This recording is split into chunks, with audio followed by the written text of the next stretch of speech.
Today on EA Sports. It's Week 18 of the NFL on EA Sports.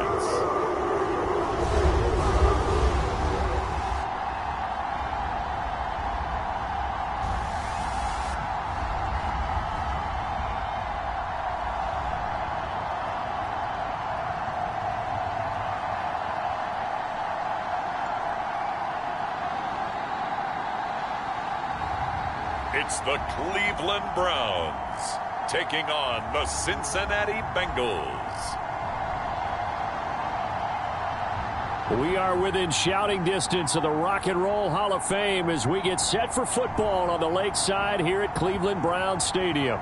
It's all about divisional matchups on this final day of the regular season, and we've got a compelling one in store here, as it'll be the Cincinnati Bengals taking on the Cleveland Browns.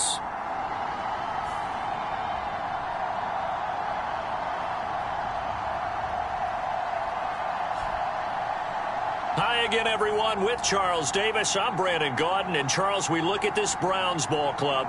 And losers their last time out, so they'll look to make amends here. And one of the best ways you can do that is to be at home, and they are. They're going to try and ride that home crowd and that wave of emotion to a victory in this one. Meanwhile, for the Bengals here, they've been playing their best football of the year. Winners of 4 in a row.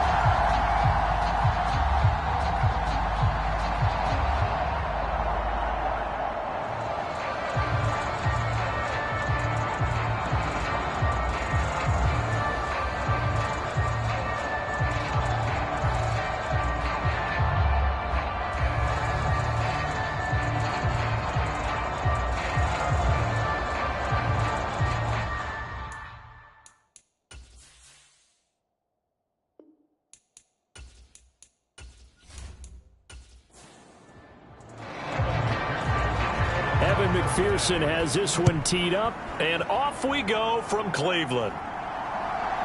And here comes a return from just beyond the goal line. And he'll be stopped right around where he would have been had he gone down to a knee, maybe a yard shy of there at the 24. So here come the Browns for their first drive on offense. Leading the charge will be their quarterback, always fun to watch, Deshaun Watson. And he's exactly the man you want control of your offense. Excellent arm, good zip on the ball, not afraid to use his legs when he needs to. And what he's excelled at doing is making plays when the first read isn't available or when the pressure's about to get to him.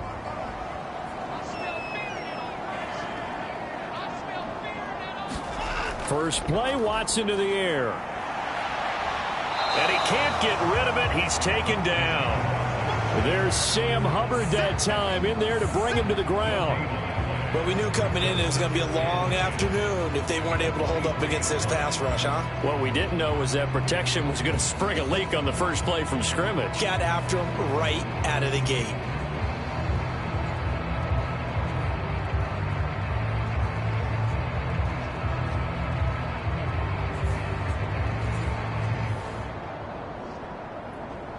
Second and 10.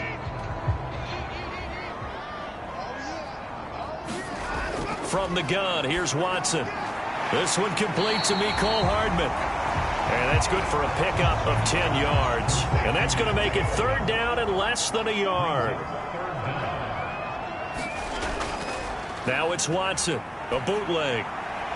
He's got his running back out of the backfield. And he gets this up across the 35 before he's out of bounds. It's a gain of 4, and it gets him the first.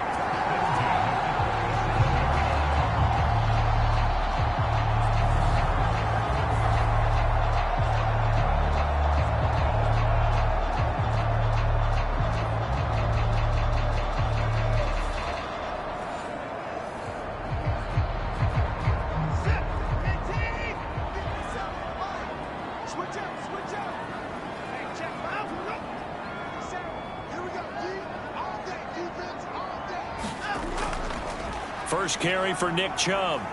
And a 6-yard gain gets him right around the 43. Now, this defense for the Bengals, they played really well in the win over the Raiders a week ago.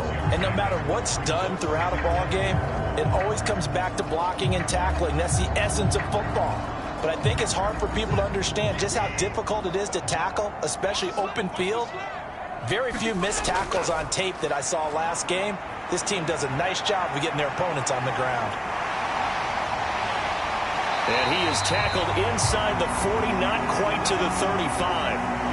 Now a pause for an injury, and that's the quarterback, Deshaun Watson, who's shaken up a bit. Well, week 18, this is just when you hope everybody can get through the regular season healthy, but the medical staff is going to have to take a look here, and we'll step aside.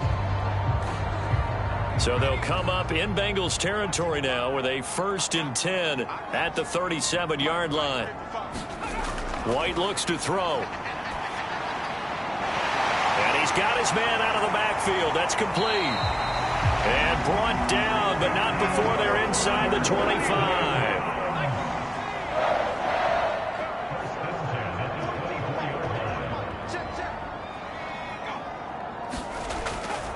On 1st down, they'll run with Chubb. And he's going to lose yardage and be backed up to the 25. He'll lose a yard there, and it's 2nd and 11. Brandon, that's what you call being manhandled at the point of attack. And I know the offensive line gets a lot of blame for that one. But occasionally, the defense just knows what you're going to do. Maybe they scouted it perfectly. Maybe someone tipped it off.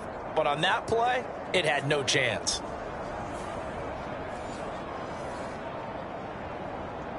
Maybe just a slight detour on what's been a strong drive. Here's 2nd and 11. From the gun, here's White. And he's going to be taken down back around the 35-yard line. Trey Hendrickson. Credit him with a sack as he buries him for a loss of 10. I think you saw the same thing that I did there, partner. Remember, he's their backup quarterback, so the last thing they need is to lose another one right here on the sack. Looks like he's going to be okay, though. Yeah, he looked like he was favoring something in the left leg. Appears to be fine now, but you're right. That O-line, they got to protect him. 9th play of the drive now on 3rd and a country mile.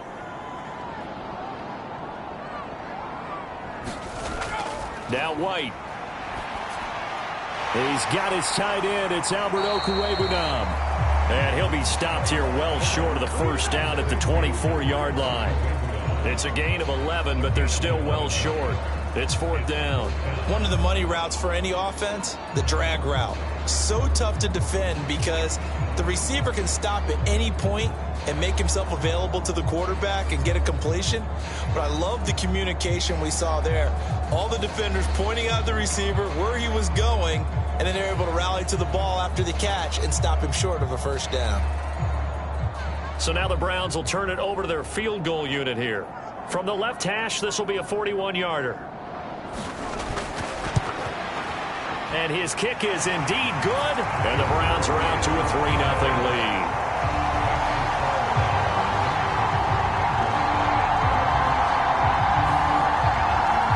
So the opening drive does yield points, maybe not the 7 they wanted, but they'll take the 3.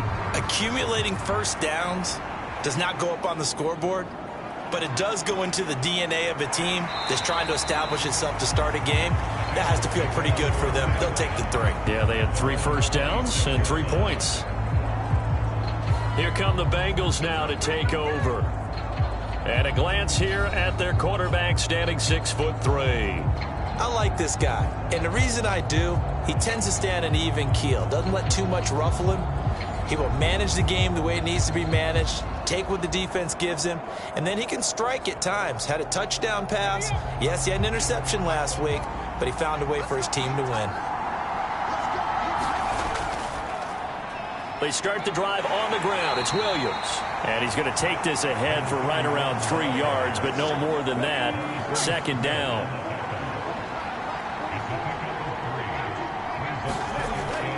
Looking to throw. Powering forward. And Chase going to pick up a Bengals 1st down as the tackle going to be made up at the 37.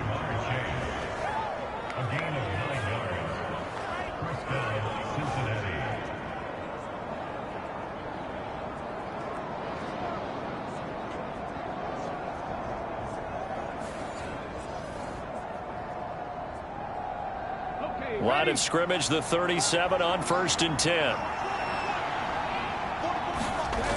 They'll look to throw here. And this one almost intercepted. Not a good throw there. Nearly an opening drive INT. He'll try again with the arm here on 2nd down. And a 6-yard gain gets him right around the 43. Here is 3rd down and 4.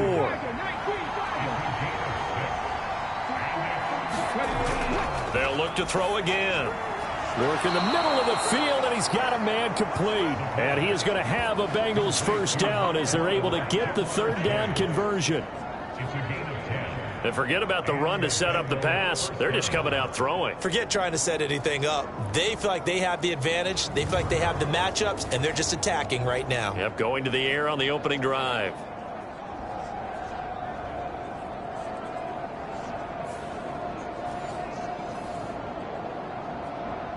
So a 1st and 10 upcoming from Browns territory now at the 47. They'll drop to throw. It's caught here by Adams. And he is tackled inside the 40, not quite to the 35.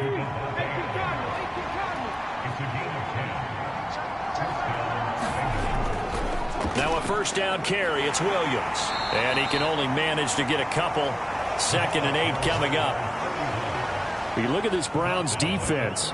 This unit, they've struggled a little bit against the pass, ranked number 21 in the league. And I think you're going to see some changes in the offseason, whether it's through the draft, free agency, maybe even both. They definitely need some help in the secondary. From the 35, here's a 2nd and 8. They'll set up to throw. Got a man open. It's Chase. They'll be brought down on the 30-yard line after a gain of 6. Here comes play number 9 now as they come up on a 3rd and 3. They'll try and run for it. Here's Williams. And he will lose yardage here to the 31-yard line. A loss of a yard, and it brings up 4th. I think there's one element that just keeps increasing on defense in the NFL, and that's speed. They want it at every position, and we just saw there some linebackers who can go sideline to sideline, run past that trash, go past people, and make tackles near the sidelines. And not only near the sideline, but also in the backfield there for the loss.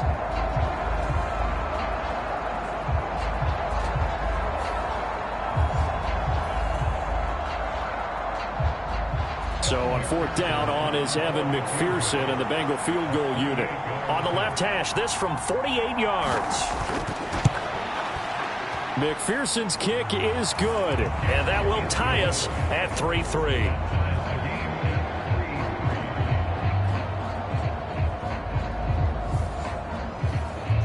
So a good snap, good hold, and right down the middle. Never in doubt. Just the way you used to hit them, partner. You mean like kicking the ball? Exactly. Well, that was in high school. Doesn't matter. I don't care what level. You hit them, they go through. And up to about the 26-yard line, just across the 25.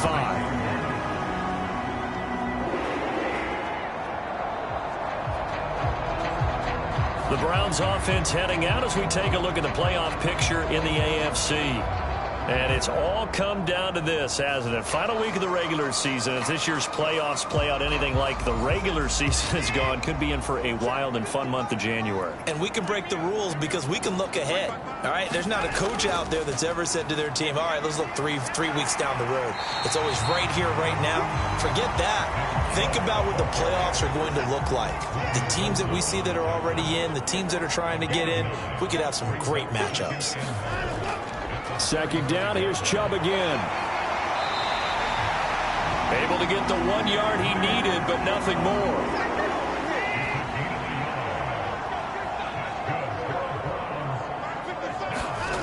Watson. Quick hitter here, it's complete. Will go down as a gain of 6. And that'll bring up 2nd down. Here's Watson.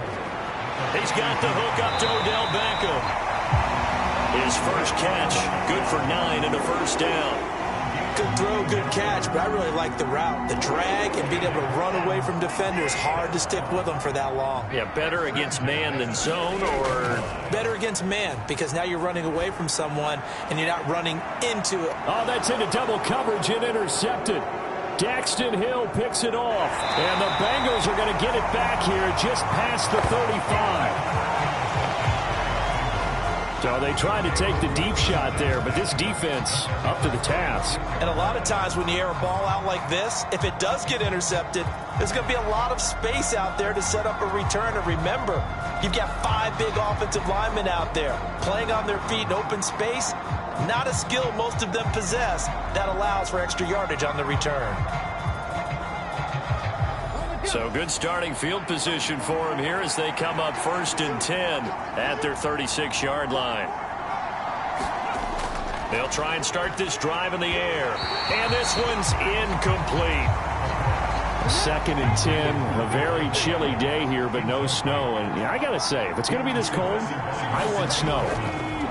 You should see Charles' face. He's looking at me like I'm crazy. They take a shot downfield there, but it winds up falling incomplete. You look at this Browns defense.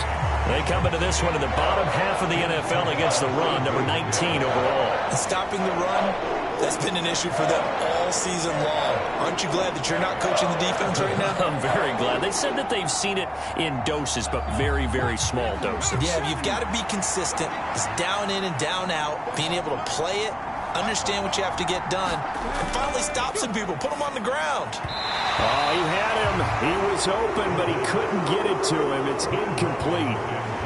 So on 4th down, on is Brad Robbins to punt for the Bengals. He was only asked to punt once in the victory last week as he sends this one away. It'll be a 44-yard punt, 6 on the return. And the Browns will take over 1st and 10. Cleveland offense making their way out. And we'll see if they can bounce back from that last drive. In particular, if they can bounce back at the quarterback position, Charles, after throwing their first interception of the ball game. Yeah, and some guys, you know they're going to want to try and get a big play right away and take control back. Others, they're going to look to hit a couple shorter passes, get a little momentum back that way.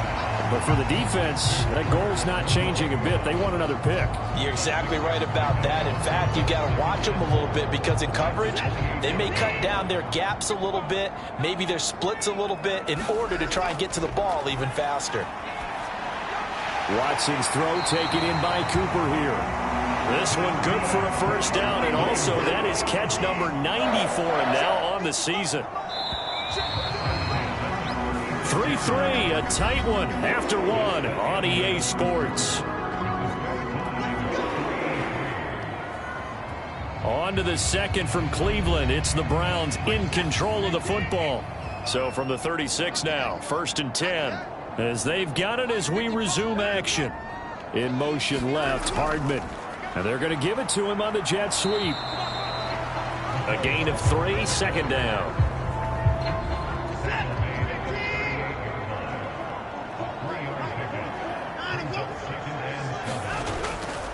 Up the middle, it's Chubb. And hard running's going to get him over the 40 to the 42. 3rd and 4. Now it's Watson. And this is going to be incomplete. The Browns send out their punter now as he's on to punt for the first time this afternoon. They punted 3 times in the loss last week as he sends this one away. It'll be 37 yards there on the punt. And the Bengals take over 1st and 10. Cincinnati set to take over once again. Even though they might not find the number 1 seed next to their name come playoff time, there's not going to be very many teams, if any, entering the playoffs on the kind of run they're on. They're hot. And I love that word, hot, because every team in the league wants to go into the playoffs on that uptick. Because a lot of the time you serve notice to the rest of the league that, hey, we're the team you need to deal with. We're the team that's going to be a real problem for you. And if they can continue this streak, they could very well be that team and gain that confidence that they're seeking as they head to the playoffs. And confidence, that's the word I would use from our meetings with them. They said we're playing our best football right now. It is showing.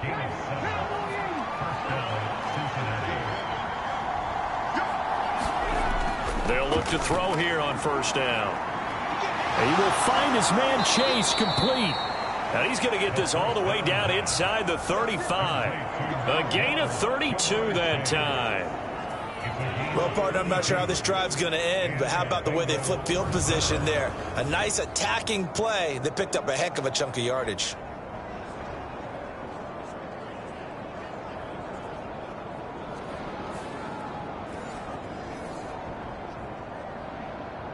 So the big play changes the complexion of things. Here's 1st and 10 just outside the 30. From the shotgun, he'll look to throw. Oh, into a sea of defenders and intercepted. Picked up by Juan Thornhill. And the Browns are going to take possession here at their own 33. And that was one that I kind of saw coming, Charge. He had a free safety just hanging back there over the middle, waiting, and he saw that ball go in the air, and he jumped on it. And I don't know why the quarterback didn't see that. That was just your standard cover 3, which means a free safety in the middle of the field, the 2 corners, and they divide the field in thirds. But when you have a free safety with range, like a good center fielder, he can go from side to side and make plays on the football as he did there. After the interception, here's Watson. Caught left side, it's Beckham. It'll go as a gain of 4. And it's 2nd down.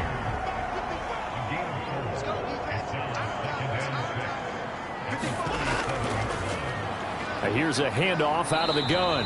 And this winds up a pickup of 2, maybe 2.5 to about the 39. The Browns on 3rd down, just 1 for 3 thus far. This is 3rd and 4.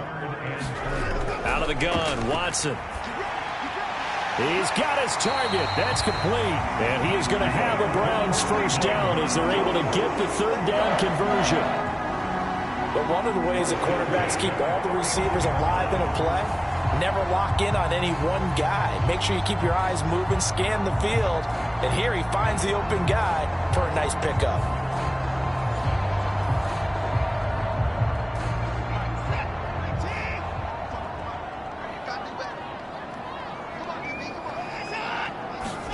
On 1st and 10, Watson. This pass going to be caught by Hardman. And they'll get him down as he's inside the 40. This offense finding its legs now. Here's another 1st and 10. They go up the middle with Chubb. And he's going to get this inside the 30. 10 more there and another 1st down. Partner, we always talk about how important 3rd down is. But I think 1st down is equally important because everything comes off of that play. If the defense wins the down, they are able to attack. If the offense wins the down, they might go faster, do other things, and change things up. That big play right there allows this offense to really get in gear.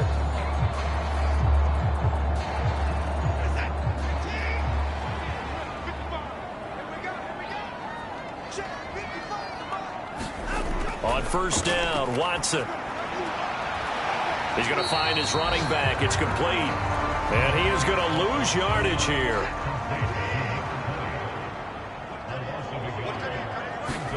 Back to throw, Watson. Firing quickly here, and that's complete.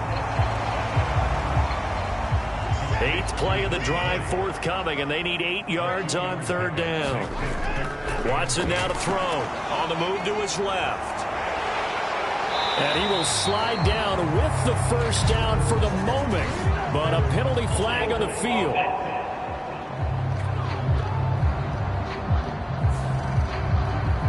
So following the holding call, what can they do here on 3rd and long? Now Watson. And he will not be able to hang on through the contact. It's incomplete. The coverage strong, and now it's 4th down. From a defensive perspective, they had exactly what you want anytime they want to throw the football. There was pressure on the quarterback. They were getting after him, and they tightened down on the receivers and forced the incompletion.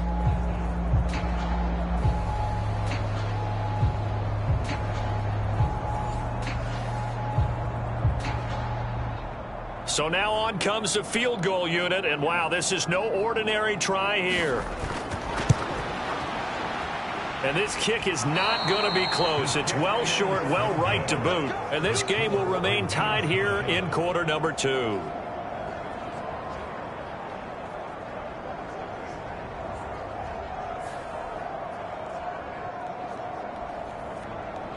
Cincinnati's offense coming back here onto the field.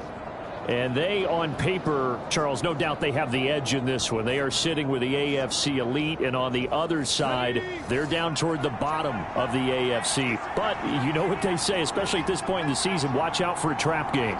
And in doing so, I would take my game plan and condense it. I would rely on my fundamentals, the fact that my players are probably just better, and not try and do too much, do just enough to win the game. And on the other side of the field, I'm doing everything. Every trick play I can think of, every different formation, you name it, I'm throwing it at them in order to try and get the upset win. And he'll be taken down at the 44-yard line. They'll get 3 as the drive continues. It's a first down. One of my old teammates called me the other day when he was watching the game. He's like, man, trying to watch an NFL game and trying to account for their passing game, that's difficult. And just when you think you get everything covered, here comes a back out of the backfield. And in this case, he picks up a first down. And he gets this one inside the 15, just a yard or 2 shy of the 10. 33 yards that time. I know we love our jobs, and pretty much any play we see, we're pretty, excited about. But big plays, let's face it, that's what we absolutely live for. How about that one? That was great. And what our camera missed was the fist pump from the sideline after that catch. They're fired out. That's a big game. So how about this for field position after the big play? Inside the 15 now as they come up on 1st and 10. They'll stick with the passing game as he looks to throw. And he gets halfway home from the 10 to the 5 on a pickup of 5.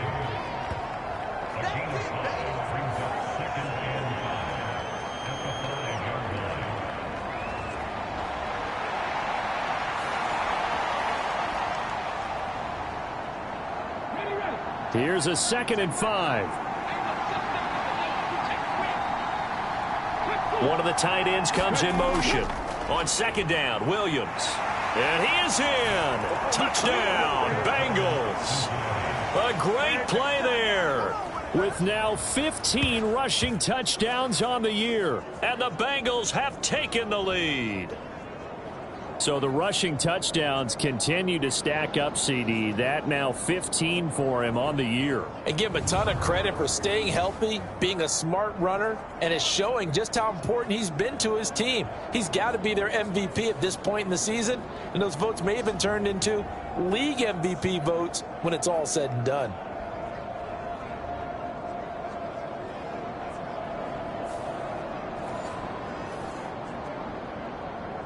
Evan McPherson for the extra point.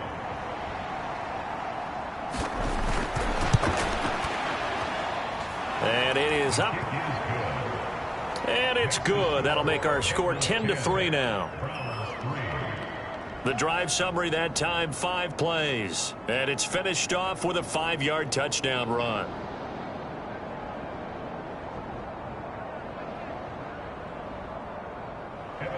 After the touchdown, McPherson on to kick this one away.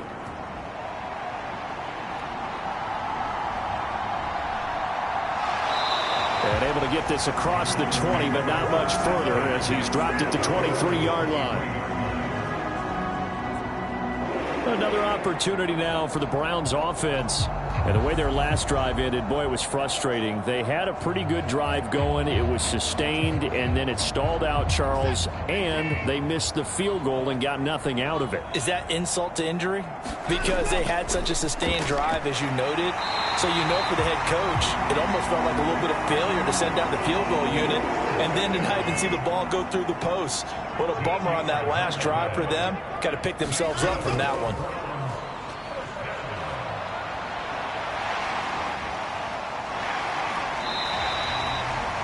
The improv on the scramble there gets him 6, and it'll be 2nd down. From the 42-yard line, here's 2nd and 4. Here's Watson. He'll get that complete to Albert O. And he's got another first down as the tackle's going to be made at the Bengals 36.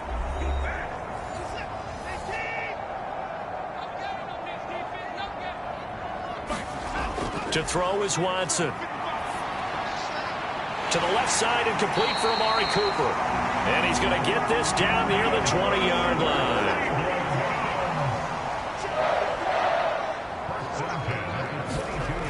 Watson on first down. And he'll protect himself at the end here as he winds up getting pretty decent yardage. Creeping up on a minute to play in this first half. They'll fake the handoff. Now Watson.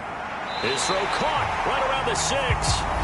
Now the Browns will use the first of their 3 timeouts as they'll stop it with a tick under a minute to go before half. A chance now to get even before the break as they come up first and goal. Operating from the gun, Watson forced out to his left. And he'll take it into the end zone for a Browns touchdown. Deshaun Watson, a 6-yard touchdown run. And the Browns are an extra point away from tying the ball game here in the final minute of the first half. After nearly 30 minutes of football, that touchdown puts us in a position where if they make the extra point, we're right back to even before we start the second half.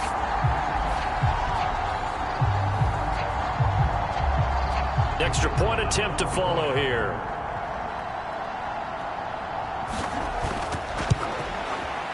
And he'll put it through, and that evens us up at 10 apiece. So that winds up a 7-play drive all told. And the final act belonged to Deshaun Watson in his touchdown run. All level now at 10 apiece as the kick's away. Taking it about the 1. And he'll be tackled just shy of the 25.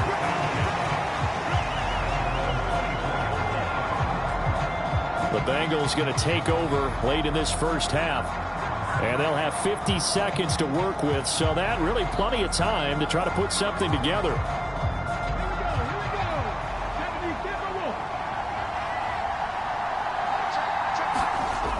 They'll come out throwing here on first down. And down he goes, but he takes it up to the 40. Now the Bengals going to use the first of their timeouts as they'll stop it with just over 40 seconds to go in the first half. Back to throw now on first down. Going underneath, he's got Hockenson. The Bengals going to use the second of their timeouts as they stop it here with just under 40 ticks to go in this first half. Here's a 2nd and 7. Over the middle, that's caught by Adams. A gain of 3 last play. This time they double it and pick up 6. On 3rd and short, they'll try and pick it up through the air. And he's corralled, but not before getting it inside the 35. Give him 17 and a Cincinnati first down. Now whistles and a timeout with 3 seconds left in the first half. So 3 seconds here remain in the half. On is the field goal unit to see about getting 3 points. McPherson's kick is good. And that will do it for this first half. So we've hit halftime. Just a field goal separating these two teams at the break. As we send you down to Orlando, where Jonathan Coachman has our EA Sports halftime report. Coach. All right, Brandon, thanks very much. It's all down to this. Week 18 of the NFL regular season. Lots to be decided, so let's get right to it. We'll get started over at the Superdome in New Orleans. And it's the Saints who are out in front as that inches closer to halftime. Dak Prescott has thrown a touchdown pass. From there, we're off to Tennessee to check on the Titans at home in Nashville. And you can see there it's the visiting Colts who have the lead in that one. Tua Tagovailoa has thrown a touchdown pass. Lastly, let's get you to Charlotte, North Carolina. Check on the Panthers at home at Bank of America. Score there in the second.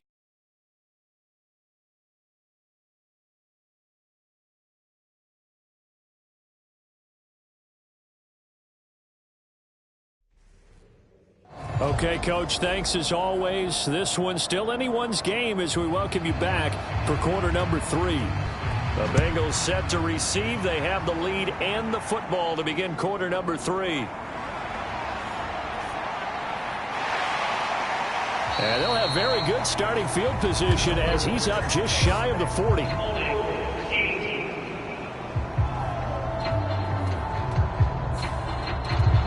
So holding will scratch off some of that return. And I know fans get frustrated when they see penalties of this sort on kick returns, but it is difficult to do it right against these moving targets at full speed. Hard to do. Yeah, this will leave him a yard short. Nice pickup of 9 yards on first down. Just need a yard here. 2nd and 1. Now back to throw. He'll let this go for Adams. And he bats it away, and it falls down incomplete. They tried the throw on 2nd down, unsuccessful. Now it's 3rd and 1. Up the middle, it's Williams. And he's going to have the first down at about the 38. A 3rd down gain of 3 yards, and that'll be enough. 3rd and 1, partner. No need to be fancy there. Just use some force and move forward and pick up the first down.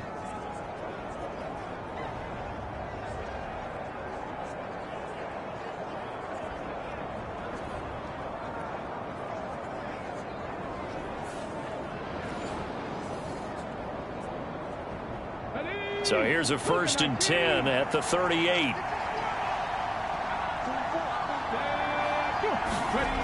They're going to look to throw. Looking middle, and it's incomplete. One of the best routes, one of the favorite routes of any play caller. He just ran that one. Nice little angle route. That's supposed to be a catch, and usually it is, and the running back dropped it. Yeah, I mean, he's a running back, but he's got hands. He should have caught it. Now a 2nd and 10.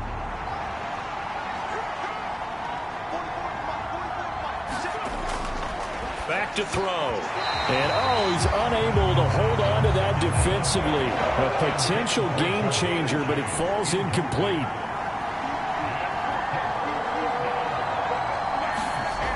On 3rd down, he'll drop to throw. And he's going to drop this off to Williams, complete. And he'll only get this to about the 44 as they stop him short of the line to gain.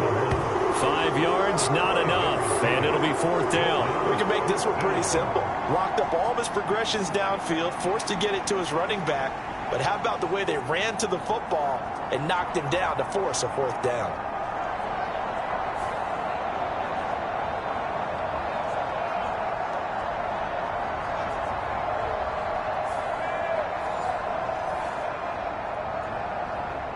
The Bengals bring out their punter now as he'll punt it away for the 2nd time.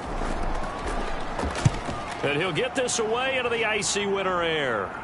And he'll get credit for putting him inside the 20 as the fair catch is made right at about the 19-yard line. They'll call that a 33-yard punt with no return. And they will take over 1st and 10. Here's the Browns now. They get set for their first possession of the 3rd quarter. And their defense did its job by forcing the punt to start things out. And now, Charles, can the offense get in gear? I think, partner, you can sense them saying, okay, the first half was theirs, but now let's get the momentum back on our side. We forced a punt. Now let's go downfield and score. If we do that, we'll be set up well for this 2nd half. That's some good closing speed there defensively because that looked open for a minute. But that's great work with the ball in the air. Never gave up, converged on his man, and broke the play up. Here's Watson now on 2nd down. He's got the connection to Cooper. And up to the 35 before they're able to knock him down. A good play there as the Browns strike for 16 and a 1st down. Well, that certainly has to feel good. It's not all the time that the play caller should get all the credit. Sometimes I think in the huddle, the quarterback just says, hey, who's going to make a play for me? I just need something right here. And the end result there, nice 1st down. Drive keeps moving. Or will be Hall of Famers. So they'll come up in Bengals territory now with a 1st and 10 at the 45-yard line.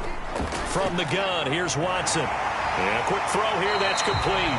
And he is out of bounds inside the 35. A good gain again. That's now 31 yards combined on those last 2 plays. That's a pretty play there coming out of the backfield, but as that back, you've got to be conscious of making sure you're securing the football. When you get out in open field, sometimes you get a little loose with it as you're trying to get up ahead of steam. Make sure you keep it close to your body because those defenders are trying to punch it free. He does a nice job there protecting the ball and picking up a first down. And he's going to have to eat this one as down he goes. It was Miles Murphy who fired in and got him to the ground.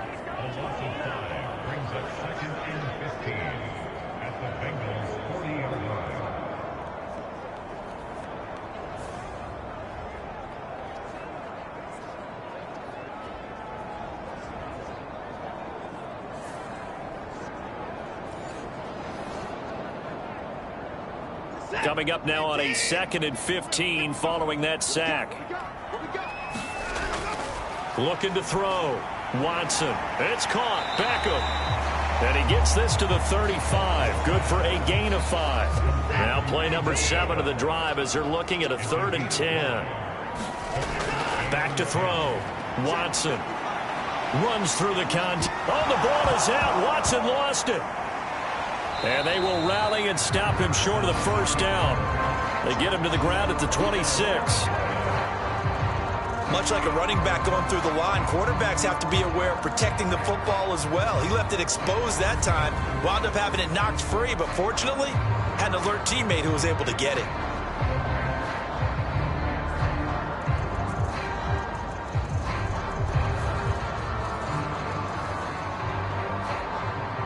The field goal unit's going to stay put on the sideline. They're going to go on 4th down here. They will indeed snap it to Watson. Able to find the open man. That's complete. And down inside the 15, shy of the 10. So this offense able to convert on 4th, and now a fresh set of downs here. 1st and 10. Throwing middle, and it's complete. And he's going to get a solid gain of 9 before being brought down. 2nd and right at a yard.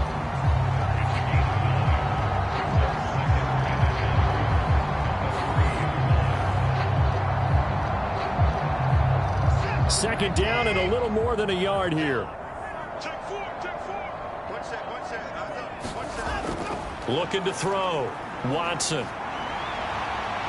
And he is into the end zone. Touchdown, Cleveland.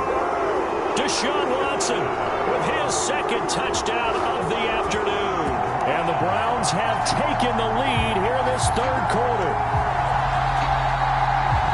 Defensively by now, you know his ability. You know he has it in him to take off and run. Yeah, because they knew coming into this game, but we've already seen examples in this contest that he can run the football. I think they're going to examine different ways to rush him now. Are they going to do it with different lanes? Are they going to use a spy? But they have to come up with options because right now, he's hurting them. Extra point forthcoming.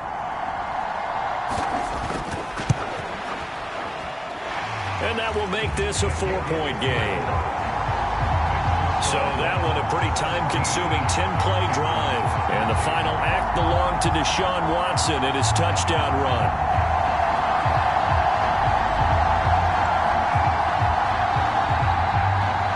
The Browns kicking team out there now as they'll send this one away.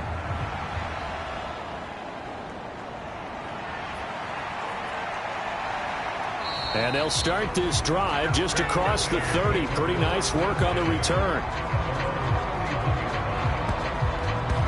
Now the Cincinnati offense ready to see what they can do here. Defense got the better of them last series, forcing a punt. See if they make a few changes in the game plan here and try to get points out of this drive. 1st and 10.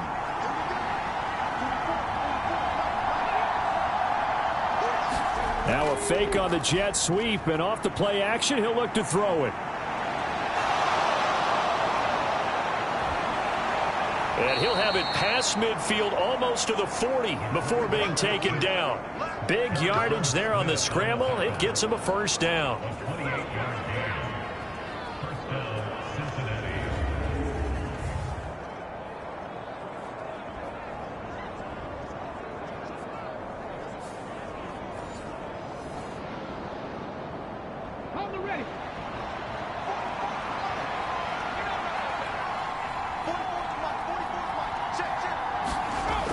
looking to throw. Oh, he'll let one go deep for Higgins. And that is caught. He's got it for a Bengal touchdown. T. Higgins, his 4th touchdown on the year. And the Bengals have retaken a third-quarter lead. A nice throw there by the second-year quarterback. And I don't believe that was the kind of play he would have made as a rookie, because usually your rookie season is a continuation of your college days. A lot of one read, and if you don't have it, you just take off and go. Now he's settled in the pocket a little bit more, reading the field and getting to his second and sometimes third progression. That was a nice play.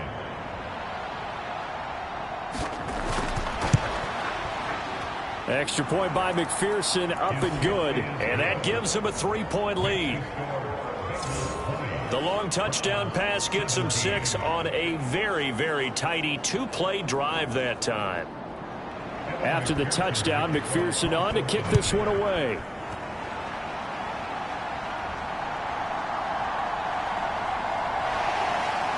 And he's up across the 25 and down at the 28. And the Browns getting set to go. A long drive last time out for this offense, Charles. If you remember, they started basically in the shadows of their own end zone, marched it down the field, and a lot of that was through the passing game. And, partner, as a former defensive back, I'm having almost a physical reaction watching what's happening right now. But let's give credit where it's due, because they've done an excellent job moving the ball through the air. Secondary getting picked apart pass by pass. Obviously, they need to make some adjustments there on the back end. Yeah, because offensively, we know that they're not going to be shy about throwing that football. And they'll get it up just short of the 45 at the 44. Give him 10 that time, escaping the danger, running with it, and picking up a first down.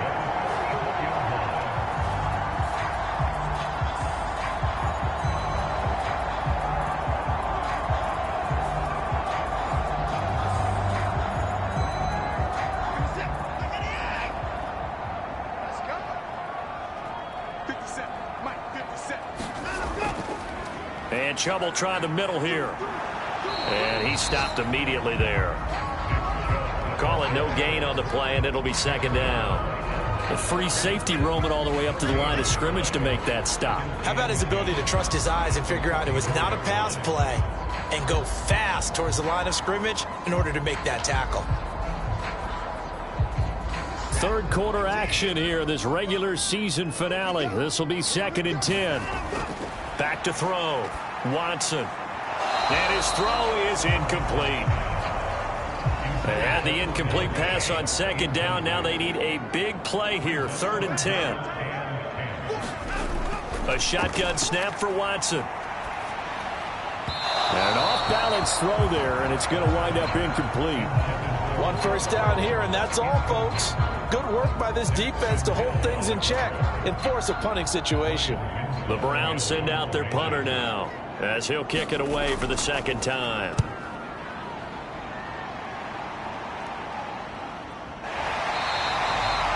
A 40-yard punt, 1 yard on the return, and the Bengals will have a 1st and 10 from deep in their own territory. Cincinnati now ready to take the field. This drive here beginning probably with a pair of motivated groups. Remember, the offense scored a touchdown on their last time out, looking to repeat that in Charles's defense. They were very frustrated after giving up 6 the last time on the field. And frankly, it's just a battle of wills in a lot of ways, because you know they're both motivated. They both game plan for this drive, and they both have specific outcomes in mind.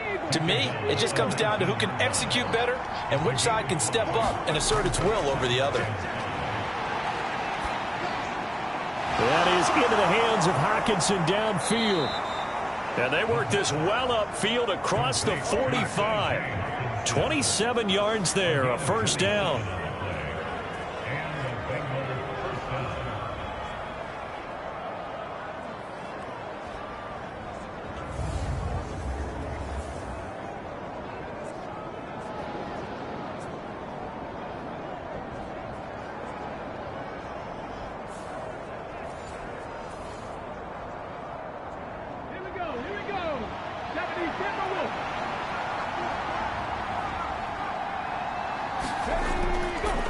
Now we give up the middle to Williams. And he's tackled a yard short of the marker. Good gain of 9 on first down. From the 44-yard line, here's second and a yard. They'll stay on the ground with Williams. And this time he's able to take it down to the 42. 2 yards on the pickup, and that's all they needed to move the sticks. Well, partner, I haven't seen a vote for most popular player on the team. This guy's got to get a lot of votes. He does not care, does he? Totally unselfish, physical runner, doesn't worry about yardage, just keeps moving the chains, being a team player. Now a throw here, hauled in. He'll be stopped at the 35, but not before he picks up 7 yards. Now 2nd and 3.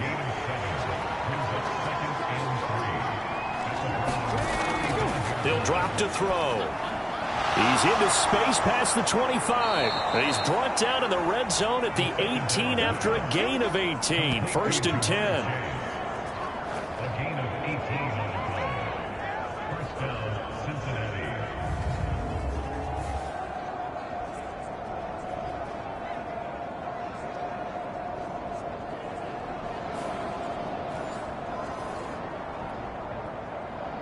So from inside the 20, here's 1st and 10 at the 18. They go back to the ground with Williams. And they go the wrong way here. Knocked back to the 20. A loss of a full 3 yards, and now it's 2nd down. And as they come to the line, they will not be able to get off another play as time has run out on this 3rd quarter. This is the National Football League on EA Sports. 13 yards remaining on 2nd down. They'll set up a throw. Pushing through the contact. And he slides and covers up at the end as he's going to be able to pick up decent yardage. Give him 7 there on the tuck and run, and they're in better shape now for 3rd. They are in need of 6 yards here if they hope to move the chains. Out of the gun now on 3rd down. Work in the middle of the field, and he's got a man complete. Touchdown, Bengals. Jamar Chase from 13 yards out. And the Bengals get an important score there to extend their lead here in this 4th quarter. Well, Charles, he's still a young signal caller in this league, 2nd year in the NFL. And I don't know if last year as a rookie if he would have worked through his progressions like he did on that touchdown pass. I think you're right about that. We're seeing him grow up right in front of our eyes because when he went to his primary read, he recognized that they were all over that. So he continued to survey the field, picked up another target, delivered a pass exactly where it needed to be. A very mature play for the 2nd-year quarterback. Extra point by McPherson, up and good. And his guys will take a 10-point lead. After the touchdown, McPherson on to kick this one away.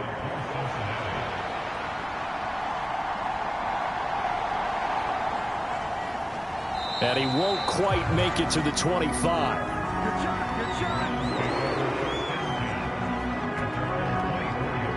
And now Cleveland geared up to take the field.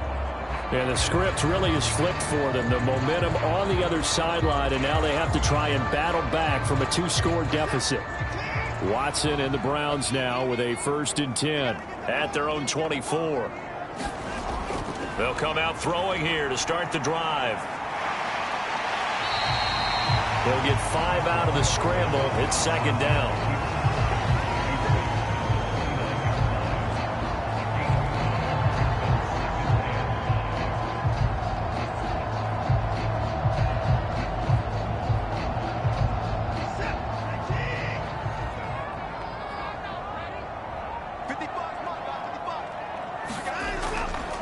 Faking the give. Now Watson.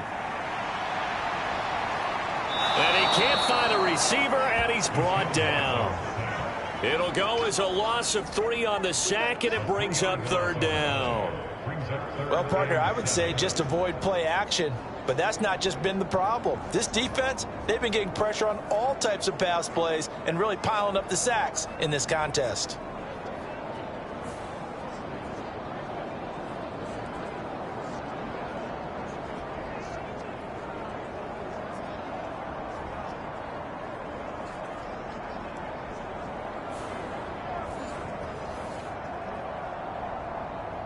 This offense so far on third down, lacking much success, just 2 for 7 to this point. This is 3rd and 7. That is caught, and they're able to get this one across the 35. It's a gain of 10, and the Browns are going to get a first down. This possession means so much for them. They've got to focus on this drive and find a way to make this a one-possession game. Yes. Got to get a score. Yeah, so good with a field goal. Don't necessarily need a touchdown.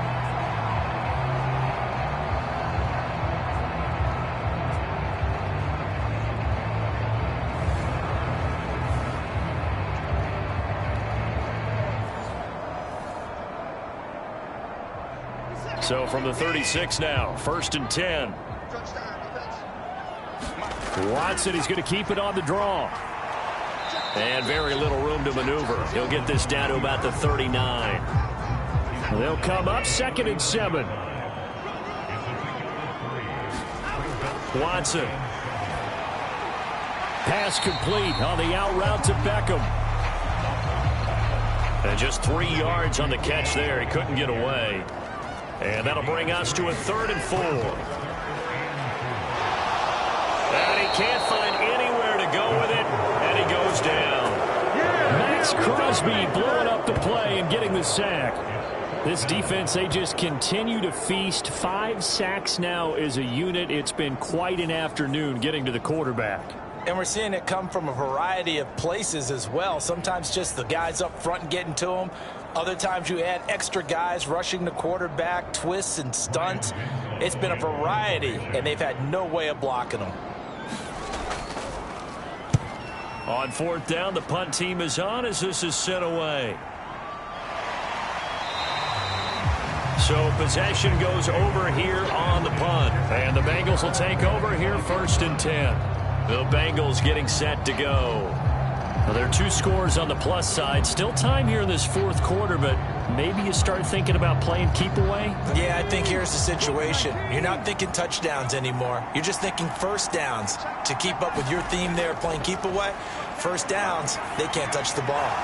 They throw right away, and that's complete out on the right side. And he's brought down, getting this one up to about the 35. A gain of 10 as they look to add on to this 10-point lead. Ball up to the 35 now as they come up on 1st and 10. Now they'll throw here out of the gun. Firing quickly, but it's incomplete. I think he's a little trigger happy right there, and it turned into an ill-advised throw into their zone. Well, we know he has confidence. He'll throw it any place, anytime, anywhere. That time it fell incomplete. Here's 2nd and 10.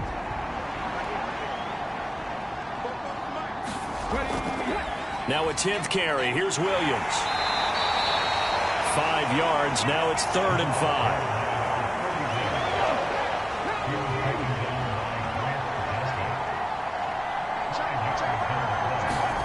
He'll look to throw. On the screen, this is Evans. And he'll be taken down, but he does have first down yardage. Move the chains. A gain of 7 on 3rd down. And that pickup of a first down, that's going to leave a mark because they really needed to stop them there, didn't they? Oh, so frustrating. Defensively, you're a play away from getting that football back here down late. Tough. Now they've got to find a way to create a turnover or a takeaway. Otherwise, this one will probably get away from them.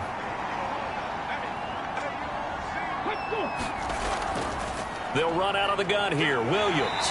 And he's going to take this across the 50 into Browns territory. Tackle made that time by Dalvin Tomlinson. That's a really nice, tough run inside, and they gained 5 yards on it. And to be frank about it, most offenses don't expect to get 5 yards on a play call like that. So when they do, they go back to their huddle with a little pep in their steps. They're starting to think that they're starting to dominate the line of scrimmage. And he'll go down shy of the 40 at the 41. Give him 7 on the tuck and run, and it'll get him a new set of downs.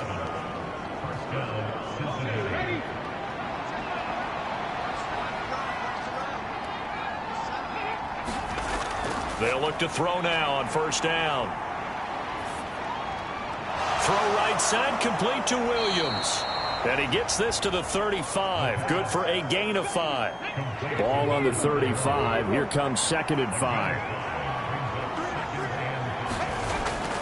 He'll look to throw. He's got his tight end over the middle, T.J. Hockenson. And they're going to have another first down as he's going to be tackled at the Browns' 17-yard line.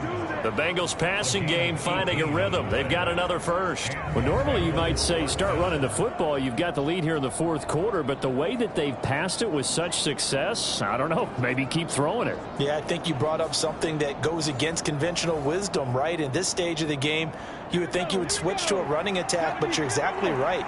They've thrown it so well throughout the game, and trusting this quarterback, I think he continued to do so. And nothing doing. He's immediately taken down at the line of scrimmage. No gain on the play. It'll be second down. Offensive line really didn't give him any room to maneuver on that play. Things closed pretty quickly, didn't they? And how about the wrap-up at the end of that tackle? Left no doubt there would be no additional yardage to be found. Over the middle, that's caught by Chase. And the Bengals are going to have a first and goal as the tackle is made at about the 5. This is something you got to be wary of defensively. I mean, just because they're in the mode of trying to burn some clock doesn't mean they won't pass it, and they got good yardage out of that one. Yeah, and really, when you're looking at it, now they've got a fresh set of downs. Look for second down. If they want to take another shot and try and loosen things up, that'd be the time to do it. They'll drop to throw. This one swung out to Williams. Touchdown! A great effort there. His second TD of the game and 18th of the year. And the Bengals add on to their lead, and they are also closing in on a 5th straight victory. Well, he is putting in a great all-around game, Charles. He already ran one in for a score, and now they utilize him in the passing game. And they put a lot of pressure on a defensive coordinator and a defense, don't they? Because they're used to him as a runner. But it turns out he's just as dangerous as some of those receivers, and he showed it right there. You don't pay enough attention to him defensively, he makes you pay. And McPherson on for the extra point.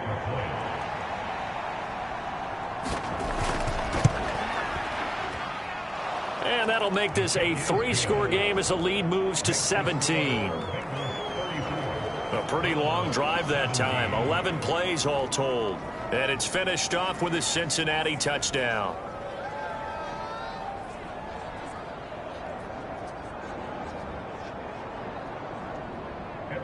After the touchdown, McPherson on to kick this one away.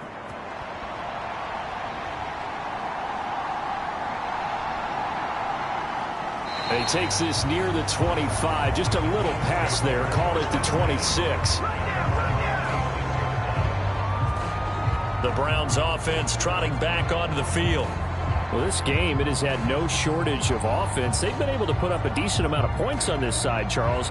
They just have not been able to keep pace with the other offense they're going against here. Yeah, it's a good way of pointing things out because now it's not a total loss because, as you said, they've scored some points, so there's some plays they can build on, moments where the game plan actually worked.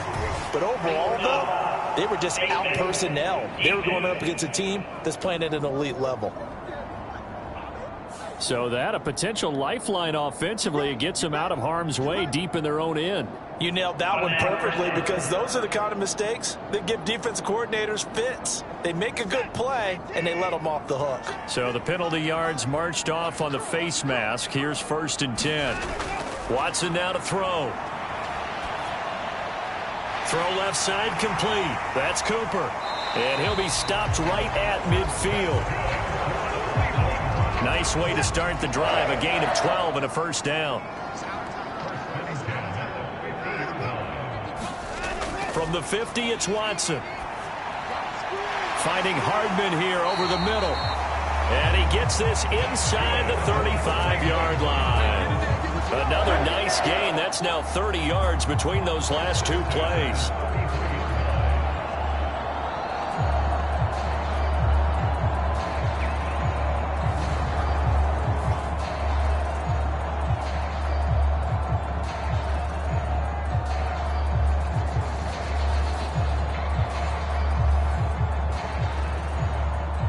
Back-to-back good plays have them on the move on first down.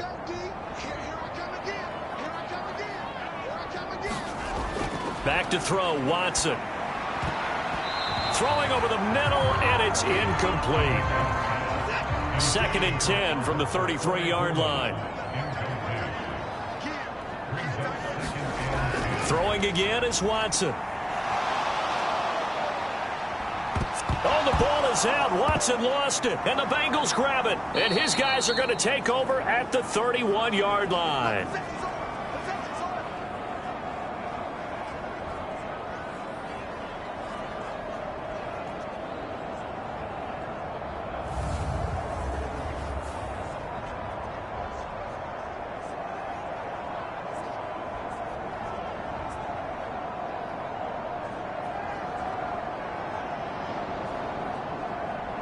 So the Bengals in possession of the football here as we get you reset. The Bengals drive about to get going. Well, they don't really need the points here, Charles, given what we're looking at on the scoreboard, but they've scored on 3 consecutive possessions, 3 consecutive drives, and I'm sure that they would like to keep that streak going here and continuing to pour it on. And things have gotten that way in the NFL, haven't they, partner? Because in the old days, people would have, they'd get off the gas a little bit, right? But now, people continue to accelerate. But we'll see what they decide to do as they come out for this one. But the way this game has gone, they've got to be awfully happy with their execution overall. 9 yards to pick up there, and it's a first down. But we always talk about good down and distance, allowing offenses to expand their playbook. Well, 2nd and 2, that means your playbook's wide open. You can run just about anything. But a lot of times, the play caller, he just looks down at his sheet, sees the short yardage runs, and goes to one of those.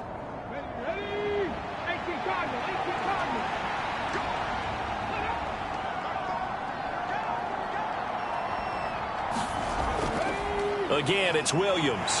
And he'll lose yardage on the play back at the 45-yard line. 2 yards the loss, 2nd and 12. I have zero rooting interest in either team in this game. I only want a good game. But with all the offense we've seen from them tonight, it's kind of nice to see the defense step up and make a big play. Yeah, I was wondering if they were ever going to get him in the backfield. Nice to see him get a stop. Well, this was a very close ball game at halftime, Charles, but in the second half, that offense kind of kicked things into another gear, and they were able to pull away for the victory. And, Brandon, I think they're the type of team that just looked in the mirror and said, hey, ton of pressure on, but we're the type of team that can flat out handle it. They stood up with confidence, and made it happen for a victory. So for the Bengals, they finish off the regular season at 12 up and 5 down. And now they'll await the final seeding for the playoffs ahead. Meanwhile, for Cleveland, they will indeed limp to the finish line, unfortunately, as they close out a 6-11 campaign. And this is a team that has a few good pieces in place, but could stand to get deeper and younger all around. Thanks for tuning in, everybody. Alongside Charles Davis, we thank our entire crew. I'm Brandon Gaudin. This is the NFL on EA Sports.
today. From Los Angeles, California, it's Week 18 of the NFL on EA Sports.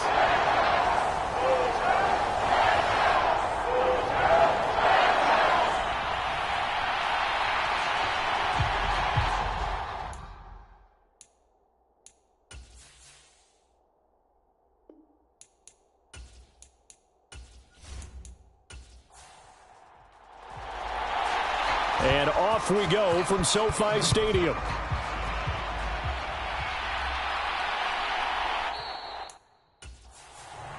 And we will not get a run back here to start. It's a touchback, and it will come out to the 25. So out come the Rams now for their first possession. They'll be led out by a longtime starter in the NFL, a former #1 overall pick way back in 2009. It's Matthew Stafford. I'm not sure what you thought, but I thought it was appropriate when he walked into our meeting with his arm totally encased in ice, because he threw 5 touchdown passes last week and won the NFC Offensive Player of the Week award. Yeah, but reading the paper this morning, and he said, gosh, I actually thought I should have got 6 or 7. But still, it was an amazing performance a week ago. Boy, I tell you what, if he thought he should have had 6 or 7, that's a guy's an absolute perfectionist, not just greedy. So from the 36 now, 1st and 10. First carry for DeAndre Swift. And they will only muster a yard here to the 38. You talk about this Miami defense. They were terrific last week against Buffalo in that victory. And it was the pass rush that really keyed their victory. Got to the quarterback 6 times for sacks, and plenty of other turbulence in the pocket for him as well. Stafford with a play fake to Swift, and he'll set to throw. Looking for Shepard deep. Into a double team, and it's intercepted. Picked up by Javon Holland. I really don't think you can fault the decision-making here, because your offensive quarterback, they really had a big week last week, and you're ready for them to go again here. Not the anticipated result, of course, but you definitely understand why they did what they did. That quarterback's been hot. You want to keep the ball in his hands and see if he can keep the magic going. So here are the Dolphins now as they'll be backed up to start this first drive. And they will be led out by the youngster, the rookie, their QB.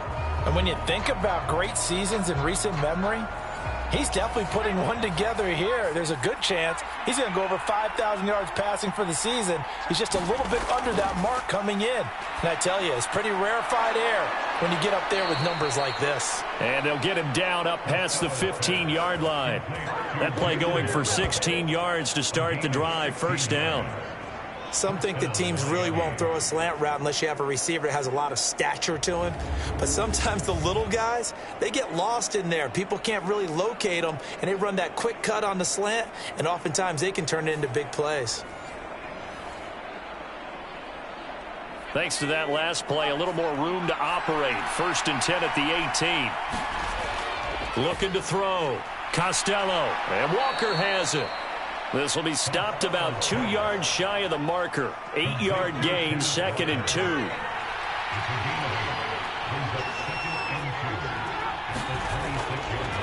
First carry here for Ken Walker. Trying to bounce it outside, but he's only able to get it back to the line of scrimmage.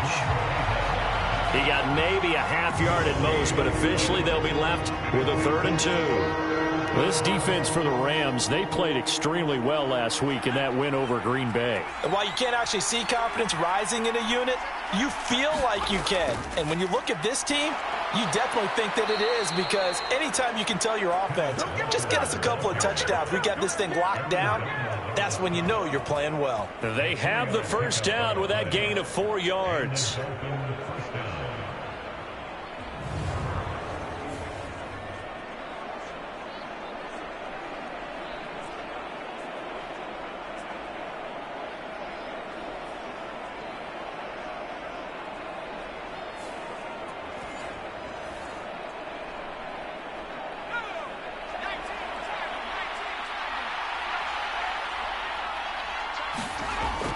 Back to throw. Costello. This one complete to his fullback out of the backfield. And that's good for a gain of 6, and that'll make it 2nd down. Looking to throw. Costello. Flush to his right. And he will slide to a stop. He does have the first down. Play number 7 coming on this drive. It's 3rd and inches. Operating from the gun. Costello. He's got his target. That's complete. And he is going to have the Dolphins' first down as they're able to get the 3rd down conversion. I'll give the rookie another one on this opening drive and a first down with it. A nice start, Charles, for the first-year passer. He's come out, made a few plays, nice plays to begin this contest. He certainly has, and if he finishes off this drive with a touchdown pass, I vote we don't call him rookie anymore. We'll move him right to veteran and continue from there.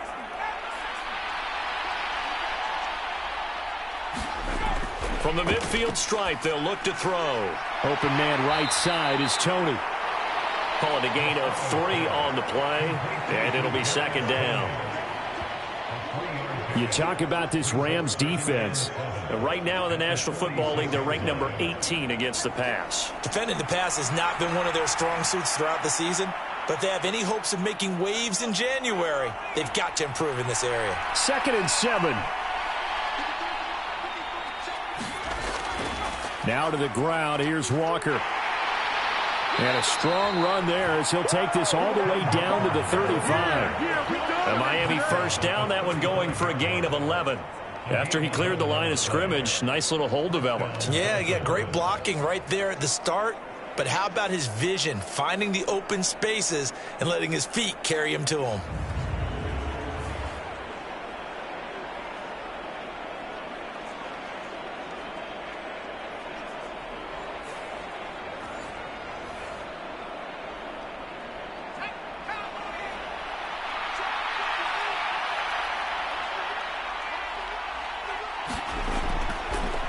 They go play action here on first down. Got an open man. That's David Njoku, the tight end. Clock rolling as we hit the midway point of this first quarter. On 1st and 10, Costello. And that'll be caught by Tony. So the completion good for 6 yards, and it'll be 2nd down. Back to throw. Costello. Got his man, Okonkwo. And the Dolphins are going to be set up with a 1st and goal here as the tackle made at the 9.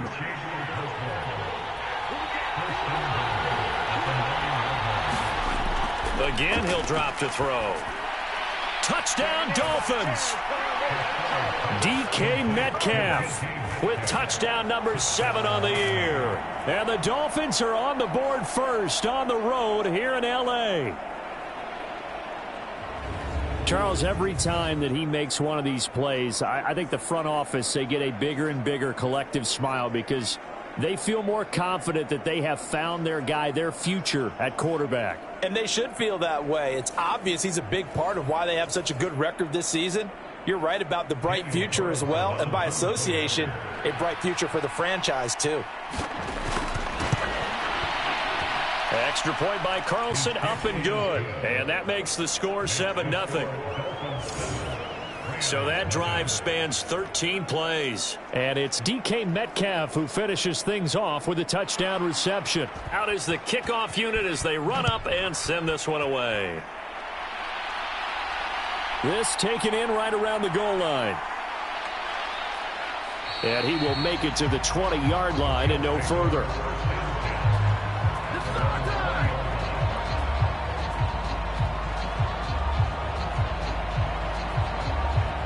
As the Rams offense comes back out, here is the NFC playoff picture coming into the weekend.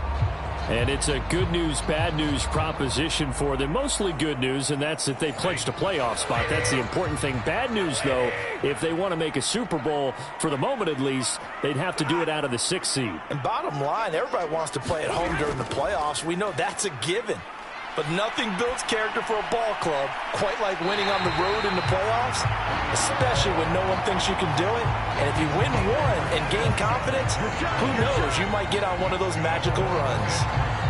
know, no matter your experience level as a quarterback, you throw an interception on that first drive, maybe a little shaken up. Nice response there to get their first down. I think you make an excellent point. I don't care who you are. You throw an interception, it's going to get to you a little bit.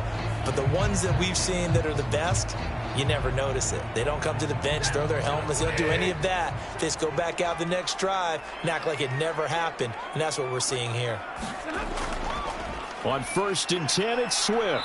And this one's going to go the wrong way. Losing yardage back at the 42. That's going to wind up a loss of a full 3 yards on 1st down. That was a good illustration of setting the edge as a defensive end, being able to make sure that you stay on your feet no matter what type of block, and you're not going to get pushed inside. Stayed home, skated to the outside, and made the play. So their task a little bit more difficult now. 2nd and 13 that they're walking up on. Stafford. Over the middle, that's hauled in by Cup. Call it a gain of 6 on the play. 3rd and 7 now. So 7 yards from the first down here as they come up to the line of scrimmage. Throwing on 3rd down, Stafford. And that one too wide and incomplete. On 4th down, Matt Ariza sent on to punt.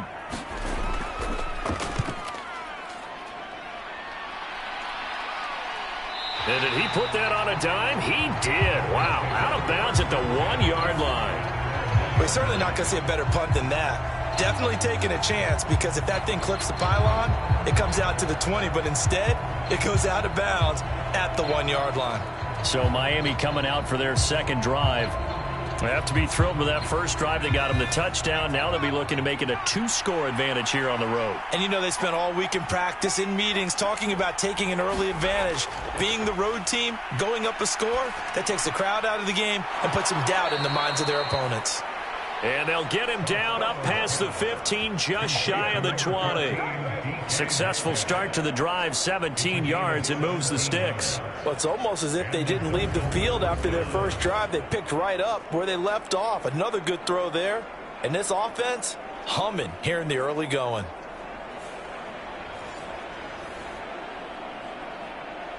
So a much rosier picture now after that last play. Here's 1st and 10 at the 19-yard line. Looking to throw. Costello. That completes it again to Metcalf. And he'll have this past the 30 prior to going out of bounds. 12 more yards for him there. It's a 1st down. Well, he's been a busy man in this first half. They've targeted him quite a bit, including both plays here to start this drive. And until that defense starts reacting a little better, they may just keep going back to him. Back-to-back good plays have him on the move on 1st down. Operating from the gun, Costello. There's a short one to the tight end, Johnson. And he's out of bounds, able to take this one up to the 35. 2nd and 6. They'll look to throw again. Quick hitter to Jalen Waddle. And Waddle going to have a Dolphins 1st down as he's up to the 43. It's a gain of 8, and it'll wind up moving the chains.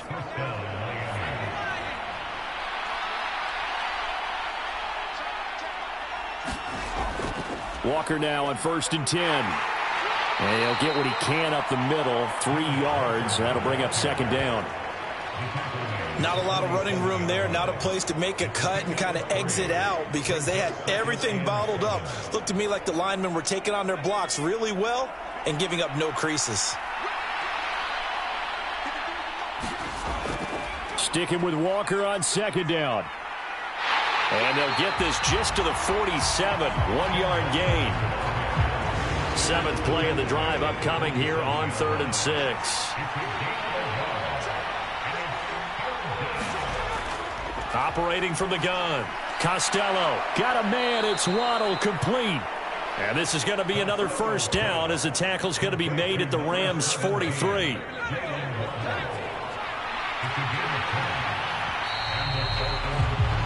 After one, 7-0 on EA Sports.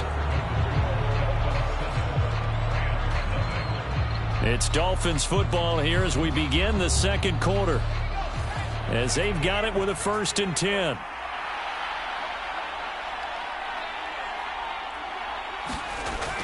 Back to throw. Costello. Right back to Jalen Waddle for another catch. And this will leave him a yard short. Nice pickup of 9 yards on 1st down.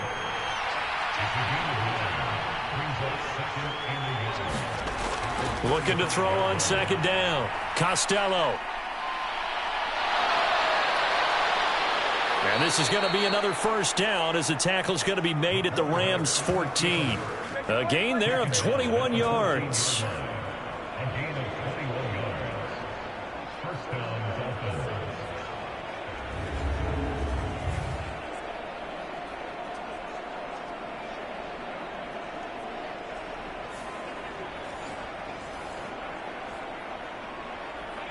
Here's a 1st and 10 at the 14-yard line. On the counter, it's Walker. And he can't quite get there. Tackled down at the 1. Another nice gain, 13 yards that time, and another 1st down. Partner, there are strong running plays, and then there are plays where you simply outclass the defense, and we saw the latter there. They ran straight up the heart of that front for an excellent gain and 1st down. Simply put, you've got to put up more of a fight defending the middle. Otherwise, this is going to be a long game.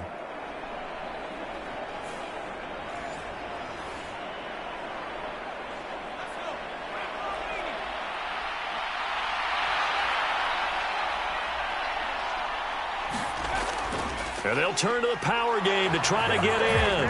And he is in. Touchdown, Miami. His 3rd rushing touchdown on the year, his 5th overall. And the Dolphins drive the entire length of the field, 99 yards for the score. And that's why you have the fullback, Charles. Couldn't get it in the play before with the smaller guy. Turned to a little more power. They score it. And now it has to warm the hearts of a lot of old-school football fans. They love when they get to see a little bit of power football.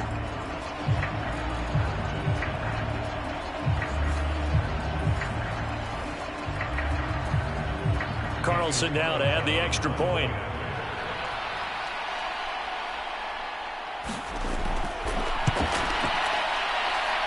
And it's good to make it 14-0.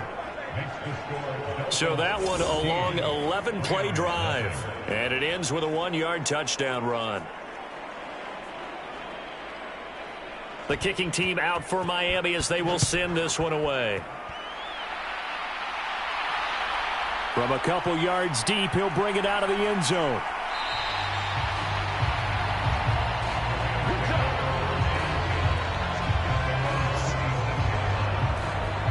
Here's the Los Angeles offense as they get set to take possession.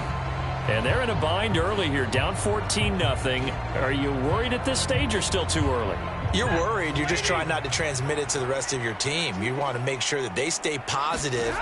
But at the same time, you're wondering, how are we going to move the football? What do we have on this play sheet that can work? Get back to basics is usually your answer. And make sure you find the guy who can move the ball fastest for you if you just get it in his hands. Yeah, still 2nd quarter. You get points on the board here. I think you're feeling okay.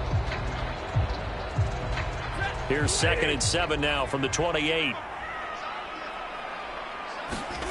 Now Stafford. And that is incomplete. A lot of force bearing down on him there. He could not hang on. It's 3rd down.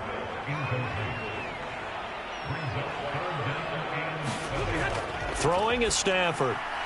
He's got his running back out of the backfield. And he is going to have a Rams 1st down as they're able to get the 3rd down conversion. This offense is starting to get into rhythm. A nice quick throw there on target, able to pick up another 1st down.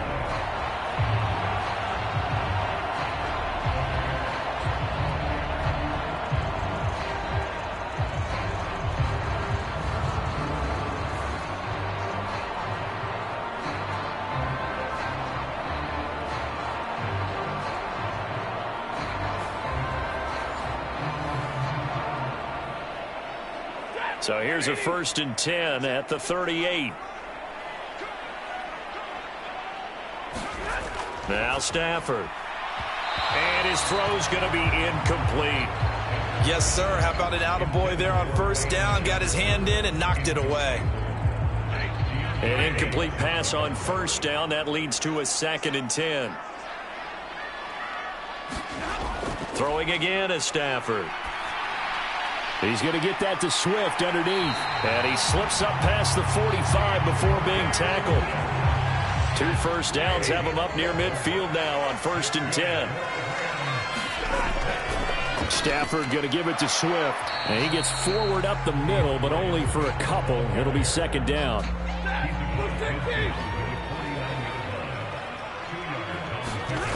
Now it's Stafford. Oh, everything falling apart now. Another one intercepted. Nick Needham picks it off. And the Dolphins are going to take over a couple of yards shy of midfield. You don't see this often. A quarterback of his caliber, 2 first-half interceptions. It's absolutely surprising because it happens so rarely. You're searching for what reason, what's going on out there. It's not just maybe the defense is playing well. Is his horoscope off? His biorhythms? What is it? You went horoscope on us, David. Well, I was thinking maybe REM sleep was off. I'm trying to come up with something. Anything, right? They'll send a receiver in motion left. He'll get it here on the jet sweep. And he's going to take this one across midfield and into Ram territory. Now a 2nd and 6.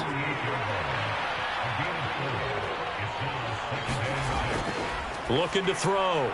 Costello. This short pass into the hands of Njoku. Short completion, just 4 yards. And now it's 3rd and 3. They'll try for the first with Walker. And this is not going to be enough. Was in search of 2 yards and only got halfway there. When a good play is made on defense, oftentimes leverage is the key to everything. Defensive line not getting turned, all the other guys making sure they're in the right spot, and on that play, they were able to stop them short of a first down.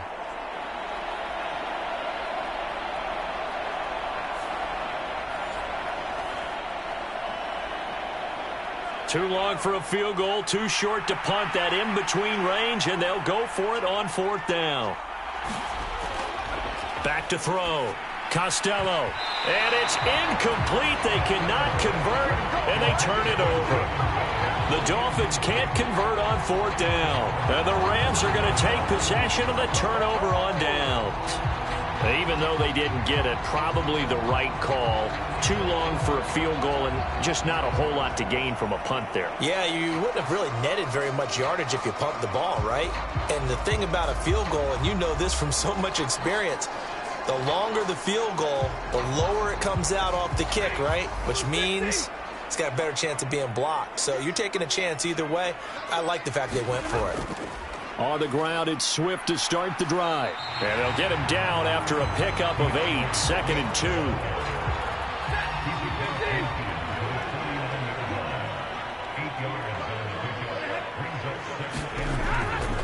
2. Once again, it's Swift.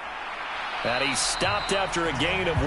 Not enough. Still a yard to go on 3rd down.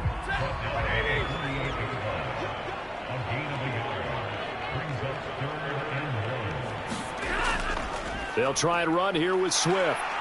And he has the first down yardage before they bring him down right at the 45. 3 yards there, good enough to keep the drive moving.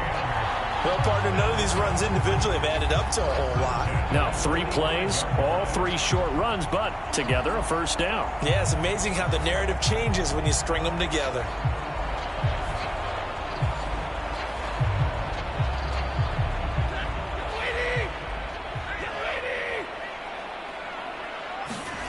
Now a first down throw, Stafford. And that's complete to Shepard. And he goes down, but not before getting this inside the 25. And a nice gain of 21 yards.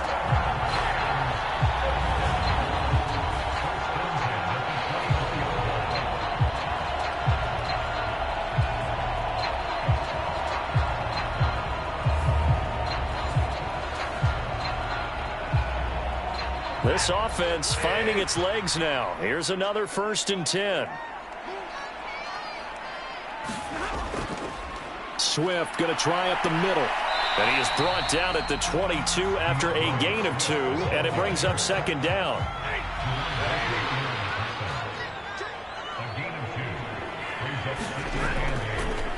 Now a first carry for their fullback. What a great effort there. He's going to get this inside the 15, and they'll spot it at the 13-yard line. Nice run. It's a Rams first down on a pickup of 10. I know a lot of times we like to put players in certain boxes. He does this and he does that. But this guy, he can do a little bit of everything. He's not just a lead blocker or a guy who protects the passer. Handing the ball, he might want to get out of the way. From the 13 now, they work on 1st and 10. And again, they'll go right back to their fullback. And he'll get this one down to about the 10-yard line. 7 yards left for second down. Ball at the 10. They will run straight ahead with Swift. And he will maneuver his way down to about the 7. This will be play number 9 of the drive here as they need 4 yards on third down. To throw is Stafford. And it's complete. He's got it in the end zone. Touchdown, Rams. Van Jefferson. A 7-yard touchdown grab. And the Rams have cut it back within a score. They haven't fully climbed the mountain, but they've started the ascent here with that score. I like that, right? I think they've left base camp now, okay? So they've started to move their way up the mountain. Long way to go, but at least they know it's manageable.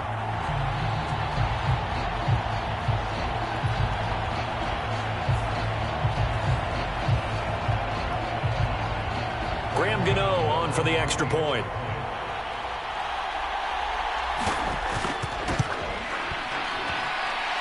And that one makes it 14-7. So that drive consumes 9 plays all told. And it was all capped off by the Van Jefferson touchdown reception. Gano now following the touchdown here to kick it away. And this will be a touchback. Berrios deciding not to bring it out. The Dolphins offense now heads back on the field. And a drive that stalled out last time. Went for it on 4th, didn't get it. How does that translate here? I would imagine momentum's with the defense. Definitely with the defense, because anytime anyone goes for it on 4th down, that's telling you as a defense that you can't stop us. We don't think that you can. And when you actually do, that may put a little dent in the confidence of the offense the next time they hit the field. Yeah, we'll see if they can bring that pride, the offense, this go-around. We've hit the 2-minute mark of the second quarter.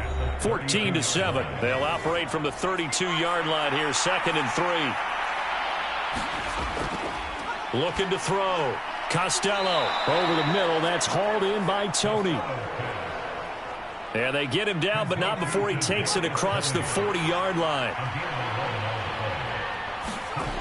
On first down, Costello. Pass incomplete, but the flag in the backfield, and this might be a roughing call.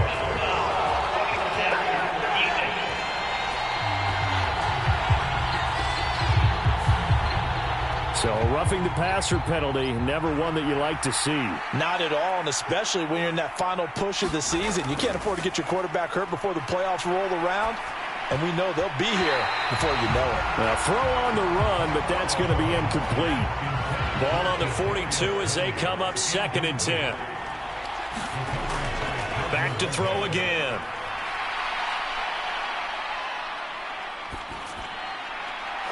This will be caught. It's Waddle. And this is going to be another first down as the tackle's going to be made at the Rams 16. A good pickup there, 26 yards. Well, you think he loved the protection he had there all kinds of time. And you're so right. How could you not love that? Great protection. The big guys up front really locked in on it. No one gets near the quarterback. He's got all the time in the world to survey the field and deliver for a first down. And the big boys up front, a big reason why they're also winning, too. They'll stick with the passing game as he looks to throw. Now the Dolphins going to burn the first of their timeouts as they'll stop it with exactly a minute to go before halftime. 2nd and 5.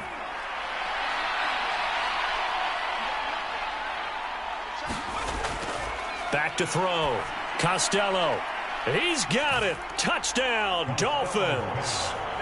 DK Metcalf with his second touchdown here in this first half. And the Dolphins will extend their lead in the final minute of the half. I'll let you do the analysis, partner, but with every touchdown pass this young quarterback throws and with the success that his team has had, I just continue to be more and more impressed. Let's both do the analysis. Impressed. Aren't we both? Yeah. I mean, and why shouldn't we be? We've seen him improve throughout the year. We've seen him settle in now, and you can see the confidence of the team has grown. His confidence has grown. I think that everyone around this guy feels good about what they've seen, and it's also safe for him when he's driving home to turn on Sports Talk Radio. He's okay.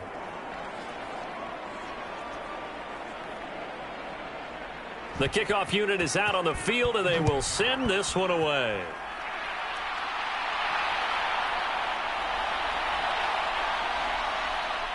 And he'll take it up past the 25 to the 26-yard line.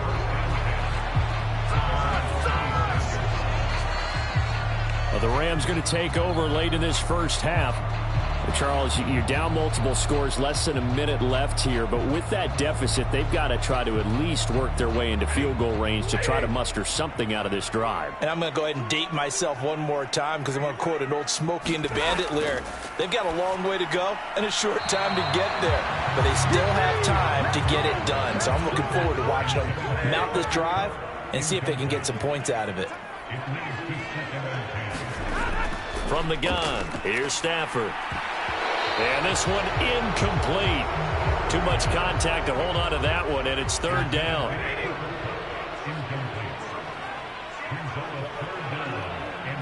And they'll send Kupp in motion right. He's going to get it on the jet sweep. And this is not going to work as planned. He's going to be met and dropped behind the line of scrimmage. And here's Matt Araiza now.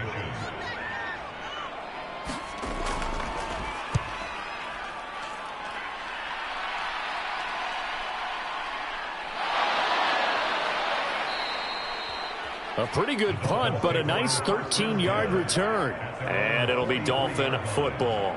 The Dolphins taking over now late in this first half. And with great starting field position and one timeout in their pocket, they could still come away with points here in the late going. They've got good starting field position as they come up here 1st and 10 at their own 43. Throwing to start the drive. Costello. This one goes underneath to Walker. Now the Dolphins will use the last of their timeouts as they'll stop it with 14 seconds to go in this first half. From the 47 now, they'll work with a 2nd and 7.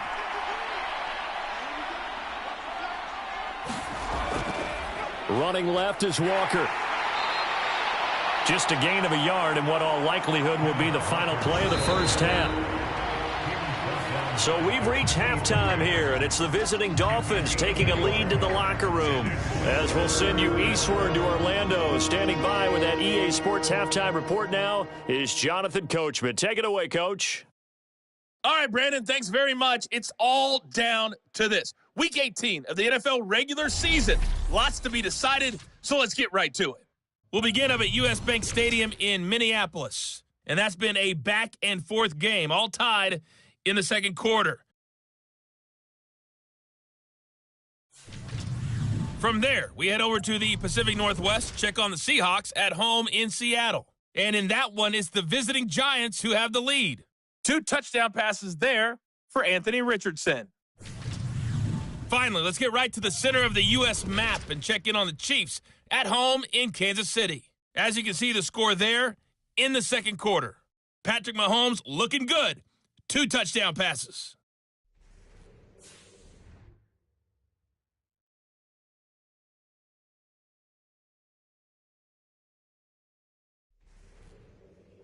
All right, Coach, thank you, and we welcome everyone back for quarter number 3. The Dolphins in front, and they'll be in possession of the football first as the second half gets started. And up to about the 26-yard line, just across the 25. Out comes the Dolphins now. They'll go on offense first here in this third quarter.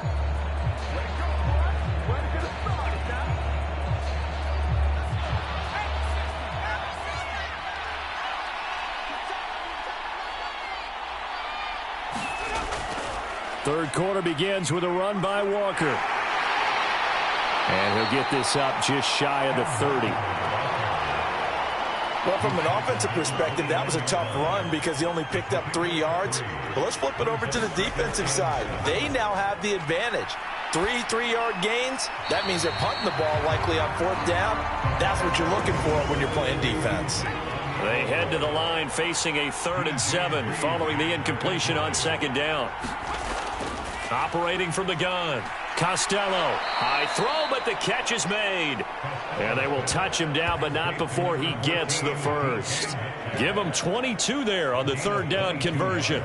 And now we get into the psychology of the whole thing, because a lot of teams with a 2-score lead in the 3rd quarter, they almost become defensive with their offense, just playing not to lose. I think with this team, you got to figure at this point, this is a great spot for them to go into attack mode, really try and put the hammer down and finish this one off.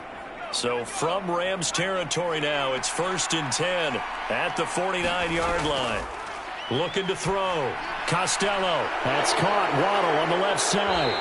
And he is out of bounds inside the 35. His first catch of this 3rd quarter, he had 7 in the first half. It's also a 1st down. You think about the great receivers in the game, what do they have in common? The ability to create separation in their routes.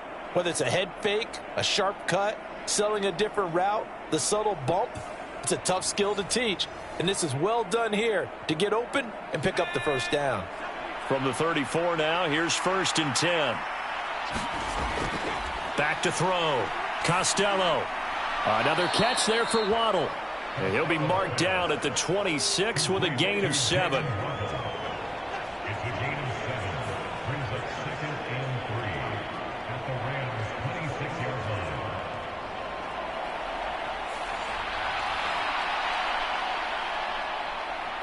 So from the 26-yard line, here's 2nd and 3.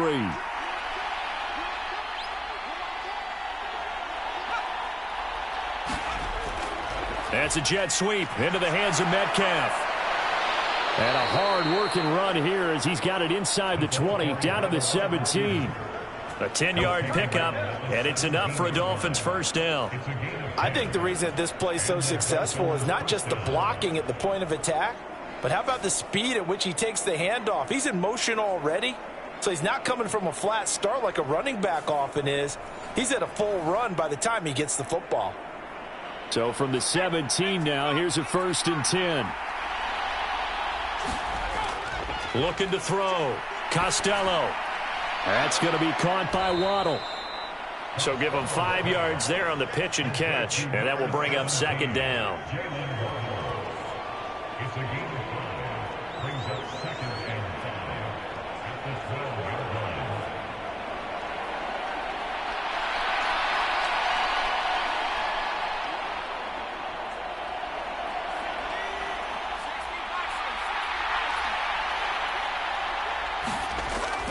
Back to throw. Costello. Toward the back corner of the end zone, but he could not. Mike McDaniel, he's going to ask him to take a closer look at this call, and out comes the challenge flag. They're taking a peek at whether or not those feet were in bounds, and obviously a big call here in the end zone. And not just the feet. How about the hands? How is the ball possessed while the feet are hopefully getting down in bounds? That's what they're trying to look at to see if it all comes together.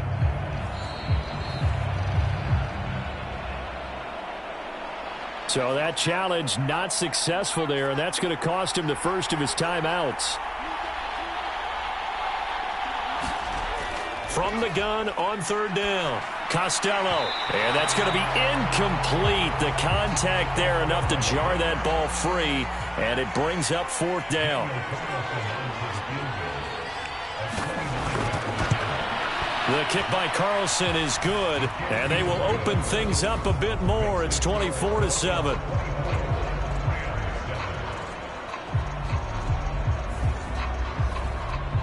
So a good kick there to polish off the drive with 3 points. Yeah, coaches always talk about finishing a drive with a kick. 2 of them give you points, either an extra point or, in this case, a field goal. And they'll get him down right around the 25, actually the 26 officially, so a net gain of 1 there. Now the attention turns back to the Rams offense as they get ready for their first possession of the second half.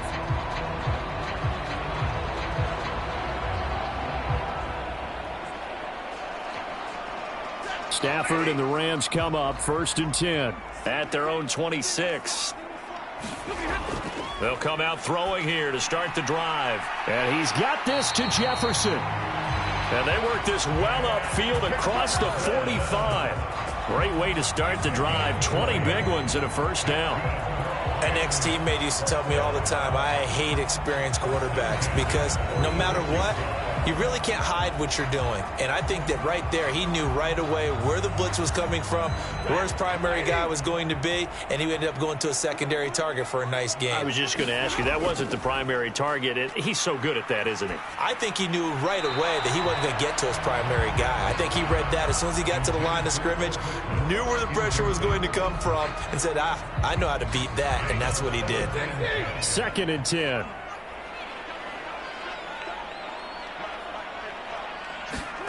Here's Stafford. This one brought in by Jefferson. And he's got another first down as he's brought down at the Dolphins' 36. He goes for 18 there as the drive will continue.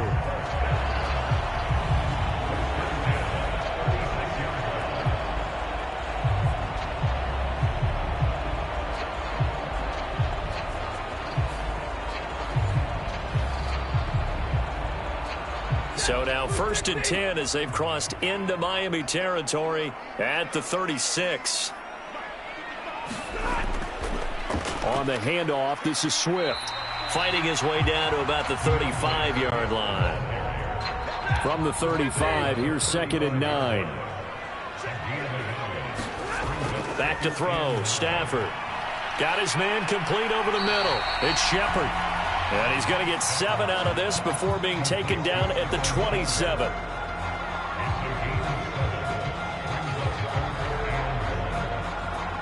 This offense in desperate need of a conversion as they come up on 3rd down.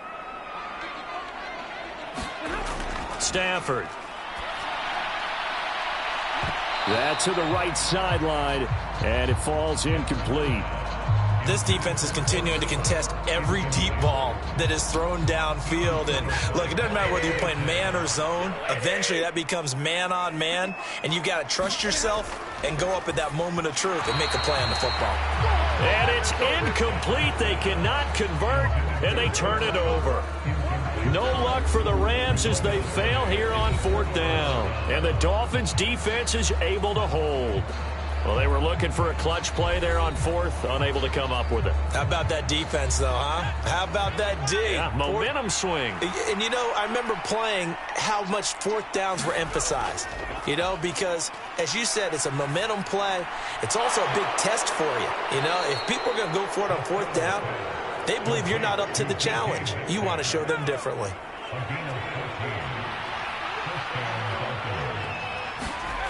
Throwing on 1st down. Costello. And, that nearly their first pick of the game, but it falls down to the ground incomplete. And that could have been the lifeline they needed. This is a play that could have been made. Instead, it's just going to fall incomplete. On 2nd down, it's Walker. And he is met at the line of scrimmage, and he goes down right there. The Rams go nickel here defensively on 3rd. Operating from the gun, Costello. Pass to the sideline and pulled in.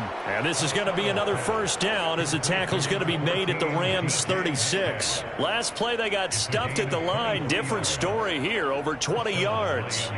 And while we may be looking at the scoreboard, this offense certainly is not, because they're showing no signs of backing down, even with a 3-score lead here in the 3rd quarter. I think they keep taking their shots. They've seen blown leads happen throughout this league. They don't want to fall victim to it themselves. So from Rams territory now, it's 1st and 10 at the 36. Off play action. Costello. Finding Waddle crossing the field and bringing it in. And he's going to be taken down right at the 10-yard line.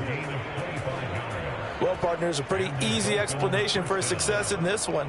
He's very comfortable throwing the football. Did you just see that one? In the pocket, no real pressure, yet to be sacked today. When he's that comfortable, that leads to those types of completions. So not quite a 1st and goal. It's 1st and 10 from the 10.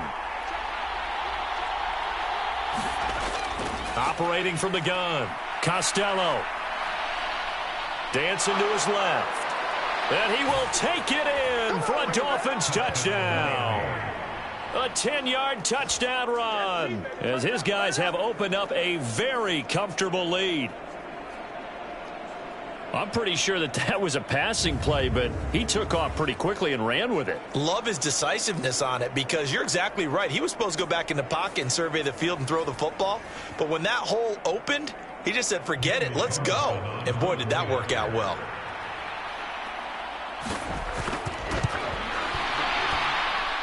Extra point by Carlson, up and good. And the lead is now 24. So the drive there took 6 plays, and it was finished off with a 10-yard touchdown scamper.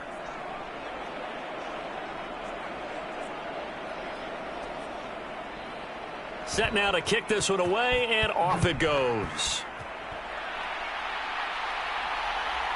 From a yard or two deep, here comes a return. And in hindsight, probably should have taken a knee as he only gets this out to the 16-yard line. And as this offense makes their way back out, NFC playoff race time, we give you a look at what's going on there. And certainly they are pleased to know that they will be in the postseason. That's the good news. They've clinched a spot at least. The bad news, at least for now, they would have to make a run out of that 6-hole CD, and that's not an easy prospect. Not at all, especially with how loaded this conference is. And think about the thought of trying to run through 3 road games just to the Super Bowl. It seems unlikely, but we have seen it happen before. From the 21, here's a 2nd and 5. From the gun, here's Swift. And he'll get to the 29-yard line, brought down there. That one, a first down pickup of 8. So much of the game today, we're looking for hybrid players, guys who can do a combination of jobs. And anyone who plays a strong safety position, now more than ever, is a hybrid-type player. Half defensive back that covers passes and half linebacker that makes tackles. We just saw the linebacker make that play.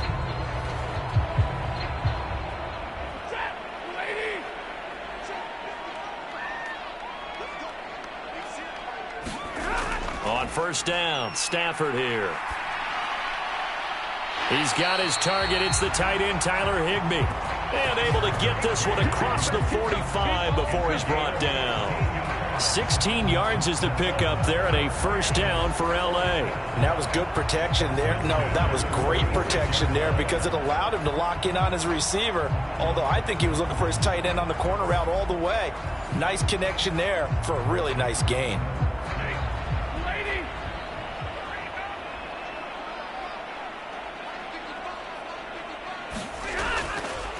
Here's a handoff to Swift. And nothing much materializing there on the first down run. He'll get a couple, and that's it. Ball on the 47-yard line. Here's 2nd down and 8. Here's Stafford. Open man right side is Cup, complete. Takes this to the 45. Got a little space after that nice move. This offense in desperate need of a conversion as they come up on 3rd down. They run out of the gun with Swift. And he's taken down at the 43, but not before picking up the first.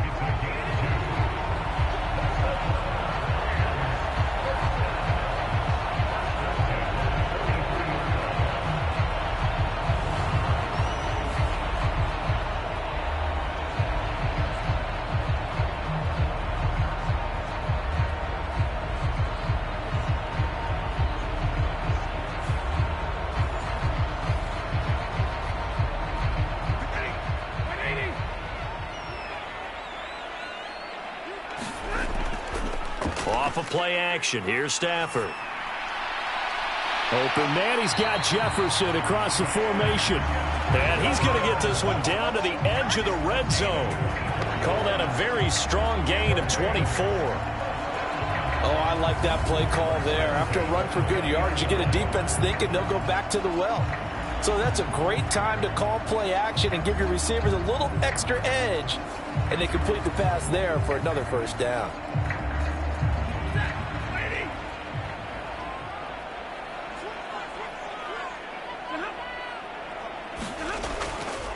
They'll run here with Swift. And they go the wrong way here. Knocked back to the 20. And it appears we've got a member of the Rams shaken up on that last play. Now, this is just the last thing you want to see in the final week of the regular season. Well, I hope he's okay. We'll step aside and be right back. Maybe just a slight detour on what's been a strong drive. Here's 2nd and 11.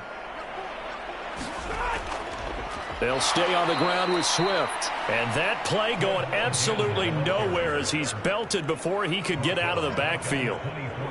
A 3rd down now. Those last 2 plays indicative of how things have gone for them. Just nowhere to go on the ground and struggling to put up points. Work in the middle of the field, and he's got a man complete. And he'll go down, and that will do it for the 3rd quarter of action.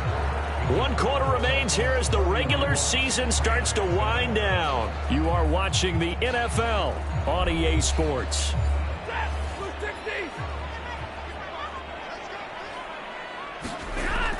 Here's Swift.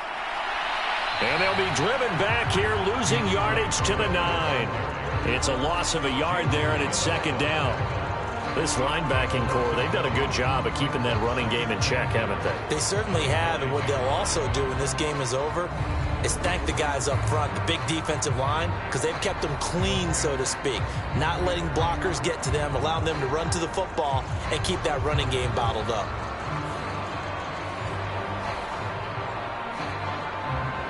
Now from the 9, here's 2nd and goal.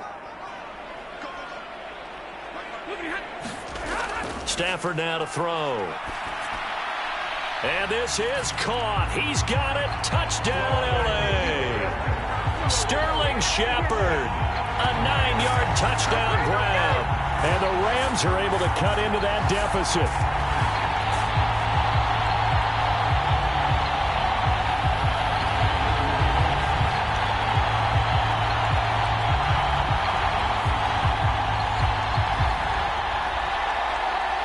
Stafford and that Rams offense, they're going to stay out there and go for 2. They'll try and throw for it. He's got it. So they convert the 2. That keeps their slim hopes alive as we're back to a 2-score game. So they go with a pass, and it works there on the 2-point try. Charles, just in general, what are your thoughts passing versus running on 2-point conversion? Situational? It is situational. You have to know your team. What is your strength? Because so many people think you have to throw the ball in a 2-point conversion, but the stats will tell you that running it is about as proficient. So know your team and go to your strength. Gano now following the touchdown here to kick it away.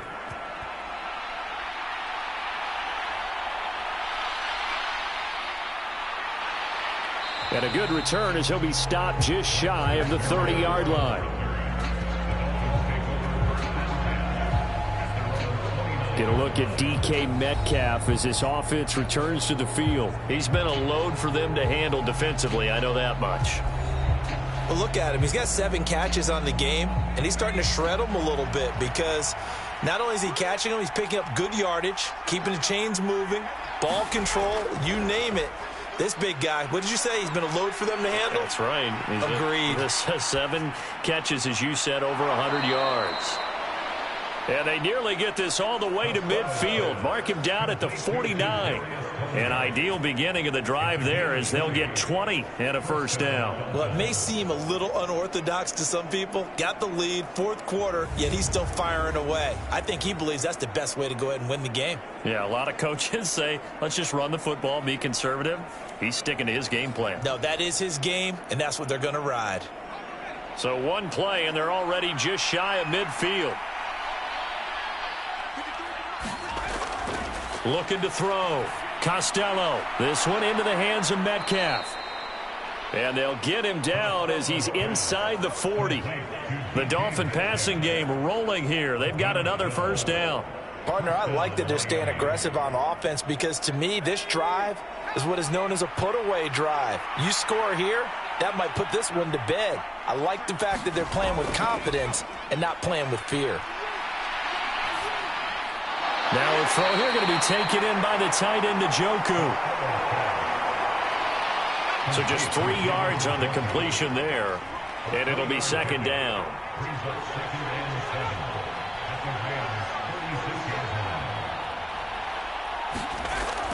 Operating from the gun, Costello.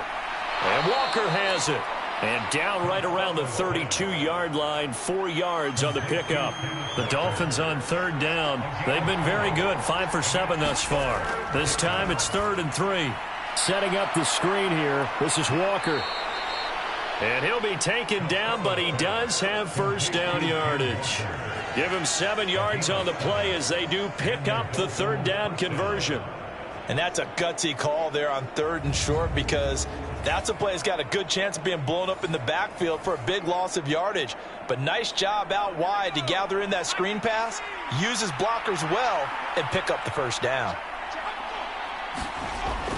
Back to throw. Costello. Over the middle. That's caught by Metcalf. And the result here, a pickup of 8. Leaves him with 2 to go on second down.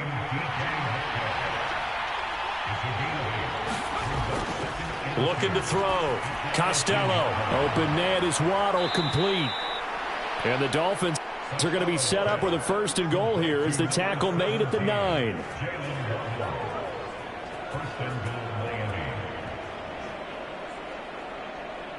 A good chance now to put this game on ice. This is 1st and goal. Here's Walker. And he'll be stopped just outside the 5 at the 6. The 6-yard line, the line of scrimmage on 2nd and goal. Back to throw. Costello. And he's got it. Touchdown. DK Metcalf, his 3rd touchdown of the game, number 9 on the season. And the Dolphins are looking to make it 2 straight as they add on to this 4th quarter lead.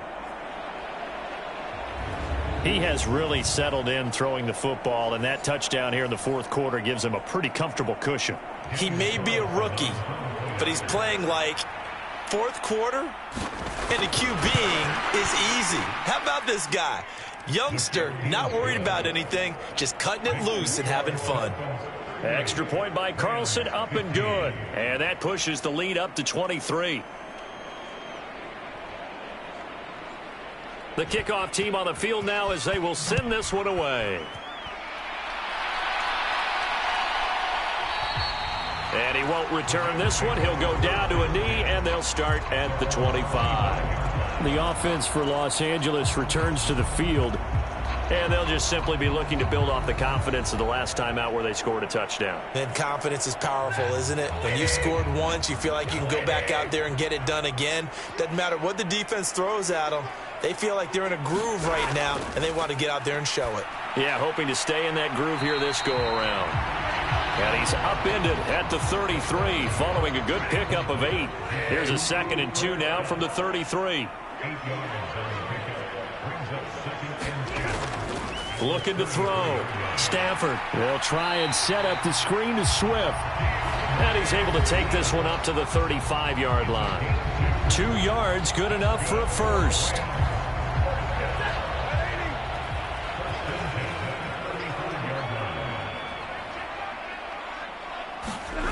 Stafford. Middle of the field to Jefferson. And he'll be taken down, but not before he gets into enemy territory. And the play goes for 19 yards, gives him a new set of downs.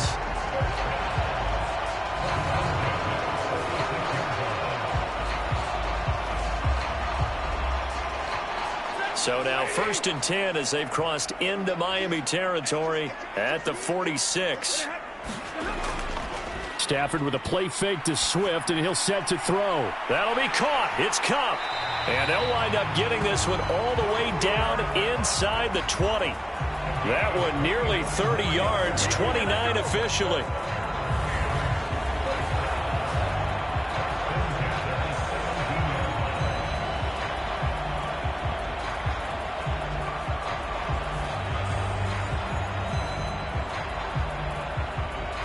So from the 17 now, here's a 1st and 10. From the red zone now, Stafford. Now he'll dump it underneath to his running back, complete. And he'll get 7 yards from the 17 to the 10 before he's taken down.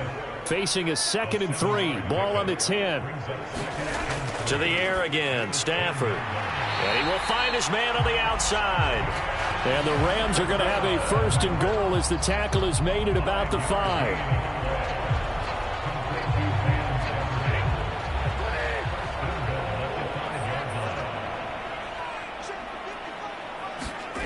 They'll look to throw again. And it's complete. He's got it in the end zone. Touchdown, Rams. Tutu Atwell. A 5-yard touchdown. And the Rams are able to make some inroads here to that deficit.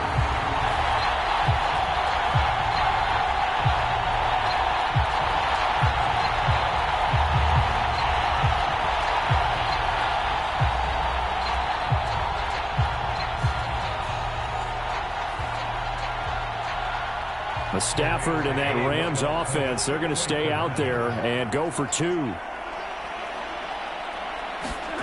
They'll look to throw. And they don't get it. They tried for the 2-point conversion there, but unsuccessful. So unable to throw it in for 2 from the 2. Let me ask you, as a former DB, what changes there around the goal line on a 2-point conversion as far as how you're defending it? You just make sure you never back up and you never retreat. You establish yourself really on the line of scrimmage, put your heels on the goal line at worst, and if they're going to throw the ball, make them throw it over your head because they're going to run out of space because of the back of the end zone. Never let a guy catch one in front of you.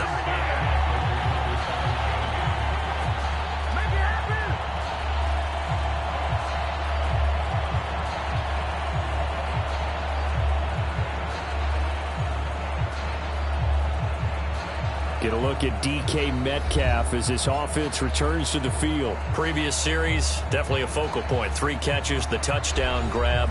As a DB, or former DB, is there a number of catches on a drive you're like, oh, he got the best of us? I'm not sure there's a number, but there's a great feel. And what he did on the last drive, yeah. Especially with a touchdown. Yes. You're never happy. You're exactly right. The way he capped it off. So you feel that at the sideline, and now you're looking at your buddies and saying, okay, what are we going to do to take things away from him? Because I'm not sure the other guys can make those sort of players. So let's make sure that we don't let him get going again. Here's 2nd and 5 now from the 37. Sticking with Walker on 2nd down. Fighting his way down to about the 35-yard line. The Rams calling on their nickel set here defensively for 3rd down.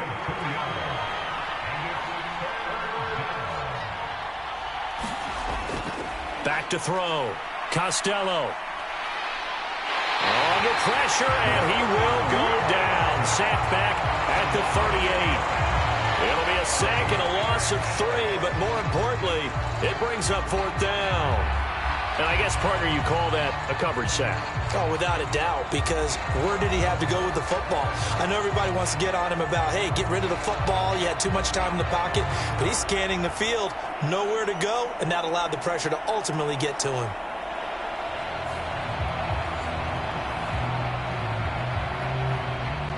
Two minutes left to play in this football game here on EA Sports. So the Dolphins have it as we welcome you back in. They've got a 4th down here in a game that looks to have been decided already. And he has got it from 55 yards away. That was never in doubt. And the Dolphins will add on to their lead. These kickers now, it's like we take them for granted. Kicks like that used to be such a big deal, and now you just expect them to make it. Yeah, you're exactly right, and we shouldn't take them for granted, but I have a theory about it. You want to hear it? Yep. They are more athletic now than ever before. I'm talking about kickers. Trace their backgrounds, trace their histories. You'll find that they were big-time athletes all along, but their kicking was so prevalent that we made them specialists. Well, and now those 50-plus yarders seem easy for some reason. L.A. set to take over again on offense. Well, probably not much that they can do at this point, CD. Down 3 scores late in the fourth quarter. This is going to be a little too much to overcome, you would think. Yeah, they'll go down swinging, but in the end, I think we saw the writing on the wall a while back because one team was clearly better than the other in this one. And while it didn't quite reach blowout status, I think we knew who was going to win this one well before we got to this stage. The Rams going to go ahead and use the first of their timeouts, as it'll come with an even 90 seconds remaining on the clock. Now on 3rd and long, they'll look to throw. And that's going to be incomplete. The coverage too good there. The contact popped the ball free, and it's 4th down. Desperation time for Stafford on 4th down. And it's incomplete. They cannot convert, and they turn it over. They had to go for it with such little time remaining. And, boy, possession here turns over with the football already being in the red zone. So they tried to go for it for pride, but it really wouldn't have mattered. This one, it was already determined. No doubt about it. This one was over a while ago. Get a look at DK Metcalf as this offense returns to the field. This defense, they wouldn't mind not seeing him again for a while. 3 trips to the end zone. How about that? I think right now they would happily go to their general manager and say, is there any way you could get a trade for him? Bring him over to our team so we don't have to cover him anymore? Because he is really having a heck of a ball game, isn't he? Boy, he is. I don't know that mid-game trade is going to happen, but good thought. Sticking with Walker on 2nd down. And he's able to get this inside the 10 now to the 9. Here comes 3rd and about a foot.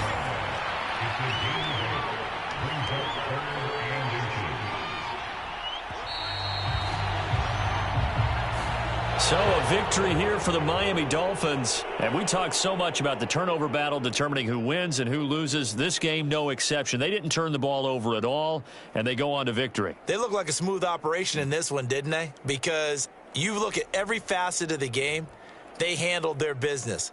Offense took care of the football, converted it into points. Defense took the ball away, gave it back to the offense. Special teams, right there with them. That's the type of game a coach is going to really love and value. And when they show the film, they have to be careful not to give out too many kudos and kill their motivation going forward.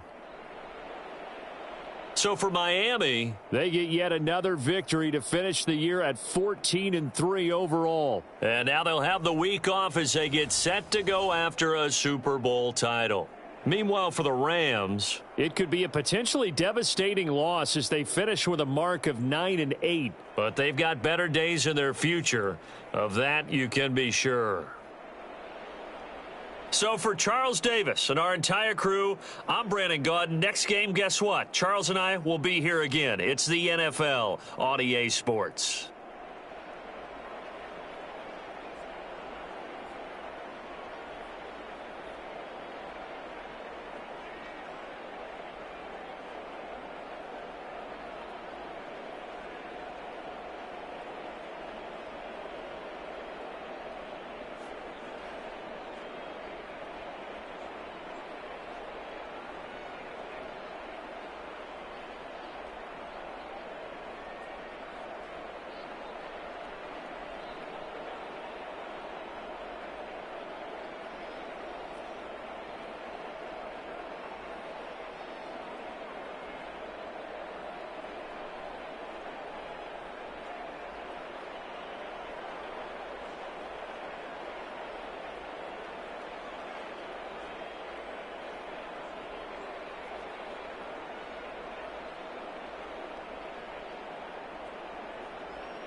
Today, from Allegiant Stadium in Las Vegas, Nevada, it's Week 18 of the NFL on EA Sports.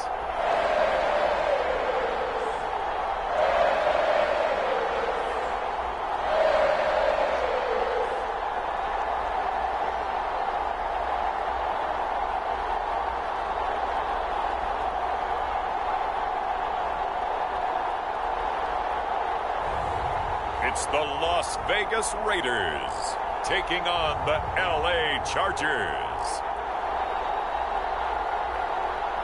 EA Sports coverage of the NFL brings us to Las Vegas, Nevada. It's all about divisional matchups on this final day of the regular season, and we've got a compelling one in store here, as it'll be the LA Chargers taking on the Las Vegas Raiders.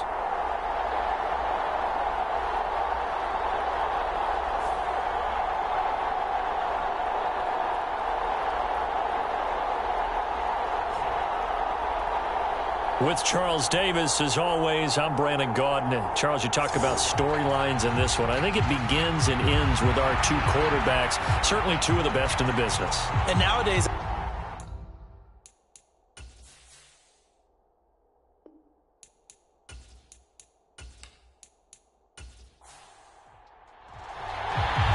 and we are underway at Allegiant Stadium.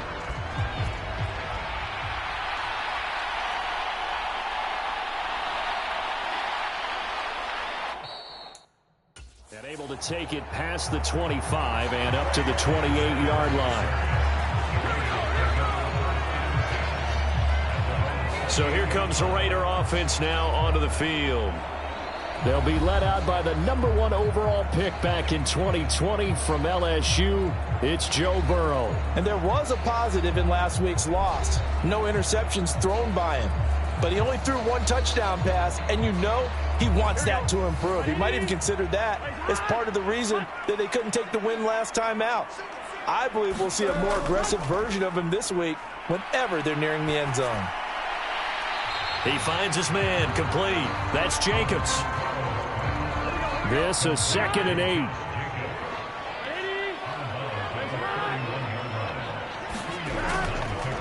First rep of the game for Josh Jacobs. It's a gain of 6, moves him to a manageable 3rd and 2 situation. They'll come to the line, needing only 2 yards to gain the first here. Burrow now off the bootleg. They swing that out wide to Jacobs. And he is going to have the Raiders first down as they're able to convert by plenty there on 3rd and 1. Well, we know he can run the football too, but he's a good pass catcher. And that's been on display here, Charles, on this opening drive. and we certainly have seen the benefits of what he did in the offseason, which was spend more time with wide receivers, working on routes, working on cuts, in order to make himself a more complete running back and even more of a threat downfield.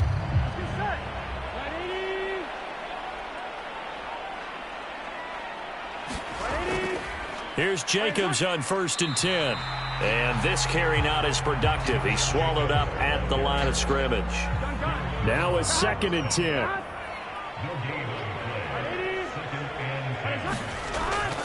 Play action. It's Burrow. Well, that's into a sea of bodies, and it's intercepted. Derwin James with a pick.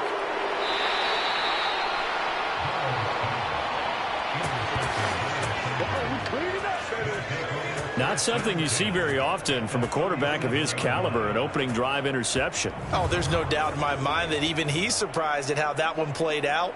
But we know this guy. It's not going to stop him from continuing to fire as this game goes along.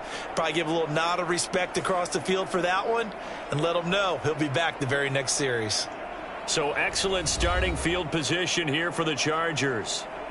And they will be led out by their second-year quarterback. That was a solid performance last week, wasn't it? 2 touchdowns, no interceptions, ran the team well, won the ball game. Bottom line, may not have been earth-shattering, but it didn't need to be. They'll try and start this drive in the air. That's caught by his tight end, Gerald Everett. And they're able to get this one past the 30 to the 25-yard line.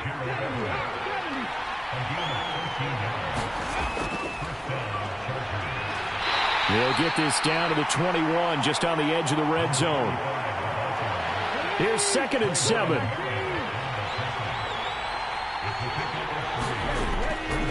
Here's a play fake as they set up to throw. And they're going to get him. He's sacked back around the 28. Chandler Jones coming in for that outside linebacker spot, and he buries him for a loss of 7. Chalk that one up to bad acting, I guess, because they certainly failed to sell the handoff, and the pressure stayed keyed in on the quarterback. No Oscar awards for this offense, just a loss of yardage.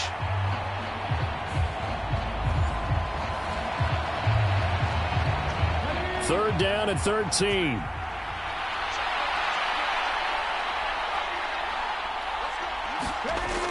From the shotgun, he'll look to throw. Steps away to his left. And they do get him down, but not before he's able to slip it inside the 5-yard line.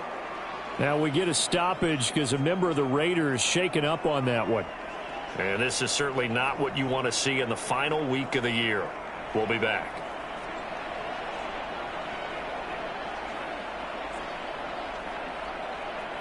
First and goal, a chance to convert that early turnover into points. And now here's a carry heading left. And he will push his way forward down to about the 3-yard line. So the ball position now at the 3. Here's 2nd and goal. Patterson will take this into the end zone for a Charger touchdown. And we know they won't get their names in the stat sheet, but the offensive line has to get all the credit for that touchdown run. Tremendous job of blocking, paving the way for the 6 points.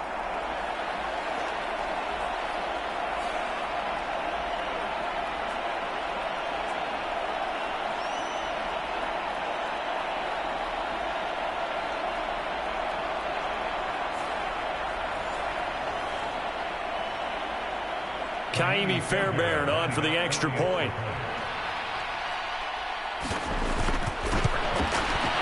And the Chargers grab the 7-0 lead. A drive that time of 6 plays. And it ends with a 3-yard scoring run.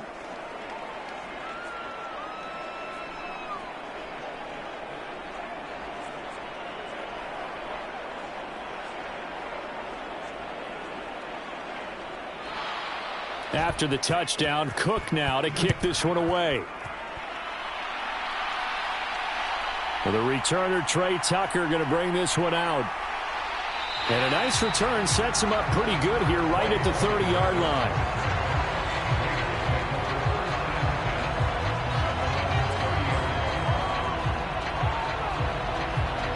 The Raider offense heading out as we take a look at the playoff race in the AFC.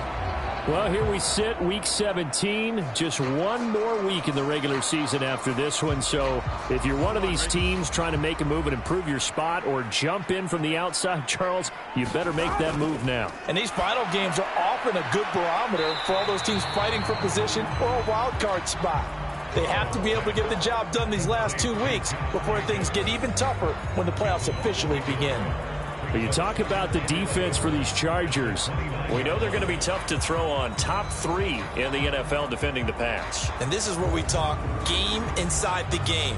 Top 5 passing offense versus top 5 passing defense. I wouldn't be surprised defensively if they change up coverages a bit more than usual to try and combat what they expect to see. 2nd and 11 now.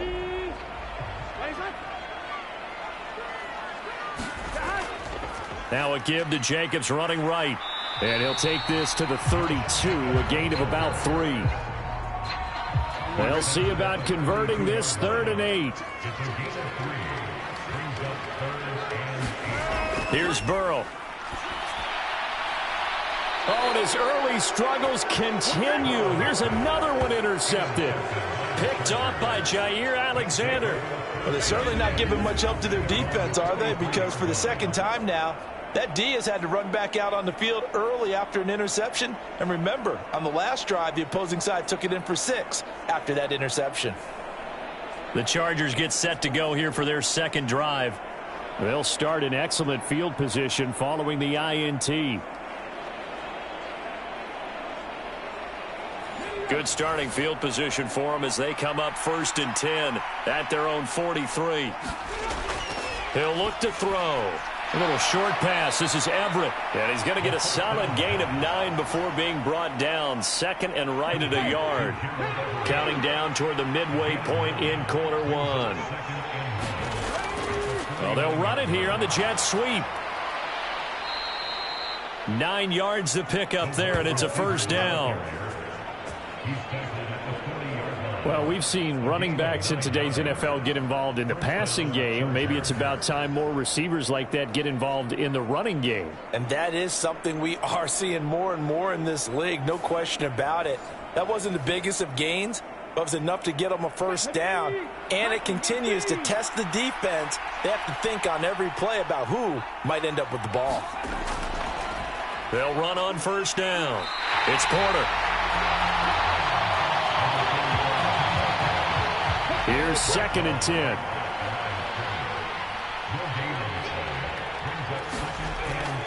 Now a shotgun snap as they'll look to throw. Got an open man. It's Josh Palmer.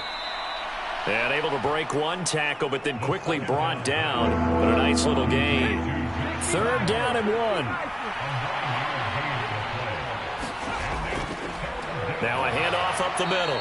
Porter. And he is going to have the Chargers 1st down. At least it would appear that way. He didn't get it by much, but yes, they do get the conversion on 3rd and 1. We ought to come up with a T-shirt and sell it that says, no indecision on 3rd and 1. And we didn't see it on that run, did we? Got his shoulders square, just got right into the line of scrimmage and picked it up. Absolutely. Picked his lane, went with it, and converted.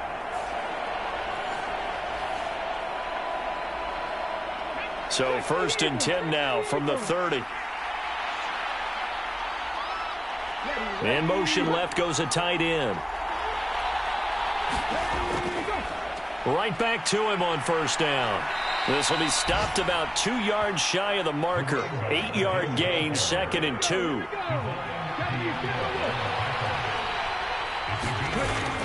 Patterson running between the tackles. And they'll bring him down at the 18-yard line.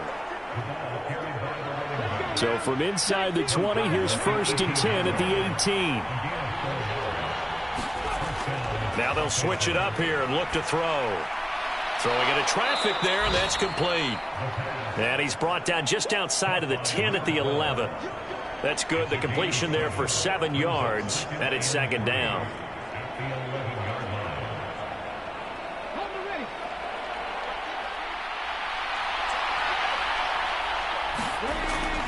He'll look to throw.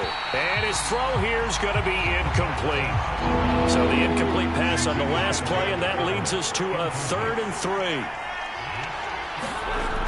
Now they'll throw here out of the gun.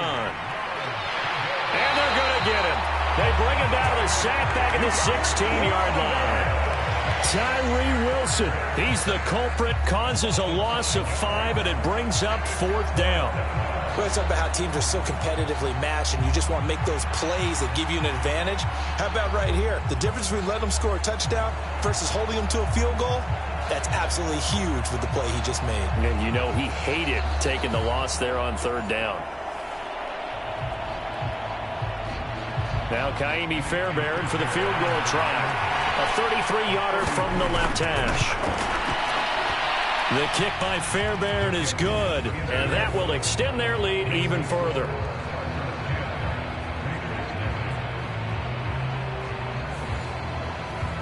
So the turnover leads to points as they add 3 there.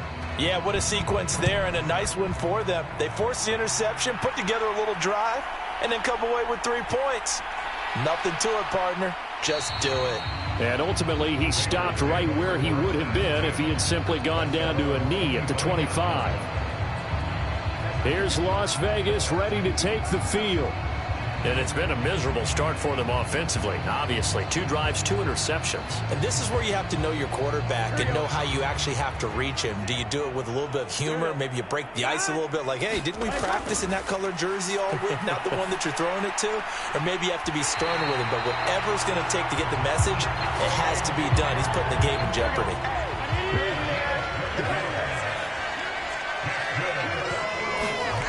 They will throw on 1st down with Burrow. Catch is made by Hunter Renfrow. And that'll be good for 8 yards to the 45. Now a 2nd and 2. Now it's Burrow. And the ball is knocked out and picked up by the Chargers. And the return across midfield and to the 46-yard line. And so the last 3 drives, you've got 2 interceptions and a fumble. I think we know why they're losing right now. Without question, and we've seen the evidence, just what you talked about there. If they take care of the football, number one, maybe they're not having this deficit. And number two, maybe they actually have the lead.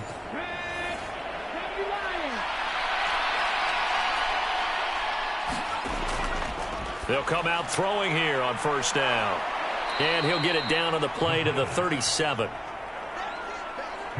And that's good for a pickup of 10 yards. And that'll leave him with a 2nd and just a few inches left. Steps away.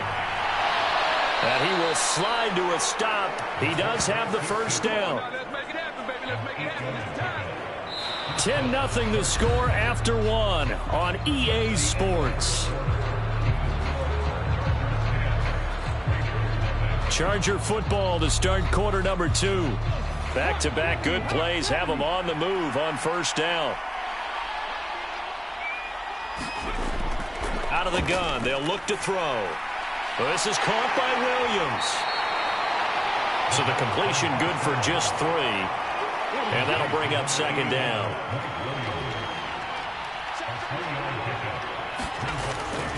Back to throw. He finds his man, complete. That's Porter. A gain of 3 last play. This time they double it and pick up 6. The Chargers on 3rd down. They've been okay, 2 for 3 thus far.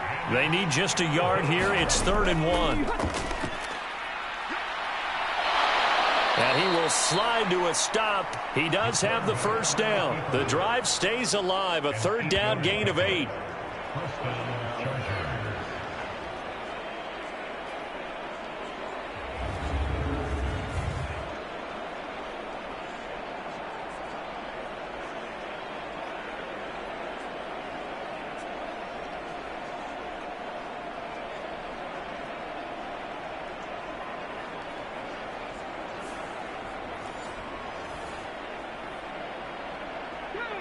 From down at the 12, it's 1st and 10. He'll drop to throw. Touchdown, Chargers. Mike Williams.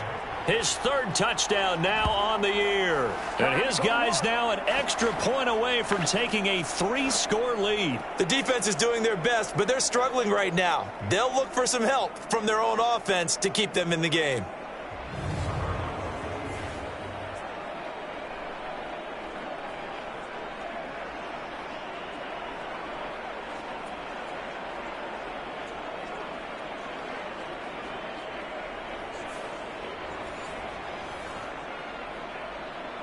On for the PAT, Kaimi Fairbairn.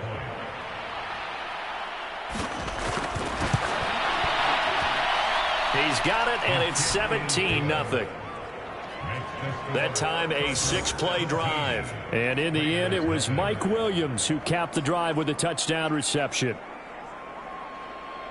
After the touchdown, Cook now to kick this one away. On the return, Trey Tucker. And out a little across the 25 to the 27.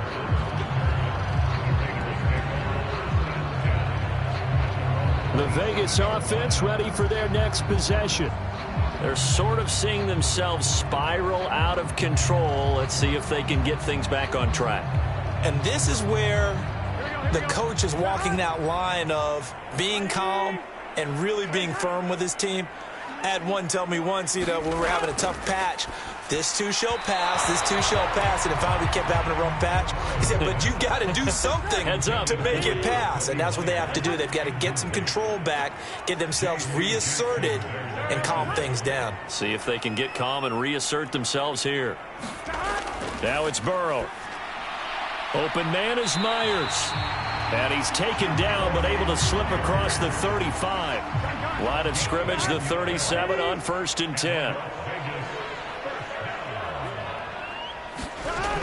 Burrow will throw. And he's going to be intercepted a third time. Picked off by the linebacker, Eric Kendricks. And he brings this one back. It's a pick six and a Charger TD. Well, you start to feel sorry now for the young man throwing the football. This is really turning into a disaster. Listen, it's baptism. All right, this is almost a rite of passage. This young in the league, go back and find a Hall of Fame quarterback and check their records for their first 2 years, especially if they started the bulk of the games. I bet you'll find double-digit interceptions on just about every one of them. They have to learn as they go along. Fairbairn now to add the extra point. And the lead is now 24.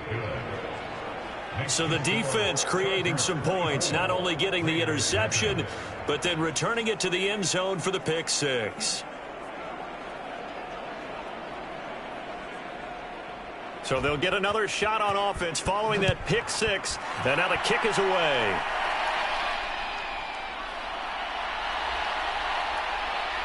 And they will wrangle it down a couple yards shy of the 30.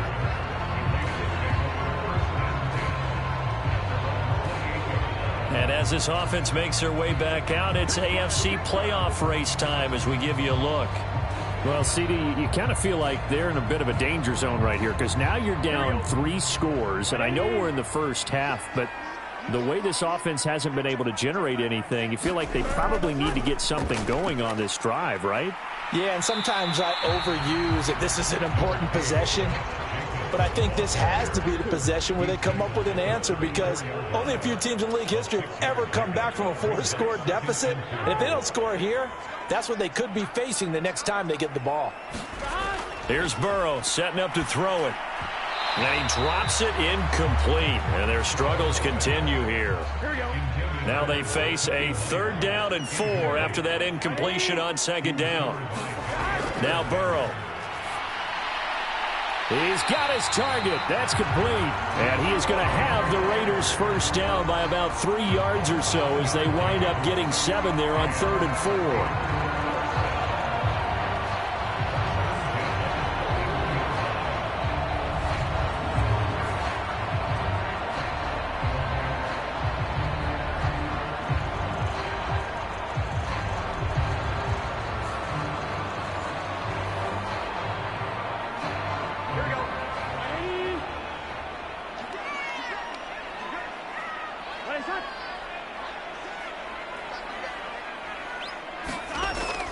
Off the play fake, here's Burrow. That one complete to Trey Tucker. And he's brought down. The pickup goes for 16 and a Raider first down.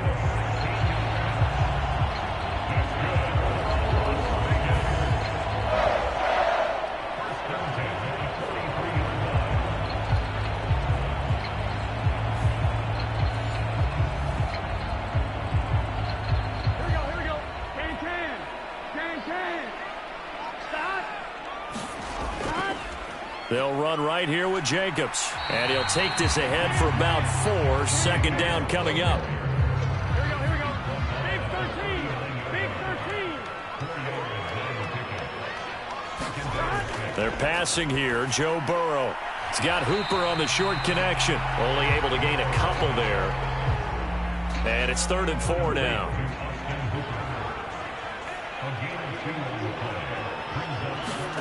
Burrow looking to pass. Able to find the open man. That's complete. And he is going to have the Raiders first down by about a yard. It's a gain of 5 on 3rd and 4.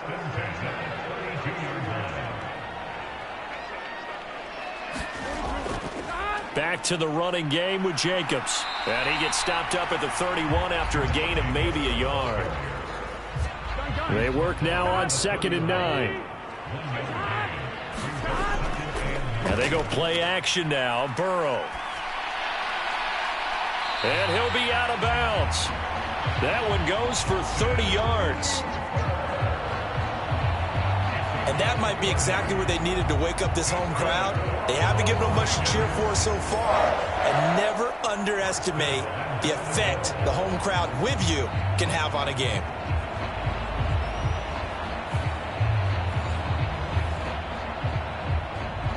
Here we go. Down. Ladies. Raise up. Down. They'll let the fullback try and take him home. And he'll actually lose a little bit of yardage here. Back to the 2.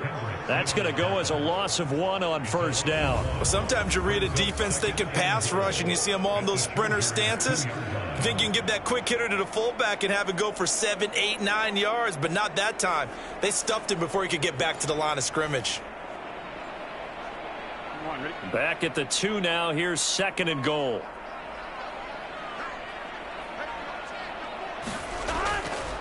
Jacobs will take this one in for a Vegas touchdown. Jason Sanders now for the extra point.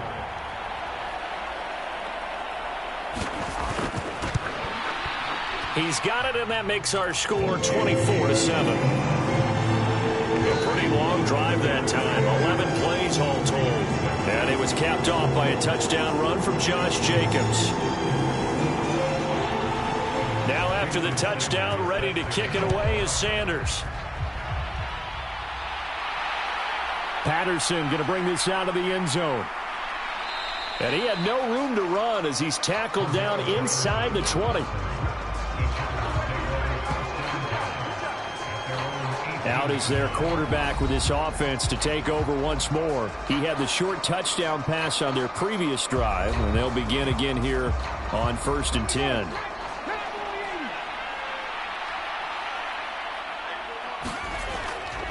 They'll start this drive out on the ground. And he'll be corralled right around the 34. They may want to go back to that one. First play of the drive, good for 15 and a first down. We really didn't have any doubt that he was going to be one of the top-rated rookies coming into the league, especially as a runner. And he's given us no reason to change our minds. That's a big-time run, and the production that he showed us in college is translating very well into the National Football League.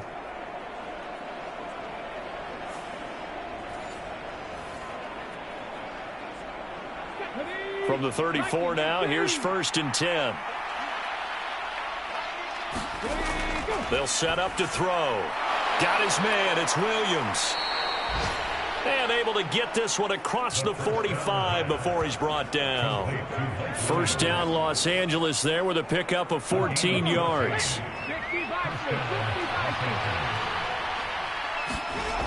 They'll drop to throw. A little short pass. This is Everett. They'll go for a gain of 7. And it's 2nd down.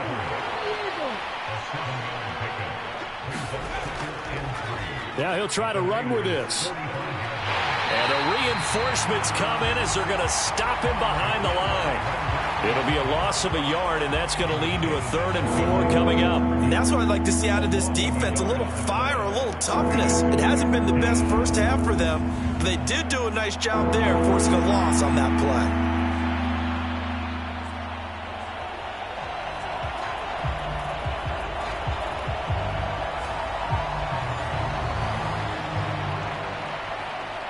The Chargers on 3rd down. They've been good. 3 for 4 thus far. This is 3rd and 4. They're going to look to throw. And he's caught on the sideline, but he's not going to have a first down. They say he was out of bounds. So a big call there. That brings up 4th. On 4th down, on is Logan Cook to punt.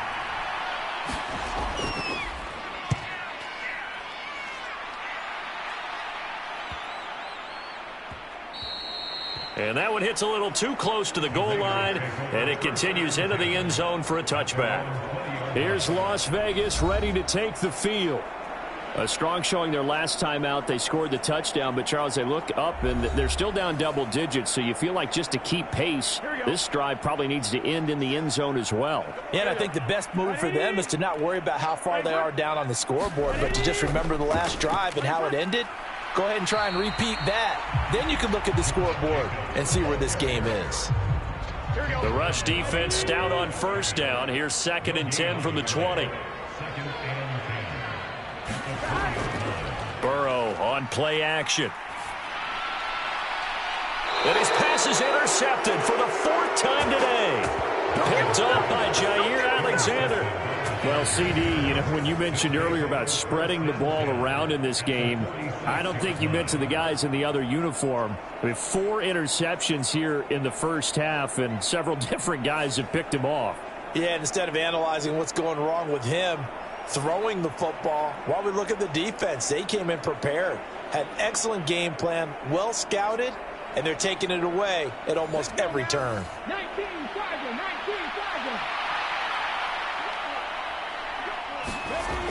They'll come out throwing here to start the drive.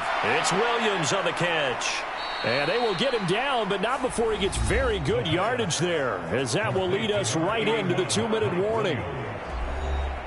That one good for 20 on the catch and run.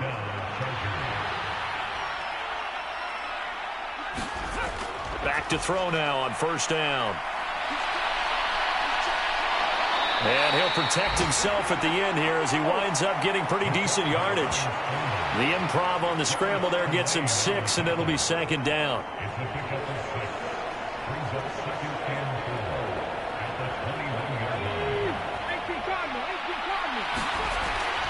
They'll set up a throw. Now they go screen. It's complete. And a loose football. And the Raiders pick it up.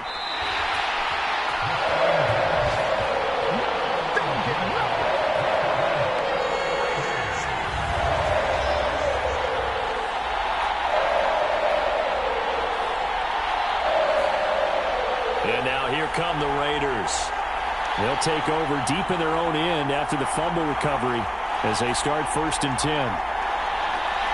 And now, as with every potential turnover, they're going to take a second look at this just to make sure. And the question, was the knee in fact down before this ball comes loose? And is the video convincing enough to overturn it? A lot of factors here. Remember, you also need clear possession of the football afterwards. This is a tough one to overturn.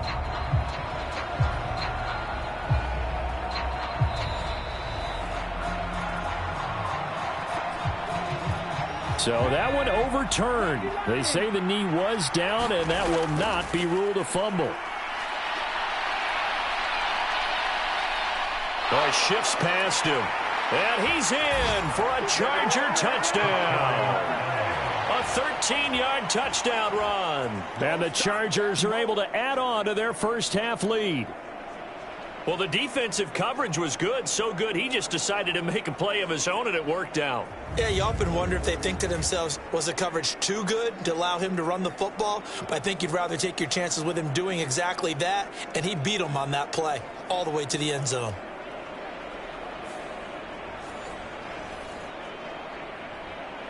On for the PAT, Kaimi Fairbairn.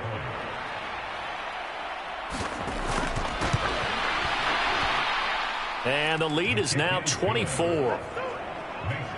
Just a 4-play drive that time. And it's capped off by a 13-yard touchdown run.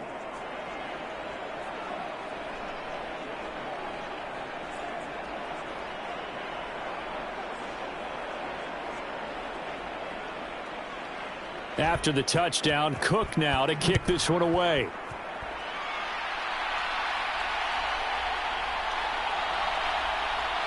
And not much happening on the return as he'll get this to about the 23. The Raider offense now making their way toward the huddle. And Charles, we'll see what they can do here. Not a ton of time left, but enough certainly to get points out of this drive, and they need them right now because they're trailing. Yeah, this is exactly why you practice a 2-minute drill all through camp and at least one practice each week before a game. A minute left, more than enough time to string a few completions together, reach the end zone, and then make that walk back to the locker room just a little more animated. The Raiders going to use one of their timeouts as the stoppage will come with a little under a minute to go in this first half. From the 34 now, here's 1st and 10. Now back to throw. He'll get this underneath to Jacobs. And they'll get him down after a pickup of 8, 2nd and 2. Now another timeout called for by the offense as they get the stoppage with a little over 50 seconds to go in the first half. And incomplete. Took a pretty good shot as he tried to pull that one in. Couldn't hang on third down. And Burrow going to throw again. Chargers able to get the pressure and bring him down. The Chargers going to signal for the first of their timeouts, as they'll stop it with 40 seconds remaining in this first half. And on fourth down, on is the punt team sending this one away. Fielded at the 33. And that'll be a return of 12 following a very nice punt. And it'll be Charger football here as they take over. The Chargers going to take over here one more time before the half. And with time quickly fading here in the second quarter, not sure how aggressively, offensively they want to play this. I think we'll find out just how much they trust their guys in this situation if they decide to take a shot. And that's going to be incomplete. Too tough to hold on to that one. It's second down.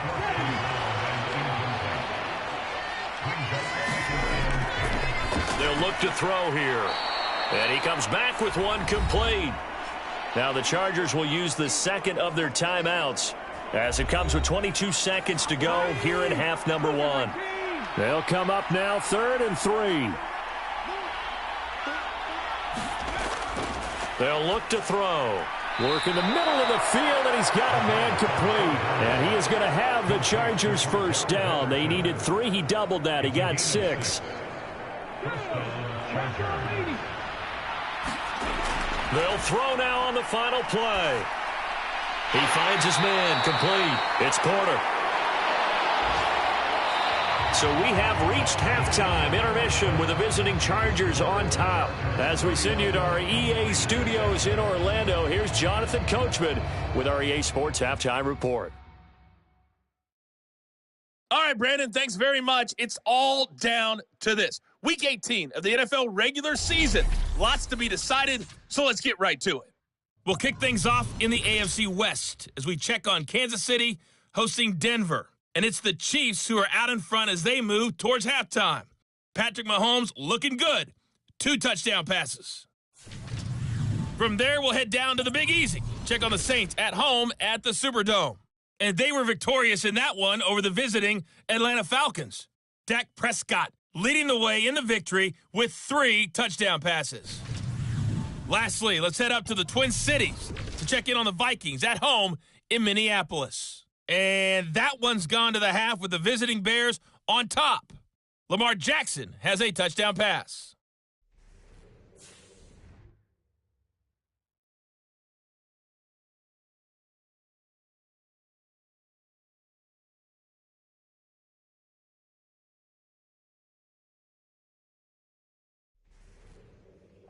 All right, Coach, thank you, and we welcome everyone back for quarter number 3.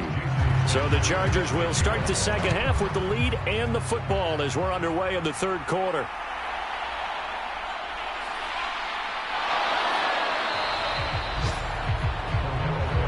Shut him down! Shut him down! Let's do this! The Chargers getting ready to go here to start this third quarter.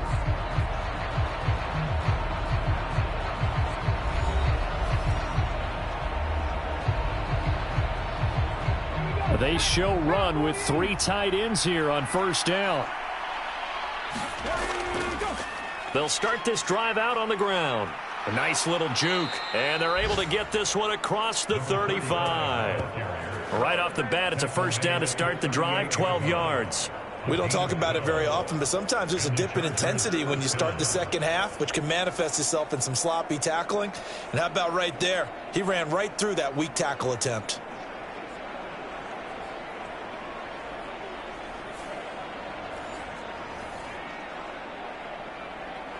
So here's a 1st and 10 at the 38.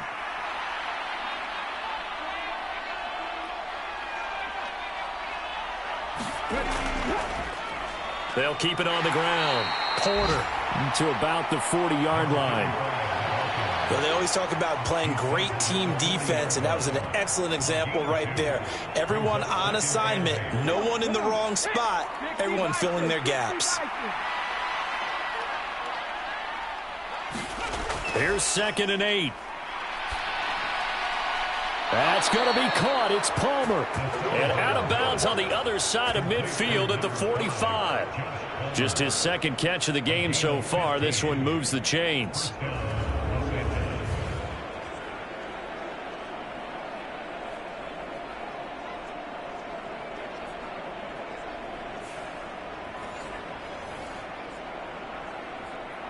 So 1st and 10, and if they score on this drive, might have to start digging in our second half blowout material. Back to throw here. Quick hitter here, it's complete. And he'll go out of bounds after taking it a little further down inside the 40. Ball on the 39, here's 2nd and 3. Looking to throw. Oh, into a sea of defenders and intercepted. And he'll return this one just shy of midfield to the 49. Well, still down quite a bit here, several scores, but yeah, at least that's a start, Charles, getting the interception here. And look, we're still in the 3rd quarter, so this thing not done yet. You're right about that, Brandon. This defense, they haven't quit on this game. They stayed with it and got an interception and handed the ball back to their offense. And what you wonder about is the team that just threw that interception, they've got to be careful about developing a sense of complacency and thinking this game is over. Good starting field position for them here as they come up 1st and 10, just shy of midfield at the 49. On the ground, it's Jacobs to start the drive. And this has been a familiar sight all afternoon as they stop him behind the line. Officially, it's a 1-yard loss. That's going to bring up 2nd and 11. After seeing that, maybe time to go back to some downfield throws here. Yeah, anything. Change it up because the teams that win, the best teams, they're the ones that make adjustments. Doesn't mean you can't come back to what you thought you could get done. Sometimes when you open things up a little bit, you can get back to what you wanted to do before. A loss of a yard there to start out. That leads to a 2nd and 11. Once again, it's Jacobs. And he's going to get across midfield and into Charger territory. This offense in desperate need of a conversion as they come up on 3rd down.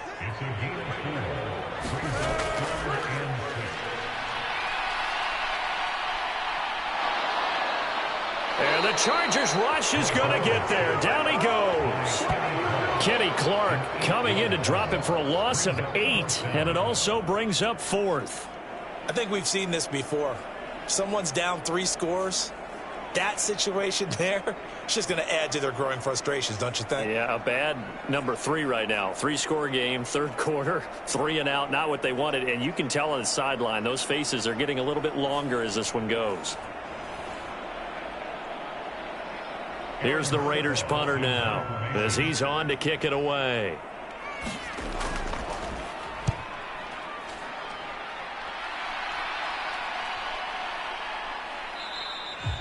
And he couldn't get it to check up. That kicks all the way into the end zone for a touchback. And now out on the field, here comes Los Angeles. Not an ideal way to end their previous drive. They threw the interception, Charles, after they had built up some momentum. They were moving the football, but something to at least build on for this offense as they run back out here. Yeah, you're right about that. Up until that last play, everything was working pretty well for this offense, gaining chunks of yardage, getting first downs, really making a push for the end zone, and looked like they had a nice rhythm going. Now you got to have a short memory here. Don't focus on the interception. Focus on what came before it and get back to it. And that is incomplete. A lot of force bearing down on him there. He could not hang on. It's 3rd down. Oftentimes when you're losing a game and the team's still throwing with this kind of a lead, you start playing a little more physically. And they took that opportunity right there to be extremely physical and force that incompletion. Out of the gun now on 3rd down. That is caught. And he gets this one just shy of the 40. They'll mark him down at the 39.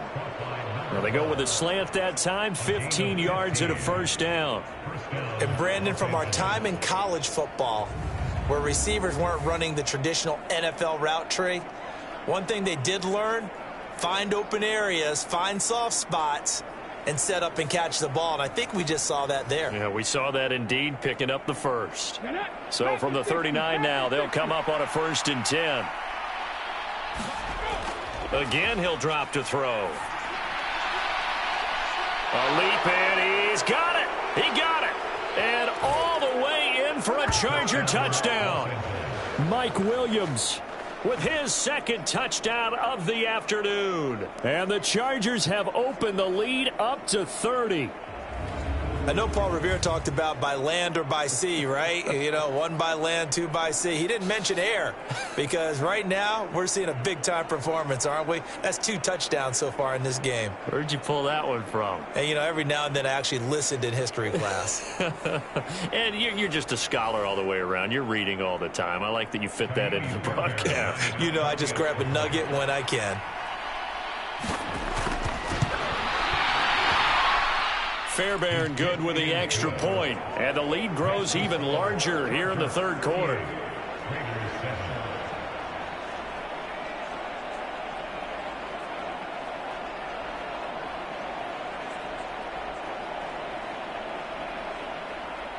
After the touchdown, Cook now to kick this one away. And here comes a return from just beyond the goal line. And ultimately cannot get this out to the 25-yard line as he's dropped at the 23. Las Vegas' offense back out there ready to go. Well, we haven't exactly been treated to a nail-biter in this one, CD, and if they cannot score here, this one's pretty much all but over. Are you saying that you feel like people are starting to think about getting out of here, maybe beating the traffic in order to get home or to their final destination? Yeah, I don't think there's a whole lot of reason to hang around, especially if they can't score here. Yeah, you're right about that because it has been pretty clear who the better team has been in this one. And in a league that we talk about every game being a one-score game as we go into it, watching this blowout, let's just say it's been unusual. On 2nd down, Jacobs. And he'll be brought down right around the 37. 6 yards the pickup, and that's a 1st down. They'll stay on the ground with Jacobs. And the second wave of tacklers is going to get him as they stop him behind the line. They'll lose a yard there, and it's 2nd and 11. When coaches stress their defense being physical, they don't just mean the big guys. How about the guys on the outside, the cornerbacks? It's not just their job to patrol the airspace. They can get involved in the run game as well.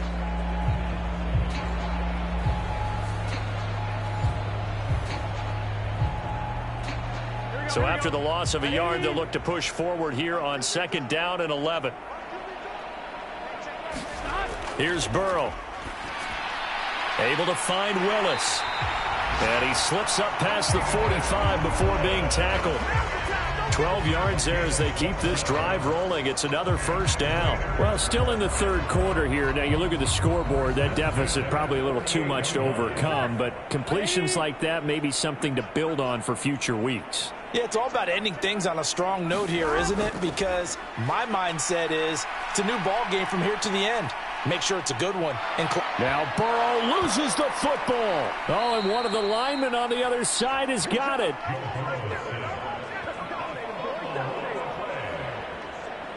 But call it luck or skill, whatever the case is, they're feeling good about just keeping the football there. Yeah, the biggest thing that they're calling it now, our ball. I mean, they don't care if it was luck or skill. Boy, the panic that jumps up in your chest when that ball's on the ground, whether you get it or your teammate gets it, just as long as you maintain possession, that's all you're looking for. After the sack, oh, they're staring at a challenge basically from the other side of town. It's 2nd and a country mile. Running straight ahead is Jacobs. And he'll be limited to a short gain up to about the 34-yard line. 7th play of this drive coming up, but a long way to go on 3rd down. From the shotgun, Joe Burrow. Oh, had his hands on it, couldn't bring it in. Pretty symptomatic of how this game's been going. Las Vegas sending out their punter now as he's on here to punt it away.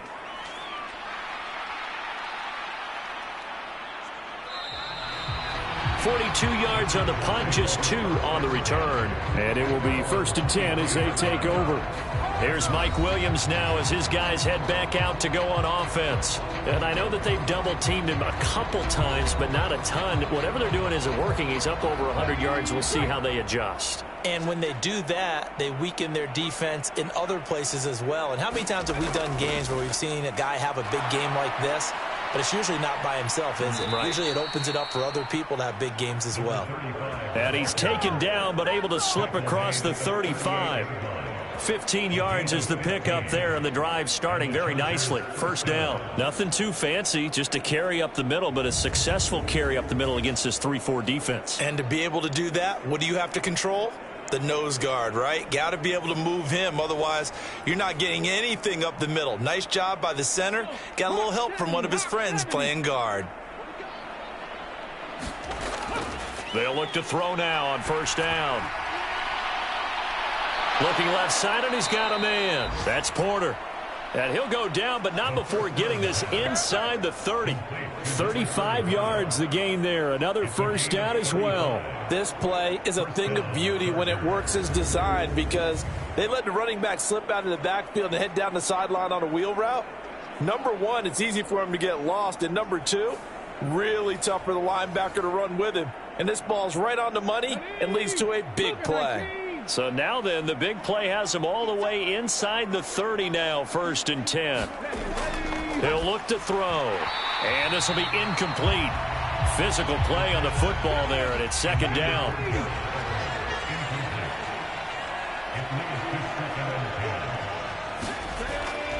Patterson on the draw. And nowhere to run on the interior of that defensive line. He'll get back only to the line of scrimmage. 3rd down and 10. He'll look to throw. Eluding the pressure right. A loss of 8 on the play, and it brings up 4th.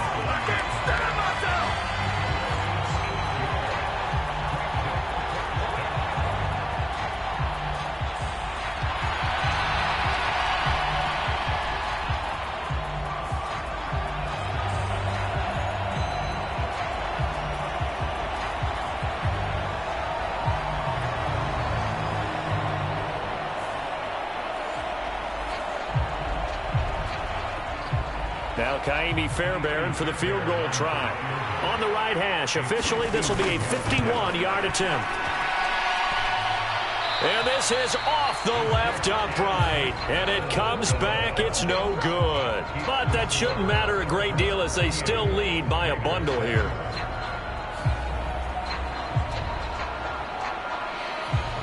So out come the Raiders. Well, this has been a tough one for them, Charles. They've struggled really on both sides of the football. And one thing that's really plagued them, the turnovers. They've had issues keeping the football in their possession.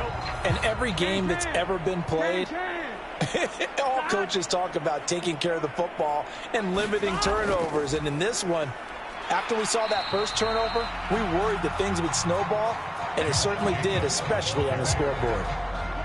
A gain of 3, 2nd down.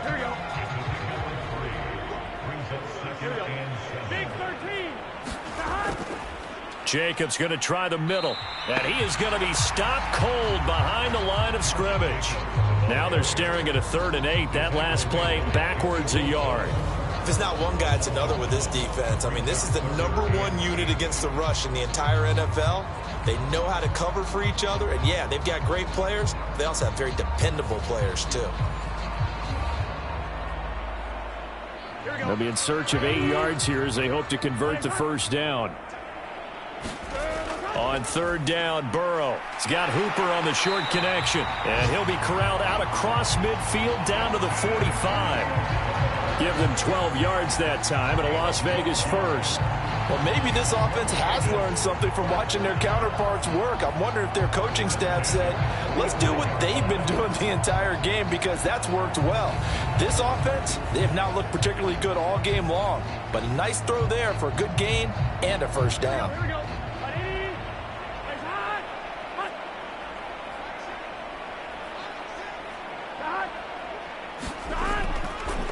On On the handoff, this is Jacobs. And he is met in his tracks behind the line of scrimmage.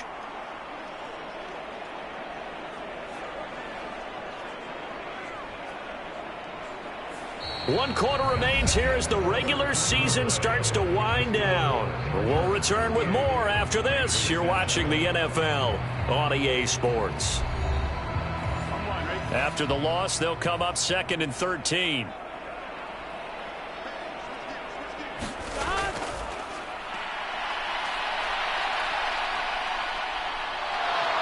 And Burrow going to be hit and taken down. They got him. Aiden Hutchinson able to disrupt yet another pass play. That is his 3rd sack of the afternoon. Well, we all know this quarterback had to spend plenty of time studying prior to the game, but he has to be tired of seeing these guys, especially him. 3rd time now he's brought this quarterback down. Whole defense has had a great game, but 3 sacks, not hard to find who one of the leaders of that effort was. The Raiders on 3rd down. They're at 50%, 4 for 8. This will be 3rd and forever. Here's Tucker, complete on the right side. So the completion results there in 9 yards. And that'll bring up 4th down. Slant route's effective no matter who's running the route and catching the ball. But when you have a receiver of that stature, you have to be a little bit more precise throwing it. You don't have the same catch radius with the bigger targets. All right, they're going to try and keep hope alive here on 4th down. They're going for it. They'll try and throw for it with Burrow. And it's incomplete. They cannot convert, and they turn it over. The Raiders try it on 4th down, but to no avail. And this defense will take over right near midfield at the 49-yard line. Well, you feel the excitement build on those 4th down plays. Defense has to stay out there, but for the offense, when that thing doesn't work out, such disappointment. It can absolutely be a deflator, but how about the defensive guys? If they stop you on 4th down, they are absolutely elevated going to their bench. They're elevated now. Big stop on 4th down. They'll start on the ground here on 1st down. And this will be taken across midfield and into Raider territory. A'Shawn Robinson there on the stop. Oh, that was a thing of beauty right there. Look at how quick those blockers fired off the line once the ball was snapped. That was an O-line on a mission, all in sync, and the defense is lucky that play only picked up 5 yards. On 2nd down now, it's Porter, and he'll go down shy of the 40 at the 41.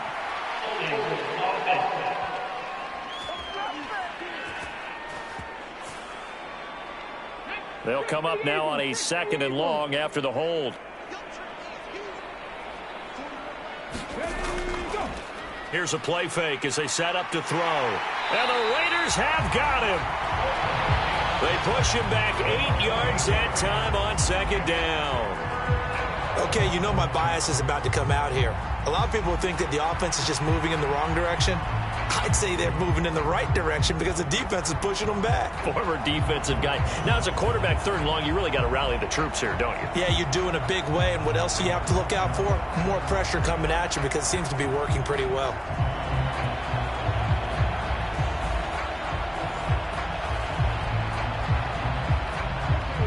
Third and 19.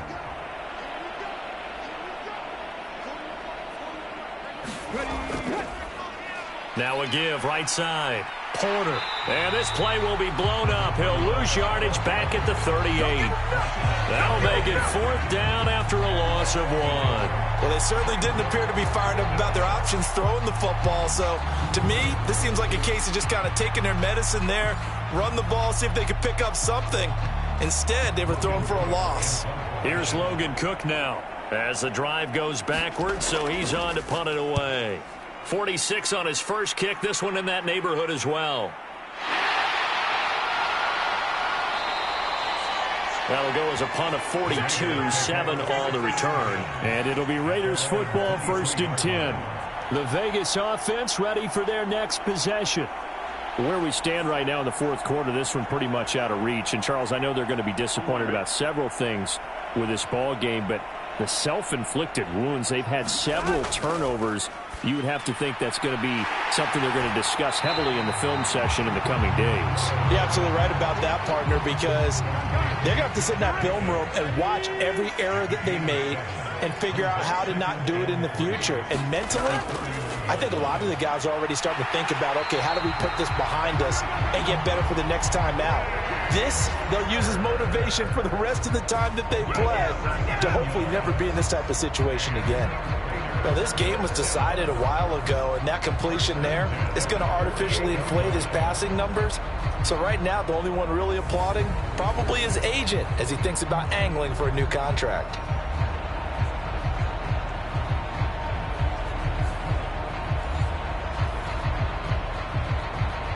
Here we go. Stop. 180. 180. First down. Here's Burrow. He finds his man complete. It's Jacobs. And he's got this down to the 35. Another good gain. That's now 35 yards combined on those last two plays. I have to tell you, Brandon, I feel like a coach right now because I'm wondering why the angle route continues to be so effective when as an inside linebacker, you're always taught, don't let someone cross your face. If they want to go outside, it's okay. But they make that outside fake, cut back inside, often to great success. Meanwhile, the throw here is complete and brought down, but not before they're inside the 25. 11 more yards that go around, a first down as well. It's a nice completion, a little bit of run after catch as well to create the yardage that they got. But it is so tough to cover that route, the drag route, because they run it at varying speeds. Because the key is to create hesitancy on the defender's part. Always so empathetic for those DBs, aren't you? Now Burrow on first down. He finds his man complete. That's Jacobs. And just 3 yards on the catch there. He couldn't get away. And that's going to bring up second down.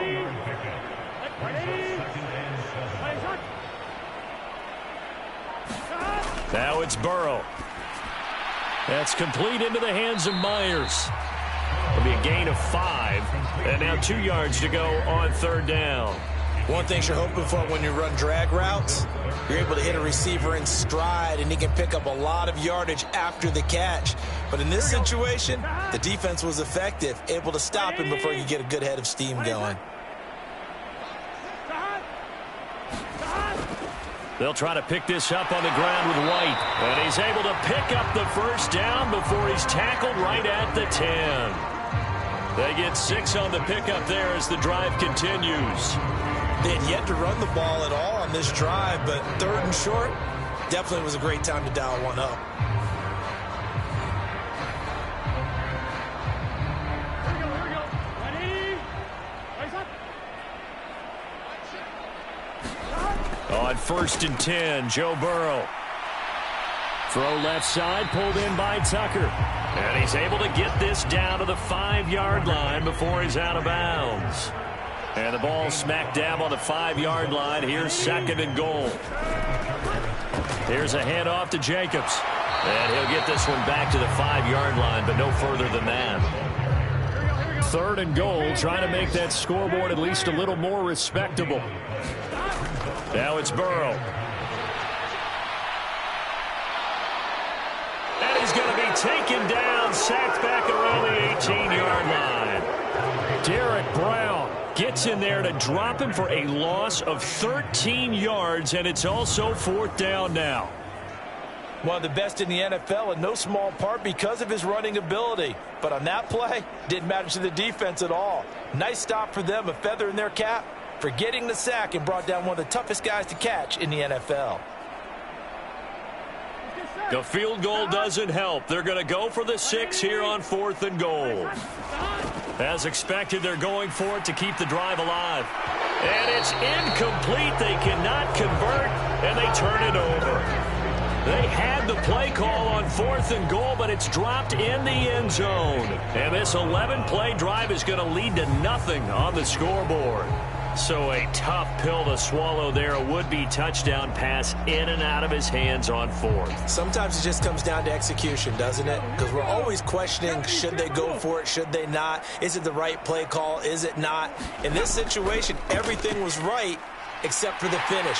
You have to catch the ball and convert. And he'll find some space up to about the 25. 68 yards rushing for him now in the ball game. From the 25, here's second and 3.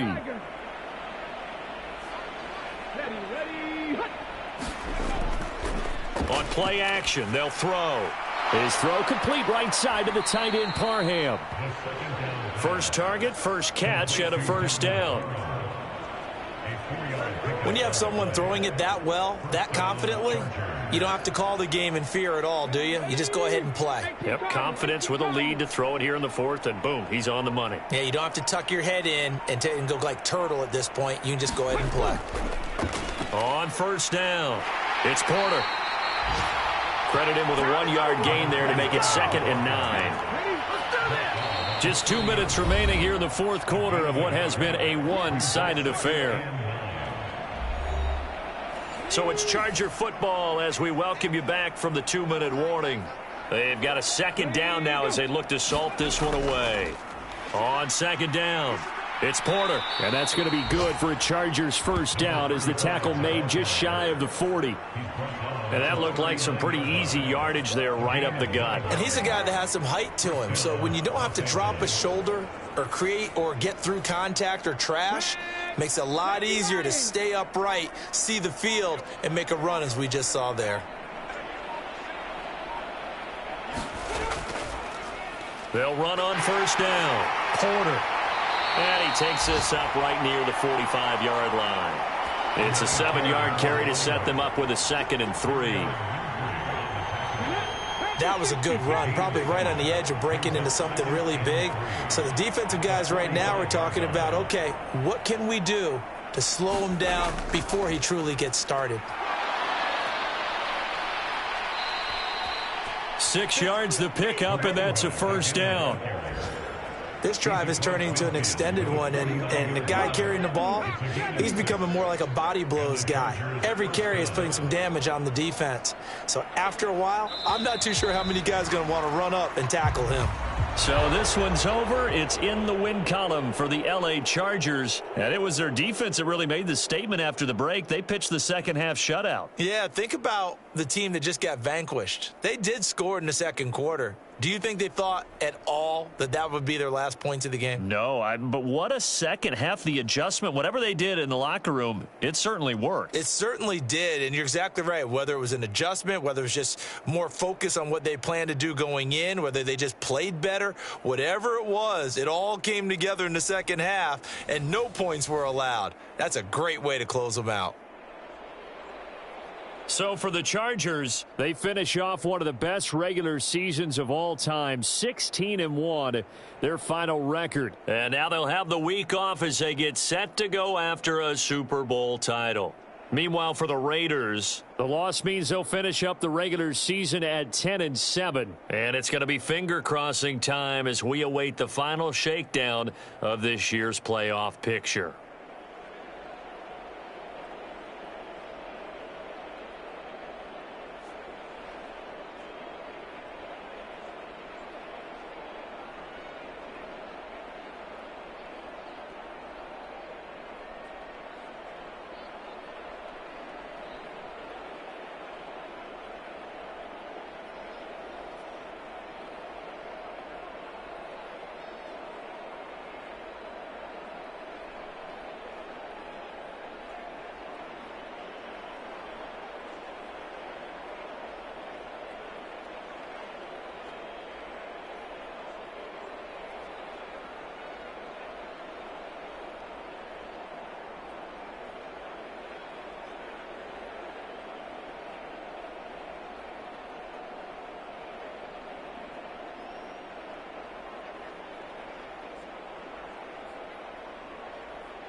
today. From M&T Bank Stadium in Baltimore, Maryland, it's Week 18 of the NFL on EA Sports.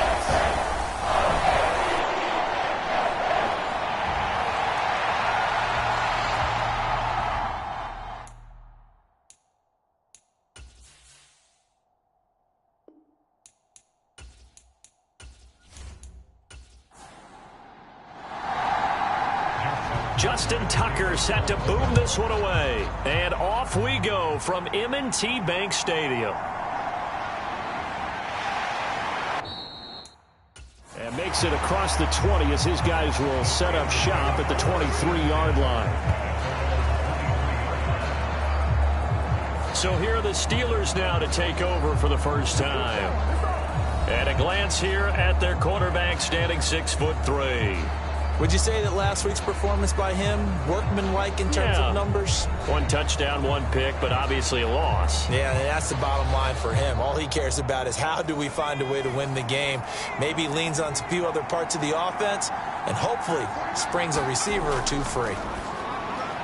Meanwhile, Pickett's throw into the hands of Pickens.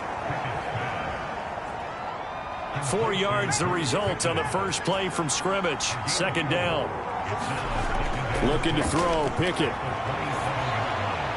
That's caught by his tight end, Kylen Granson. And they work this well upfield across the 45. That one a gain of 20 and a first down.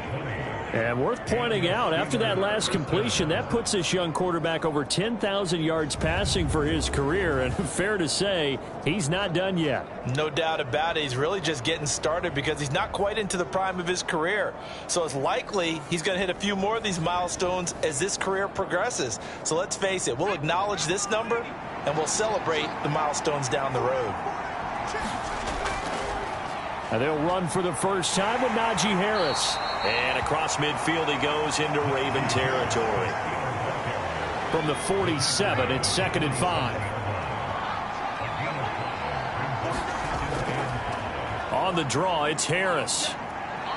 And he'll get it inside the 40 to the 39. That one a first down pickup of 8. Couple of nice carries back-to-back here, establishing the ground game a bit. Yeah, these aren't bare-bones runs now. I mean, they're getting substantial yardage, the kind of yards you're looking for, right? Let's go ahead and use a cliche. Stay ahead of the change, right?